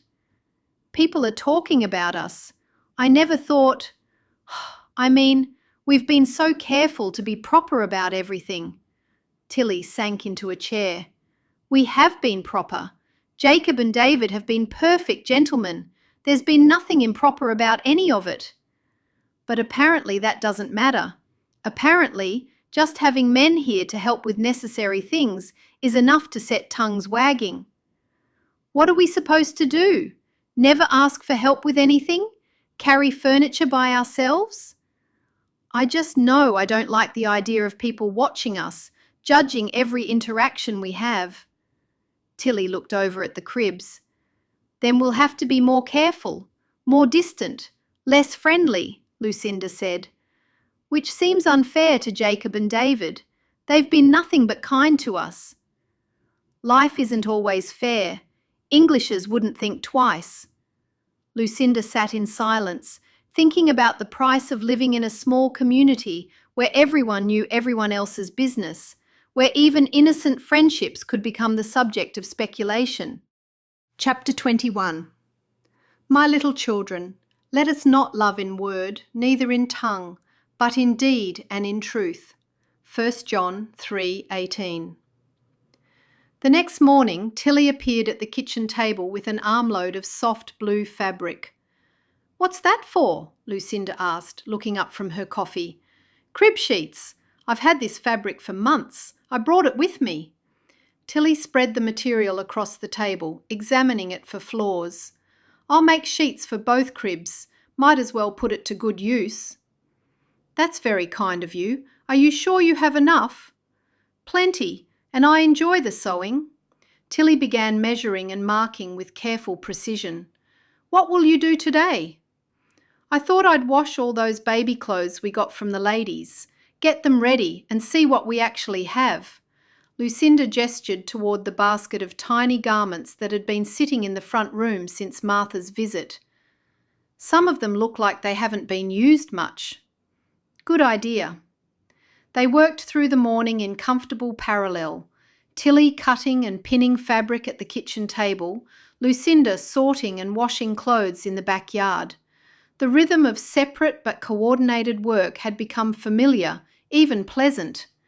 When they came together for lunch, both women seemed quieter than usual.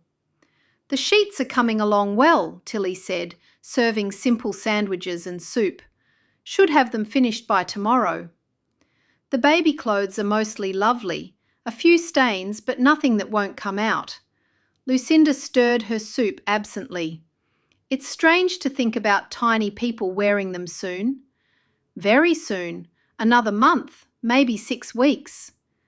And then what? Lucinda asked, the question hanging in the air between them. What do you mean? I mean after the babies come, when the Fishers return to their house. Where will we go, Tillie? Tillie set down her spoon. I don't know. I've been trying not to think about it. But you have a plan for everything. Tillie nodded. I'm still thinking about it. I will come up with a plan. If I plan, then I'll worry. If I worry, I'll make myself sick. So maybe it's better to not think about it until I have to. But that's not practical. You need to have options, backup plans. I don't have options. The words burst out of Lucinda, sharper than she'd intended. Don't you understand? I don't have family here. I don't have a house waiting for me somewhere. I have nowhere to go. Tillie stared at her, understanding suddenly flooding through her. Lucinda was quiet for a long moment, staring down at her untouched soup. When she spoke again, her voice was barely a whisper. My baby and I will have to live with strangers. Some family that takes pity on us, lets me stay in their back room with my baby. I'll be the poor widow they're helping out of Christian duty. A tear slipped down her cheek. I'm scared, Tillie. I'm terrified. Lucinda. I try not to think about it because when I do, I can't breathe. I can't imagine raising a child as someone's charity case, never having a place that's really mine. More tears came now, faster. What kind of life is that for a baby? Without thinking, she reached across the table and put her arm around Lucinda's shoulders. I'm scared too. Lucinda leaned into her, sobbing quietly against Tillie's shoulder. I have a little money saved, Tillie said softly, but not enough to rent a house and support myself and a baby. I keep thinking about having to move in with Zachariah's mother, having her take over raising my child because she'll think I can't manage alone. At least you'd have family. Would I though? Or would I just be another burden? Tillie's voice grew quieter. Gertrude means well, but she's always been controlling. If I lived with her, it wouldn't be my baby anymore. It would be hers. That sounds awful. Don't move in with her then, Lucinda said. What if we looked out for each other? Tillie suggested. Lucinda lifted her head. What do you mean? I mean, what if we didn't separate when the Fishers come back? What if we found a way to stay together? Together? Think about it. 2 women, 2 babies, sharing expenses, sharing responsibilities. It might be easier than trying to manage alone. Lucinda wiped her eyes with her apron. But how? Where would we live? I don't know yet. But maybe if we started looking now, started planning together instead of separately. You'd want that? To keep living with me? Tillie considered this. A month ago, the thought would have horrified her. Now, looking at Lucinda's tear-streaked face, thinking about facing the future alone with a baby, it seemed less frightening than the alternatives. I think I would. We've learned how to get along, haven't we? Most of the time, anyway. Most of the time, Lucinda agreed with a watery smile. And it would be practical, splitting costs, taking turns looking after the babies, letting the others sleep, having someone to help when things get difficult. It would certainly be easier than being at the mercy of other people's charity. So we'll figure it out together. We'll find a way to make it work. You really think we could? Lucinda asked. I think we have to try, because you're right. Being dependent on strangers is no way to raise children, and I'm tired of being scared about what comes next. Lucinda took a deep breath. So where do we start? We start by finishing these crib sheets and getting those baby clothes ready. Then we start looking for a place that needs 2 women and 2 babies instead of trying to find separate solutions.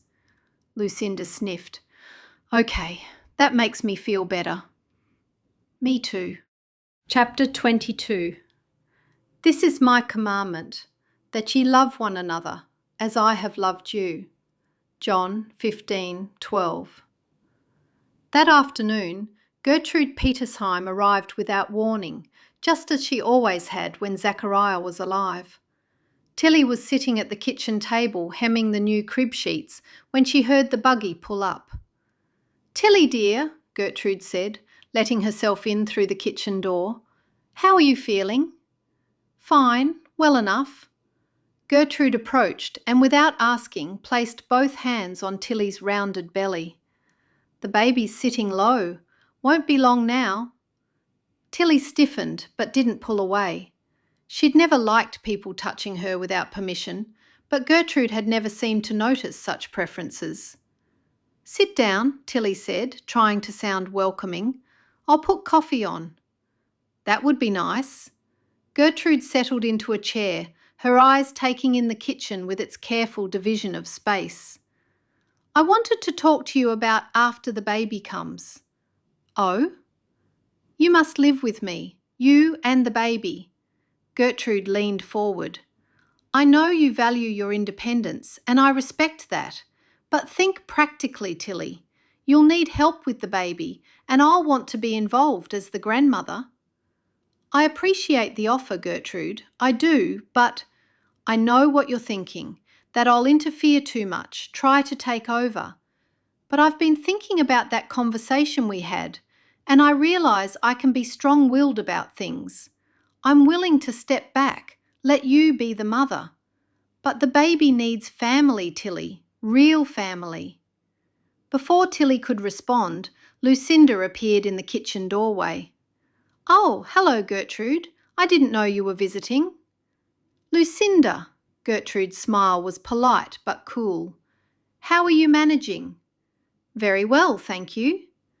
Gertrude turned back to Tillie. "As I was saying, I think it would be best for everyone if—" "Actually, I'm sorry, but I overheard just now," Lucinda interrupted.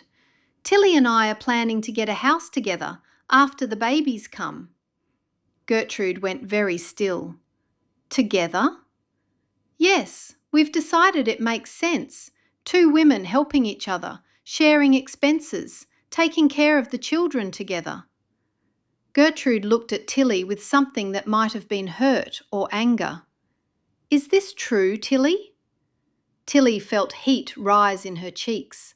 The direct confrontation, Gertrude's obvious disapproval, Lucinda's expectant face. It was too much. "Well," Tillie said slowly, "Lucinda and I talked about it, but nothing is firm yet. It was just an idea we discussed." Lucinda stared at her. "But that's what we decided, just this morning.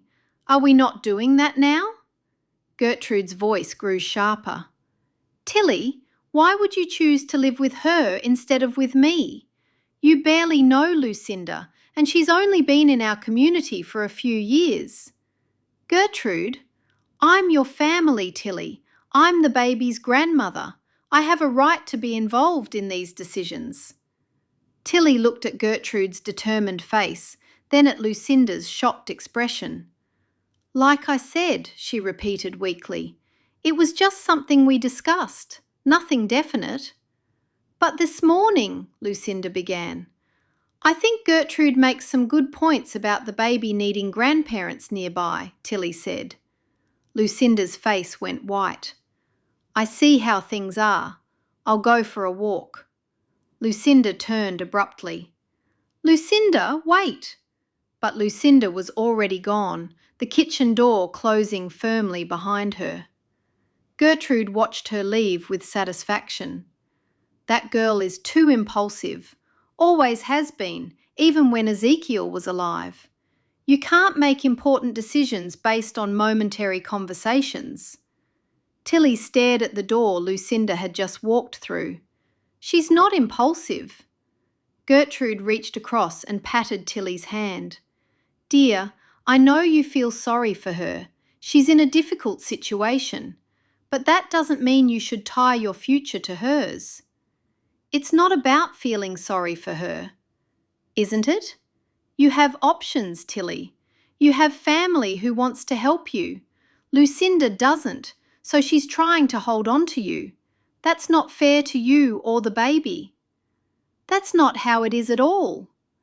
"Think about what's best for your child, Tillie. A stable home with loving grandparents, or an uncertain arrangement with someone you've known for only a few months? Tillie couldn't tell Gertrude outright she didn't want to live with her, and she wanted to live with Lucinda.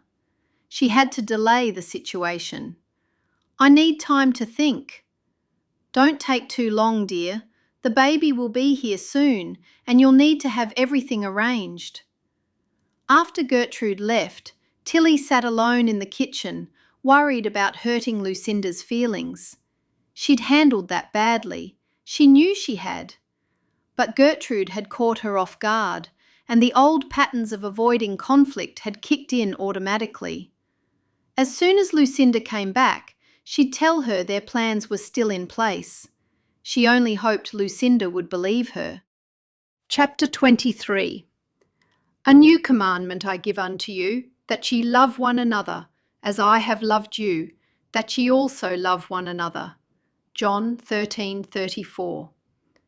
Lucinda had walked nearly to the main road when she heard the clip-clop of horse hooves behind her. She turned to see David driving Jacob's buggy, heading toward town. He pulled up beside her. "Lucinda, everything all right?" She looked up at his concerned face and felt her composure crumble.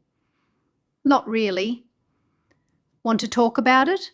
I was just heading to the mill to lend a hand, but it's not urgent." She climbed up beside him, grateful for the offer.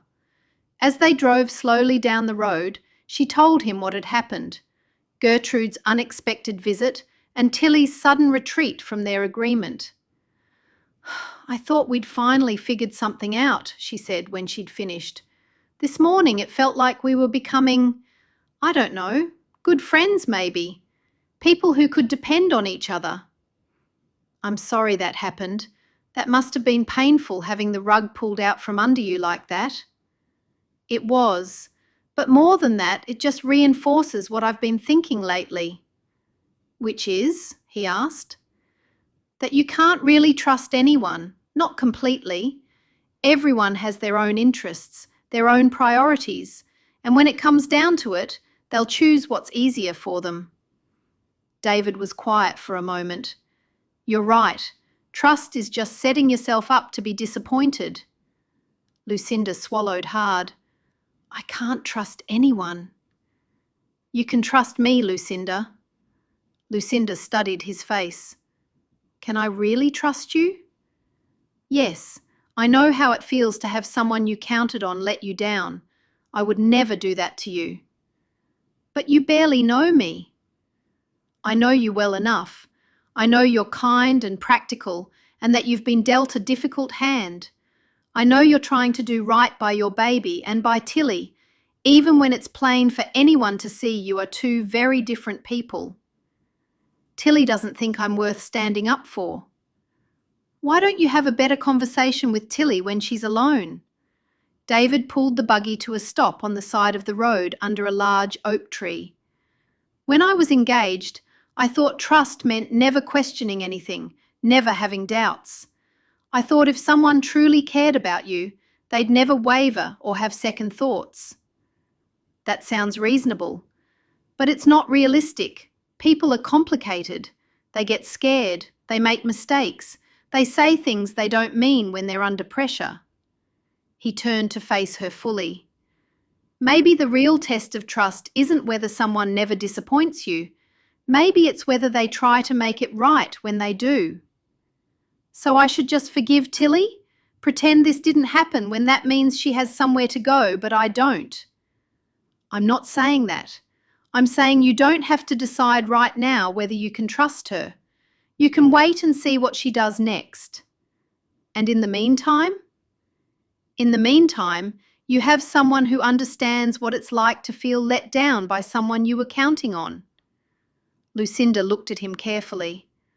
"Why are you being so kind to me?" "Because kindness is free, and we both need it right now."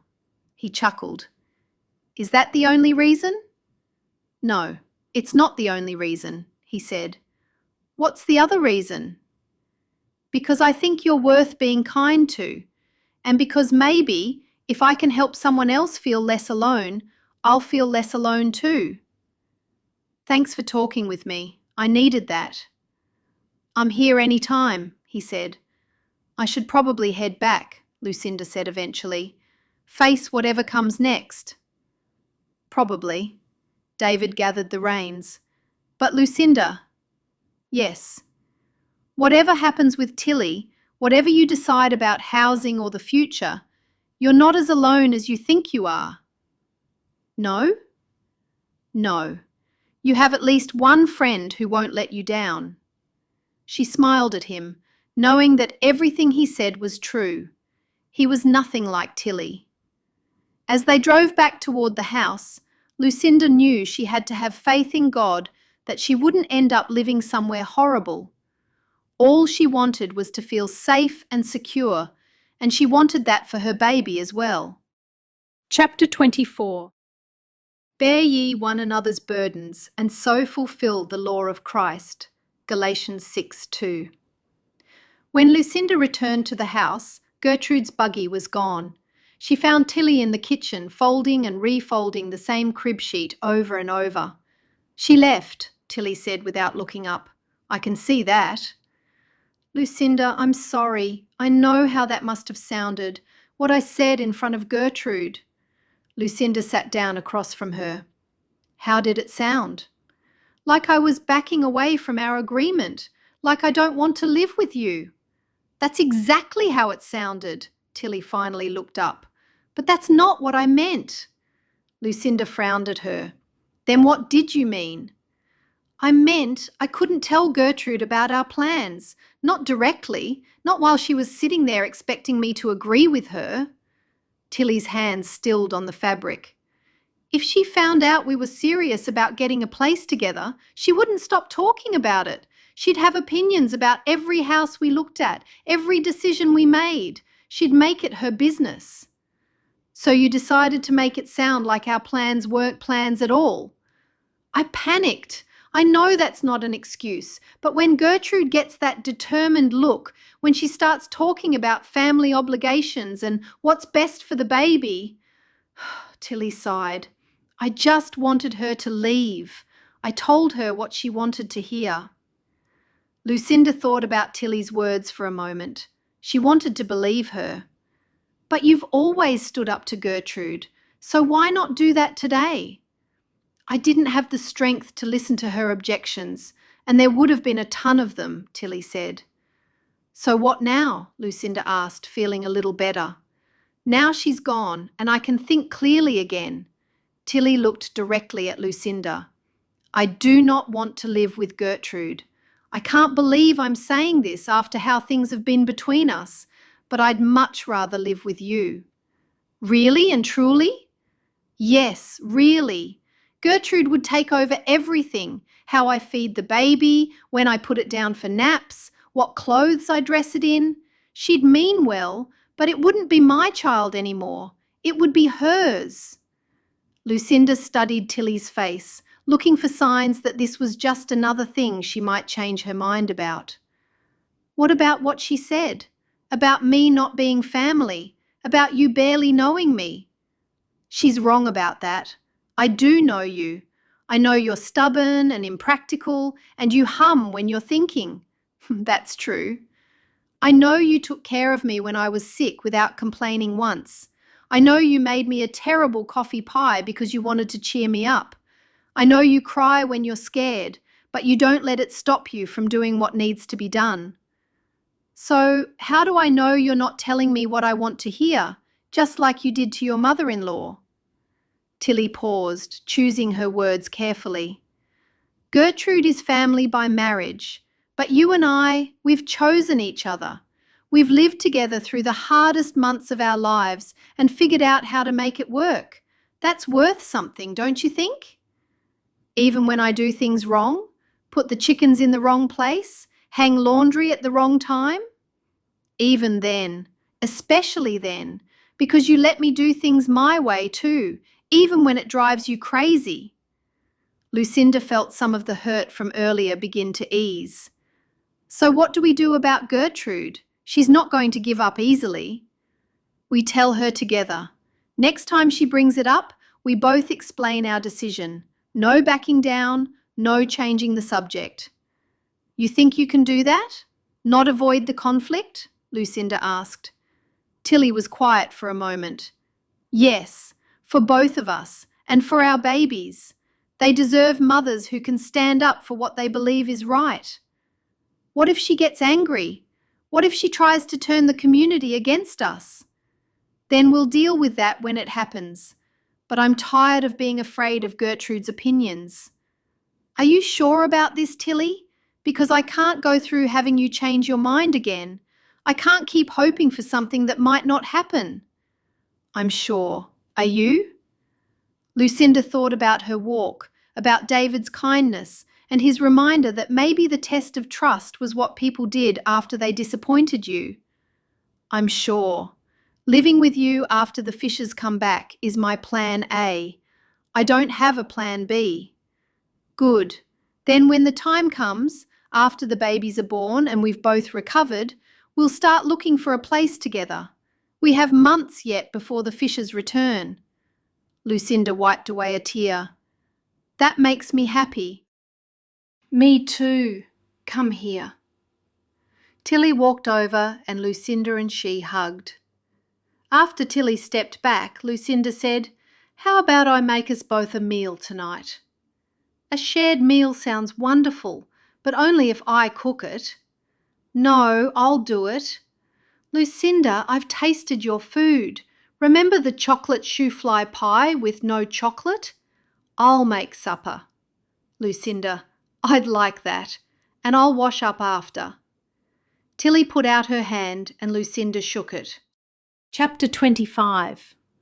But the fruit of the Spirit is love, joy, peace, long-suffering, gentleness, goodness, faith, meekness, temperance.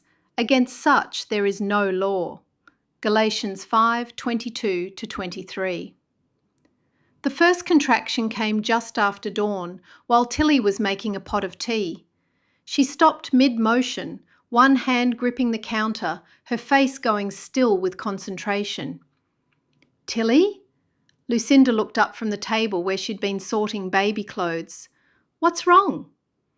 I think, Tillie breathed carefully through her nose, I think it's starting.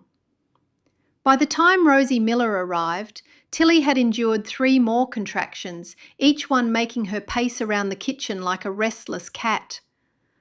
Let's have a look at you, dear, Rosie said, settling her black bag on the table. She examined Tillie with practiced hands, timing the contractions, checking the baby's position. Well, Tillie asked when Rosie stepped back. You're in early labour, but the baby's still got a ways to go. Hours yet, I'd say. Could be most of the day with the first baby. Hours? Lucinda's voice rose slightly. She has to go through this for hours?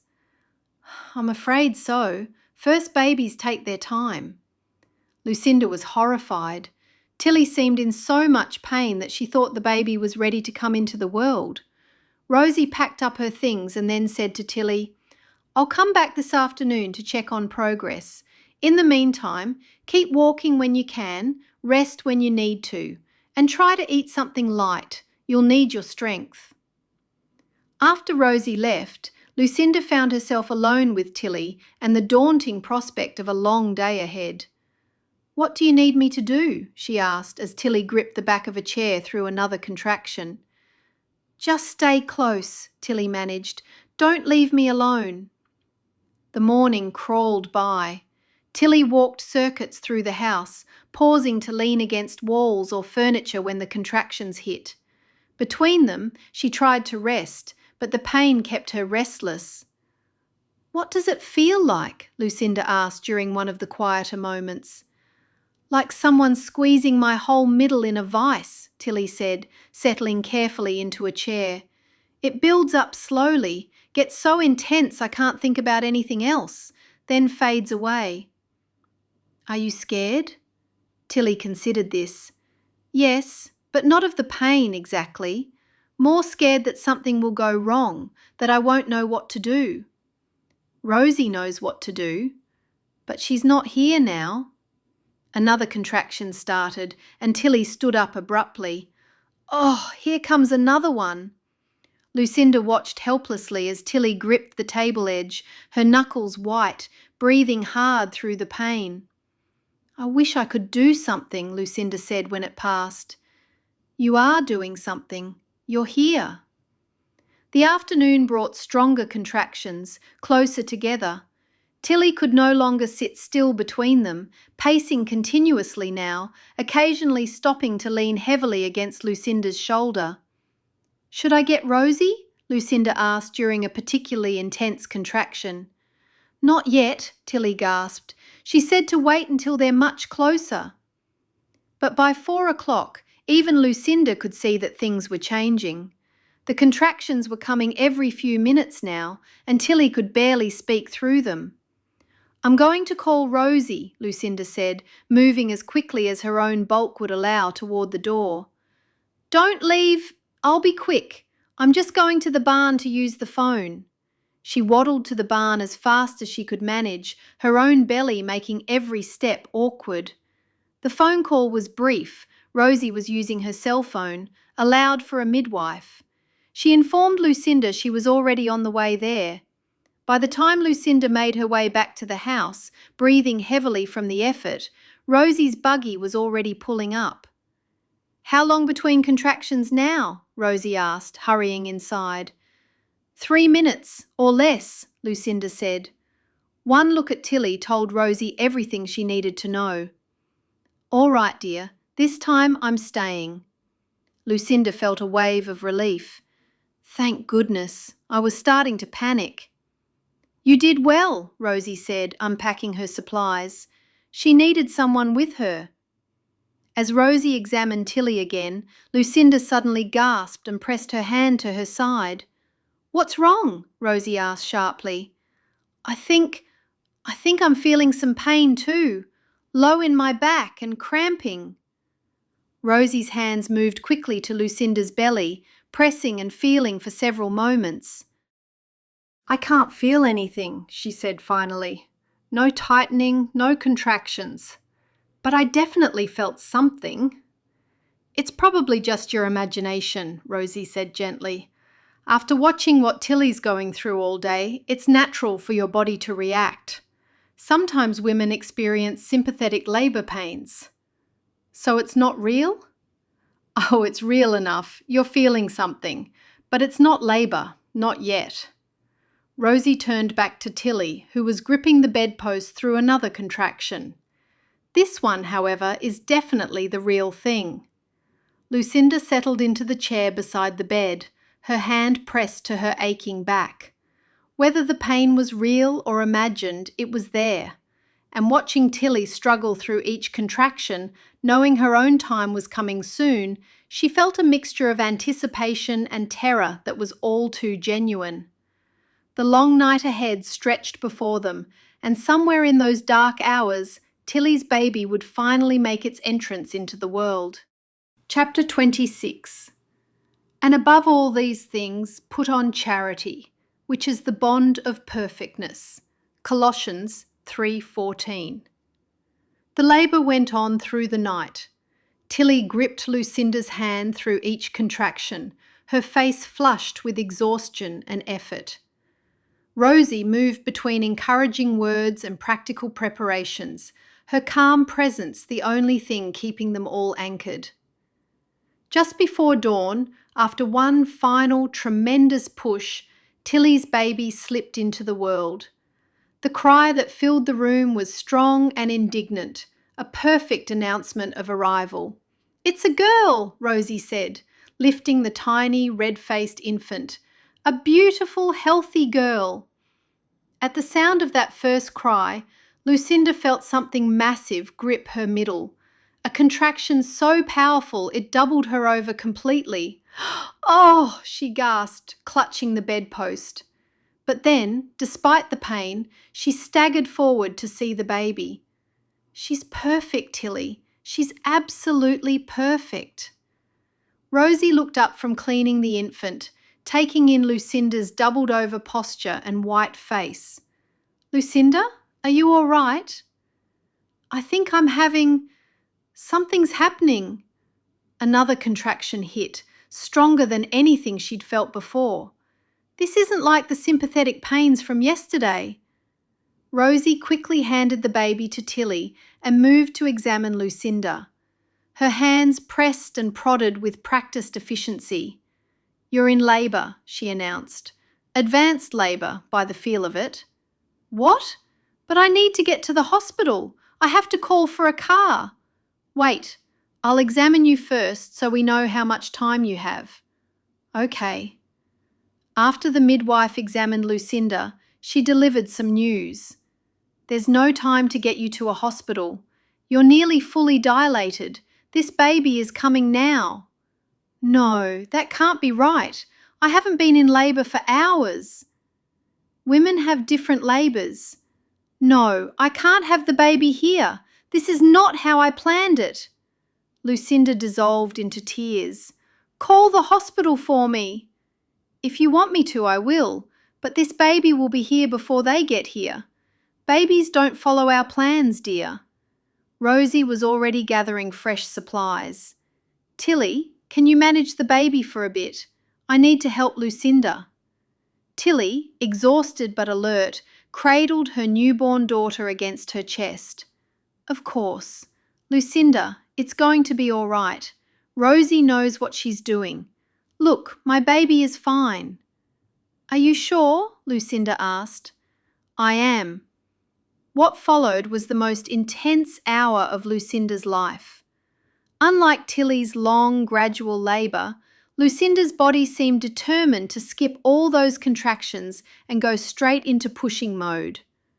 "I can't do this," she gasped during a brief respite. "It's too fast, too much."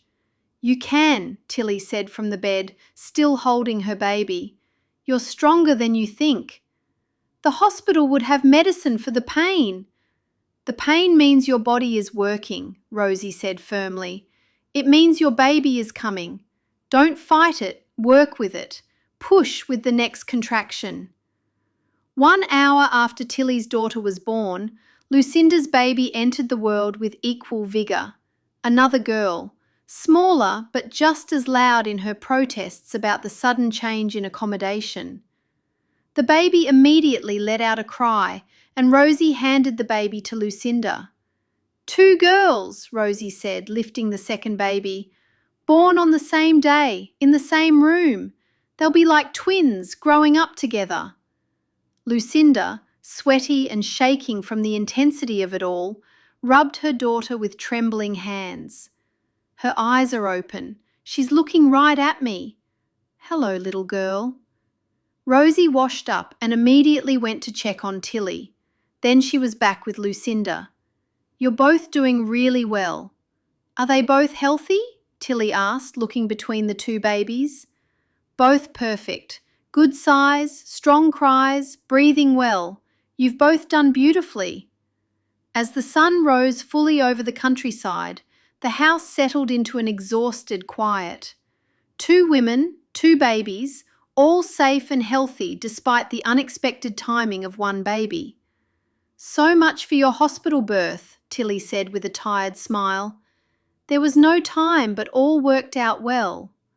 Outside, the chickens began their morning chorus, and somewhere in the distance, a rooster crowed the beginning of a new day. Chapter 27. Forbearing one another and forgiving one another, if any man have a quarrel against any, even as Christ forgave you, so also do ye. Colossians 3:13.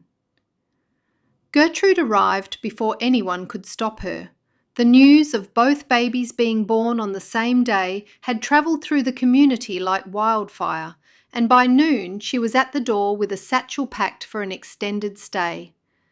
"You can't manage 2 newborns and recovery on your own," she announced, setting her bag in the hallway. "I'm staying until you're both on your feet." Tillie, exhausted from the night's ordeal and overwhelmed by the reality of having a tiny human depending on her, found she didn't have the energy to argue. "Gertrude, we appreciate the offer, but—" "No arguments. You need help and I need to be useful." Gertrude was already rolling up her sleeves. "Now, where are these babies I've been hearing about?" What followed was 3 days of Gertrude taking charge in a way that surprised everyone, especially Tillie. Instead of criticism and control, Gertrude brought quiet efficiency and practical wisdom. She cooked, cleaned, fed the chickens, and looked after the vegetable garden. When baby Ivy, Tillie's baby, cried inconsolably at 2 a.m, Gertrude appeared with warm blankets and patient hands.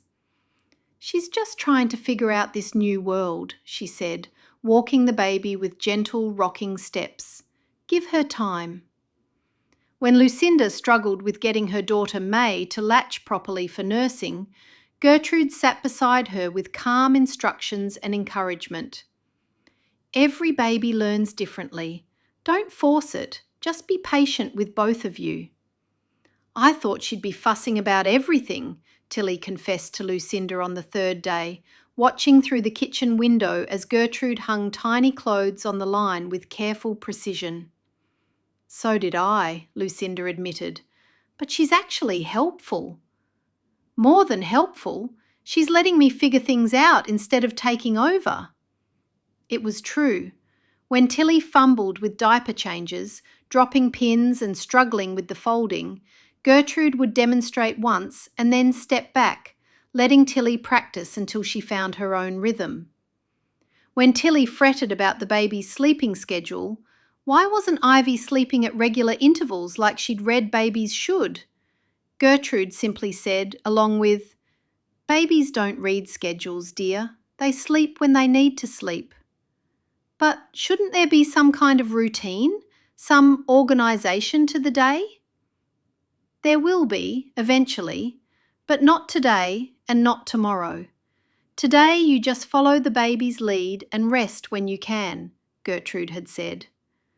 It went against every instinct Tillie had about how life should be managed, but she was too tired to maintain her usual standards of organisation, and surprisingly, the world didn't end and nothing bad happened. The kitchen stayed messier than she would normally tolerate. Baby clothes lay wherever they were changed instead of being immediately folded and put away. Meals happened when people were hungry rather than at precise times, and somehow it all worked. "I used to think," Tillie said one evening as she and Lucinda sat feeding their daughters, "that if I didn't keep everything perfectly organised, everything would fall apart." "And now?" "Now I think maybe some things are more important than perfect organisation." On the 4th day, as Gertrude was packing her bag to return home, she pulled Tillie aside. "You're going to be a good mother," she said quietly, "even if I can't keep everything perfectly organised?" "Especially then. Babies need love and attention more than they need perfectly folded laundry." Gertrude paused. "I learned that too late with Zachariah. I spent so much time trying to make everything perfect that I sometimes forgot to just be with him." "Gertrude, you have good instincts, Tillie. Trust them. And trust that baby to tell you what she needs." Gertrude glanced over where Lucinda was gently bouncing her fussy daughter. "You both do. You're going to help each other figure this out. I know you want to live with Lucinda. I've heard some rumours and I'm okay about you doing that." "You are?" Gertrude was quiet for a moment. "I was hurt at first. I wanted to be the one you turned to for help. But watching you these past few days, seeing how you and Lucinda support each other," she shrugged. "What matters isn't who helps you, but that you have help when you need it." "Thank you, and you'll always be in Ivy's life." "I know." After Gertrude left, the house felt different. Not empty, but somehow more spacious. The babies continued their unpredictable schedule of sleeping, eating and crying. The laundry continued to pile up at irregular intervals. Meals continued to happen at odd times, but Tillie found she could breathe easier in the midst of it all. "Thank you," she said to Lucinda that evening as they sat together in the front room, each holding a tired baby. "For what?" "For showing me that not everything has to be perfect to be good." "I didn't show you that. The babies did." "Maybe, but I learned it living with you." Tillie adjusted Ivy's blanket gently. "I learned that sometimes the best way to take care of people isn't to have everything organised perfectly. Sometimes it's just to be there, even when things are messy." "Well, I'm glad my messiness has finally found approval." Tillie shook her head. "I wouldn't say approval. I'd call it tolerance." Lucinda smiled. "That's good enough." Chapter 28. And above all things have fervent charity among yourselves, for charity shall cover the multitude of sins. 1 Peter 4:8. Days later, Ivy's cry pierced the silence at 3 a.m. Tillie woke immediately. Her body had learned to respond to that sound before her mind fully caught up. She swung her legs over the edge of the bed, moving carefully. Ivy was probably hungry again. It had been about 3 hours since her last feeding. "Coming, little one," she whispered, lifting Ivy from the crib. But when she tried to nurse, Ivy turned her head away and continued crying, the frustrated, angry cry that meant something was wrong, but she couldn't tell her mother what. Tillie tried everything she could think of, changed her diaper even though it was barely damp, walked her around the room, checked to see if her hair was wrapped around a tiny finger or toe. Nothing helped. The crying grew louder, more desperate. A soft knock on her door made Tillie look up. Lucinda appeared, fully dressed despite the hour, carrying a wide-awake baby May.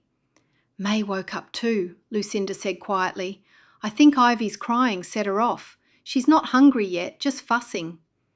"I can't figure out what's wrong with Ivy. She won't eat, but she won't stop crying either." "Here, let me try something." Lucinda settled into the rocking chair.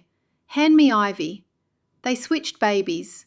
Baby May immediately settled against Lucinda's shoulder with a contented sigh, while Ivy's cries softened to whimpering in Tillie's arms. "How did you know that would work?" Tillie asked. "I didn't, but sometimes they just want a change of scenery."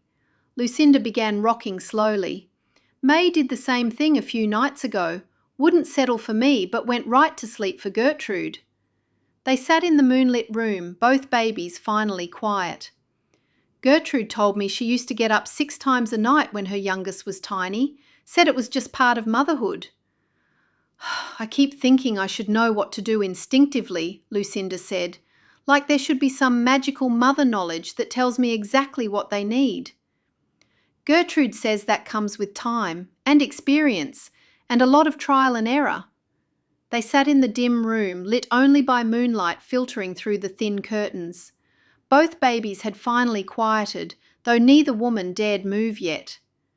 "Gertrude makes it look so easy. She picks up either baby and they just settle."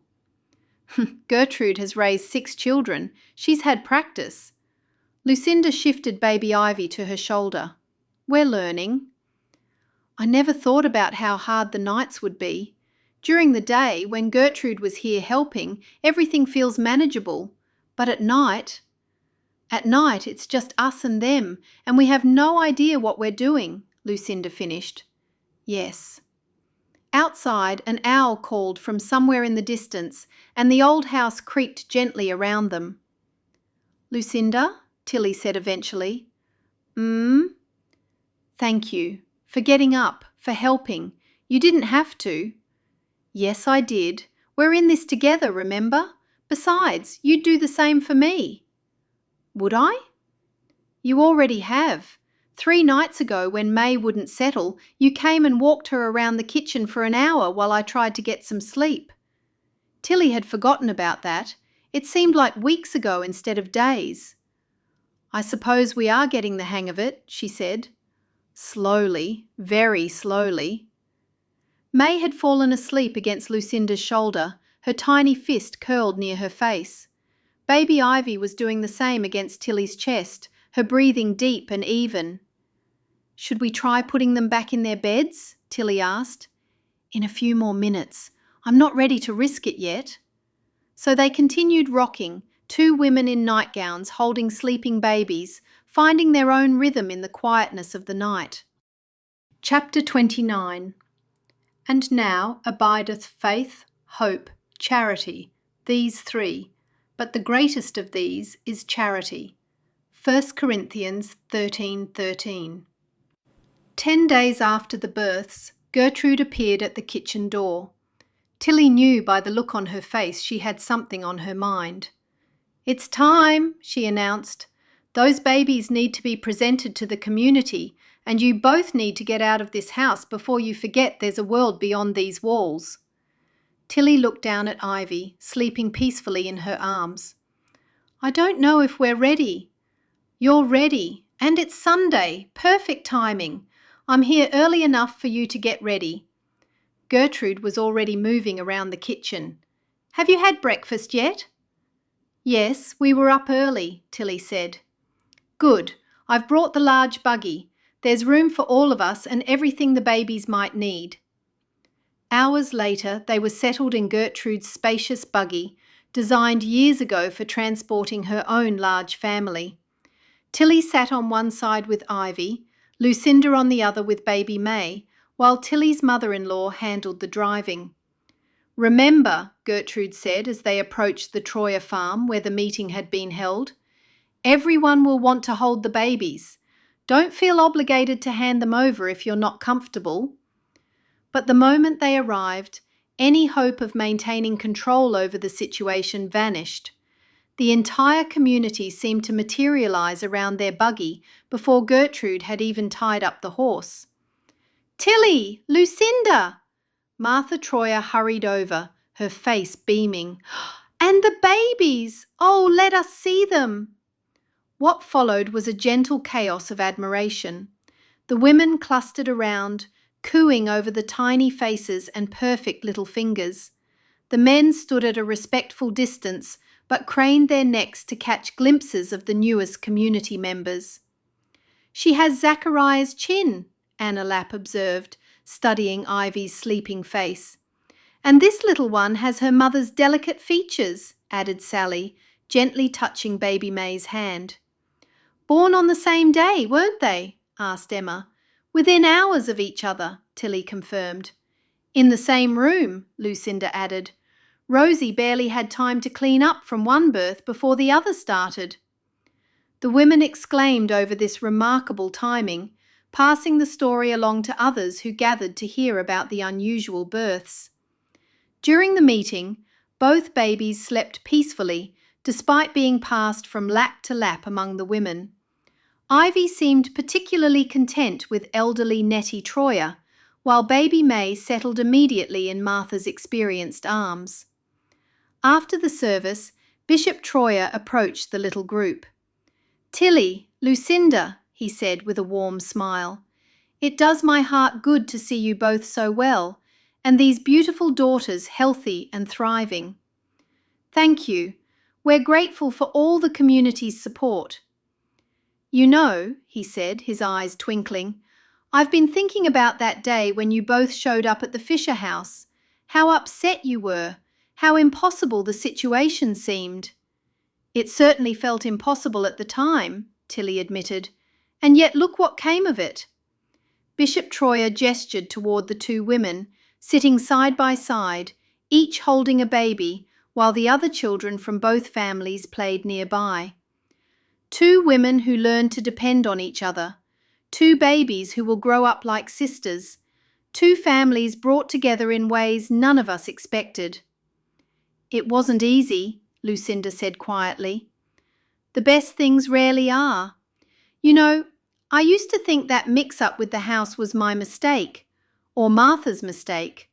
But watching you both today, seeing how well you've managed everything together, I'm beginning to think it wasn't a mistake at all," the bishop said. "What do you mean?" Tillie asked. "I mean, maybe God knew exactly what he was doing when he put you both in the same place at the same time. Maybe what looked like confusion to us was actually God's workings." Martha, overhearing, joined the conversation. "I've thought the same thing. 2 women who needed each other, even though neither of you knew it at the time.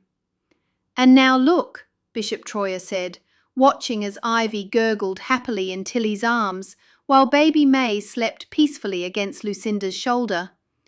2 daughters who will never know what it's like to be alone in the world, because they'll always have each other. Just like their mothers learned to live with each other, Gertrude added, settling beside them with obvious satisfaction.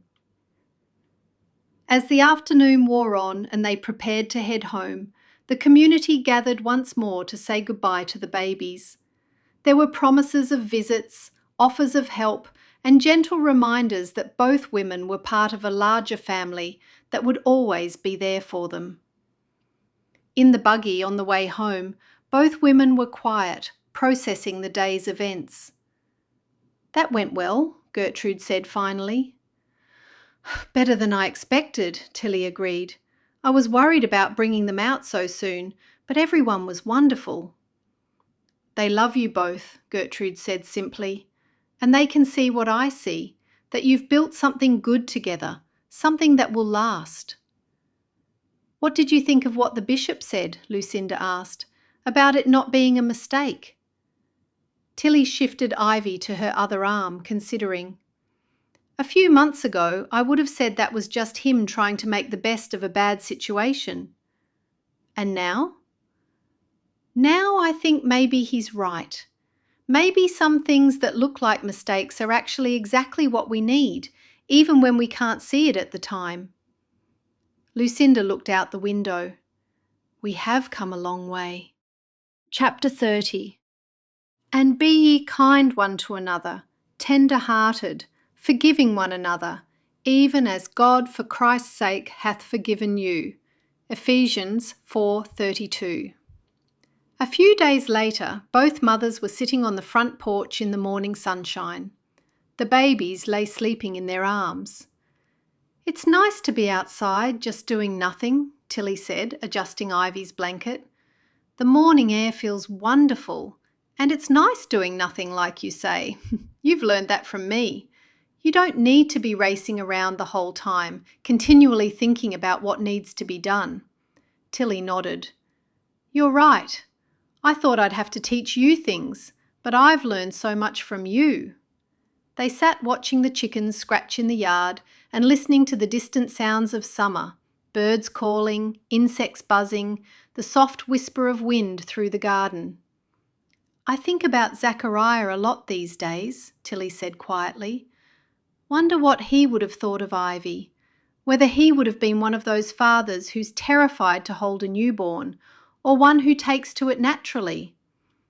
"What do you think he would have been?" Lucinda asked. "Both, probably. Terrified at first, then completely devoted within minutes. He was always so careful with fragile things. I remember watching him handle baby chicks with such gentle hands." Tillie smiled. "I think he would have worried about everything, whether she was too hot, too cold, eating enough, sleeping enough. But he would have hidden it behind jokes and silly faces to make her laugh, even though she's too young to laugh right now." "Ezekiel would have been the same way," Lucinda said, looking down at baby May's peaceful face. "Cautious until he understood something, then wholehearted. He would have loved being a father and would have stayed up half the night just watching her sleep." "Do you think about that a lot? What they're missing?" Tillie asked. "Every day. But lately," Lucinda adjusted the baby's blanket, "lately I think more about what they gave us. When May yawns or makes a certain expression, I see Ezekiel so clearly it takes my breath away. I used to think that would make me sad forever. Now I think it's a gift, having these little reminders that love doesn't just disappear when someone dies. It finds new ways to show itself." Tillie nodded slowly. "Ivy has Zachariah's stubborn chin already, and when she grips my finger, she holds on just like he used to hold my hand, like she's never going to let go." The sound of voices and buggy wheels made them look up to see Jacob and David approaching. "Good morning, ladies," Jacob called as they tied up the horse. How are our new arrivals doing?" "Growing bigger every day," Tillie said proudly. "Come take a look at them. We didn't see you at the meeting the other day." "You were surrounded by a crowd. We couldn't get through to say hello," David said.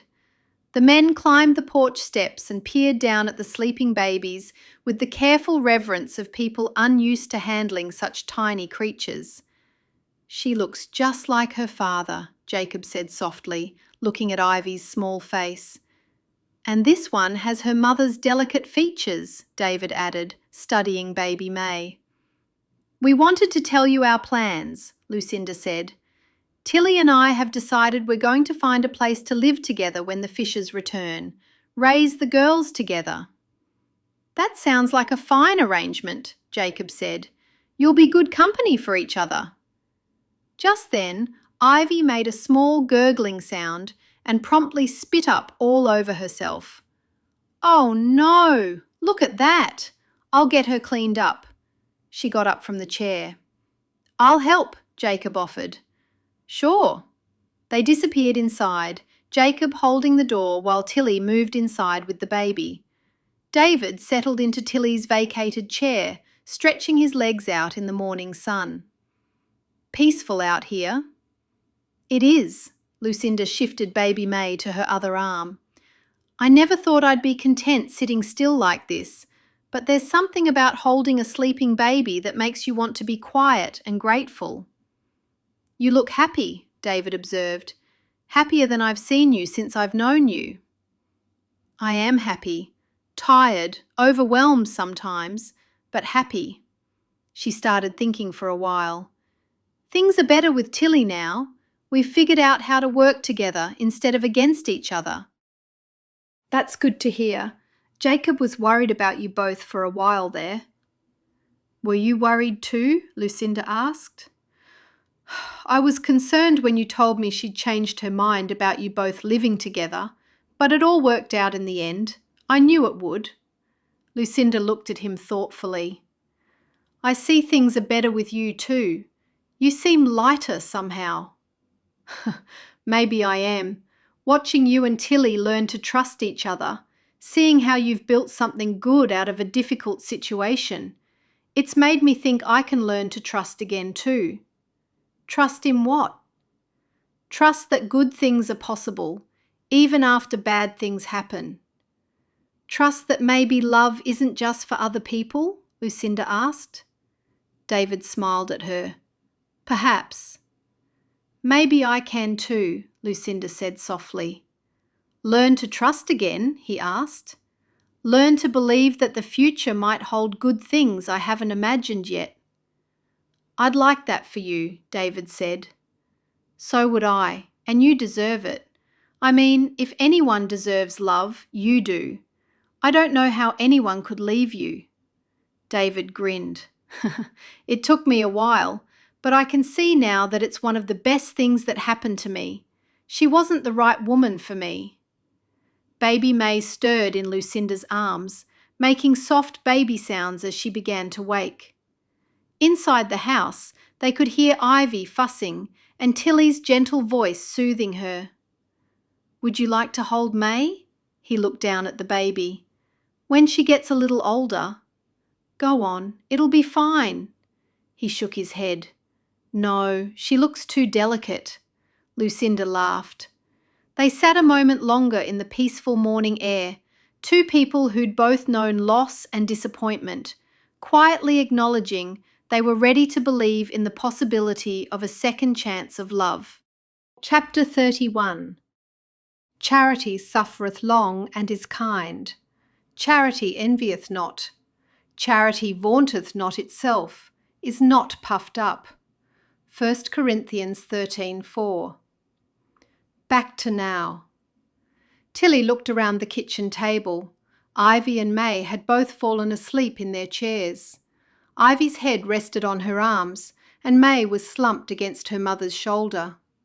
All the young boys were now in bed. "I think that's enough storytelling for one night," Lucinda said softly, stroking her daughter's hair. Ivy opened her eyes. "But we want to hear the rest." You know the rest, Tillie said with a smile. Nothing as dramatic as what you've already heard. Your father fell in love with me, and Uncle David fell in love with Aunt Lucinda. Jacob stood up carefully and lifted Ivy into his arms. Come on, little one, time for bed. David did the same with May, cradling her against his chest. Off to dreamland. The men carried the girls upstairs, their voices a gentle murmur as they tucked their daughters into the beds in Ivy's room. When they returned, Tillie began clearing the coffee cups from the table. Hard to believe it all really happened. Which part? Lucinda asked, helping with the dishes. The fighting over laundry lines or the chicken disasters? All of it. The whole impossible year that somehow worked out exactly as it needed to. David settled back into his chair, watching his wife move around the kitchen. I still can't believe you two didn't kill each other in those first few months. We came close a few times, Tillie admitted. Remember the great kitchen war over the chipped cups? Jacob said, shaking his head. Or when you reorganised my drawer, Tillie said to Lucinda. I thought that was the end of any hope for peace between us. They were perfectly organised, and you're not even a kind of person who thinks about things like that.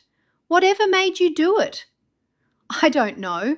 I just wanted you to feel what it's like to have your life reorganised for you when you never asked for it. Lucinda laughed. You're right. I was rigid and controlling. You were organised and practical. I just didn't understand the difference back then. They finished cleaning up in the comfortable rhythm of people who'd shared countless such moments over the years. Do you ever wonder, David said, what would have happened if the Bishop and Martha had gotten their wires uncrossed from the beginning? If only one of you had been sent to the Fisher's house? Tillie and Lucinda looked at each other. I'd have been alone with a baby and no idea how to manage, Lucinda said. And I'd have ended up living with Gertrude, letting her take over raising Ivy, Tillie added, even though she said she wouldn't. Instead, you got each other, Jacob said. Instead, we got the hardest year of our lives that turned into the foundation for everything that came after, Tillie corrected. And eventually, we got you two as well, Lucinda said, smiling at David. Now that's a story in itself, David said, reaching over to squeeze his wife's hand. David was easy, Lucinda said. After everything with Ezekiel, I thought I'd never want to remarry. David, you were so kind, so patient with my grief. You never pushed, just waited until I was ready. Then why did you make me wait 2 years? David said with a chuckle. I had to be sure. Worth every day, David said. Jacob, on the other hand, Tillie said, giving her husband a pointed look, was not so easy to discourage. I was persistent, Jacob said. You were relentless with your attention. Had to be before anyone else caught your eye, Tillie laughed. I kept telling you I wasn't interested. What changed your mind about him? David asked, genuinely curious. He wore me down. I realised he'd been there through the worst of it without expecting anything in return. That's when I understood the difference between someone who wants something from you and someone who genuinely cares about you. Still took her another 6 months from my proposal to the marriage, Jacob said with a laugh. I had to be sure, Tillie said, mirroring Lucinda's earlier answer. I had to know I was choosing you because I wanted you, not because I needed rescuing. Jacob took her hand. You'd have been just fine by yourself. You didn't need rescuing. Now that we're moving back here, the girls will be growing up like sisters, just like you both always wanted, David said. It'll be wonderful. I can't wait. And the boys are about the same ages too, Lucinda added. One big happy family. It's funny that finding out the person who irritates you most becomes a person you can't imagine living without, Tillie said. They sat in the quiet kitchen, 4 people whose lives had been shaped by a simple mistake, 2 widows sent to the same house, 2 men who'd stepped in to help and ended up being in their lives forever. Thank you, David said quietly to both women, for telling the children the real story, not the sanitized version where everything worked out easily. They needed to know it was hard, Lucinda said, that good things sometimes come from difficult beginnings. At this point, all the girls care about is hearing a good story, Tillie added. The story was finished for now, but the life it had created, two families, intertwined and inseparable, would continue for generations to come. Ivy and May would grow up knowing they were born an hour apart in the same house, their mother's friendship woven into the fabric of their earliest memories. Two women had learned that love comes in many forms, and that sometimes the most unlikely partnerships create the strongest foundations. Tillie had found a sister in Lucinda, and Lucinda had found the belonging she'd been searching for. Outside, the seasons would continue their endless cycle, planting and harvest, winter's quiet and spring's renewal. Inside these two households, side by side, children would be raised with the knowledge that family isn't always defined by blood alone. The Lord worked in mysterious ways, people said. Sometimes the greatest blessings come when we are least expecting. Thank you for reading Two Amish Widows. Thanks so much for listening. If you enjoyed this audiobook and want more, join my members-only section. You'll get early access to all my audiobooks weeks before they're released here. Monthly discounts to my store, and members-only polls where you help me choose characters and shape future books. Your support truly means the world to me and helps me keep creating these stories for you. You'll find the link to join in the bio. You can also find all my audiobooks, paperbacks, and large print editions directly at samanthapriceauthor.com. Until next time, thanks for listening. You have been listening to Two Amish Widows. Copyright 2026 by Samantha Price. Production copyright 2026 by Samantha Price.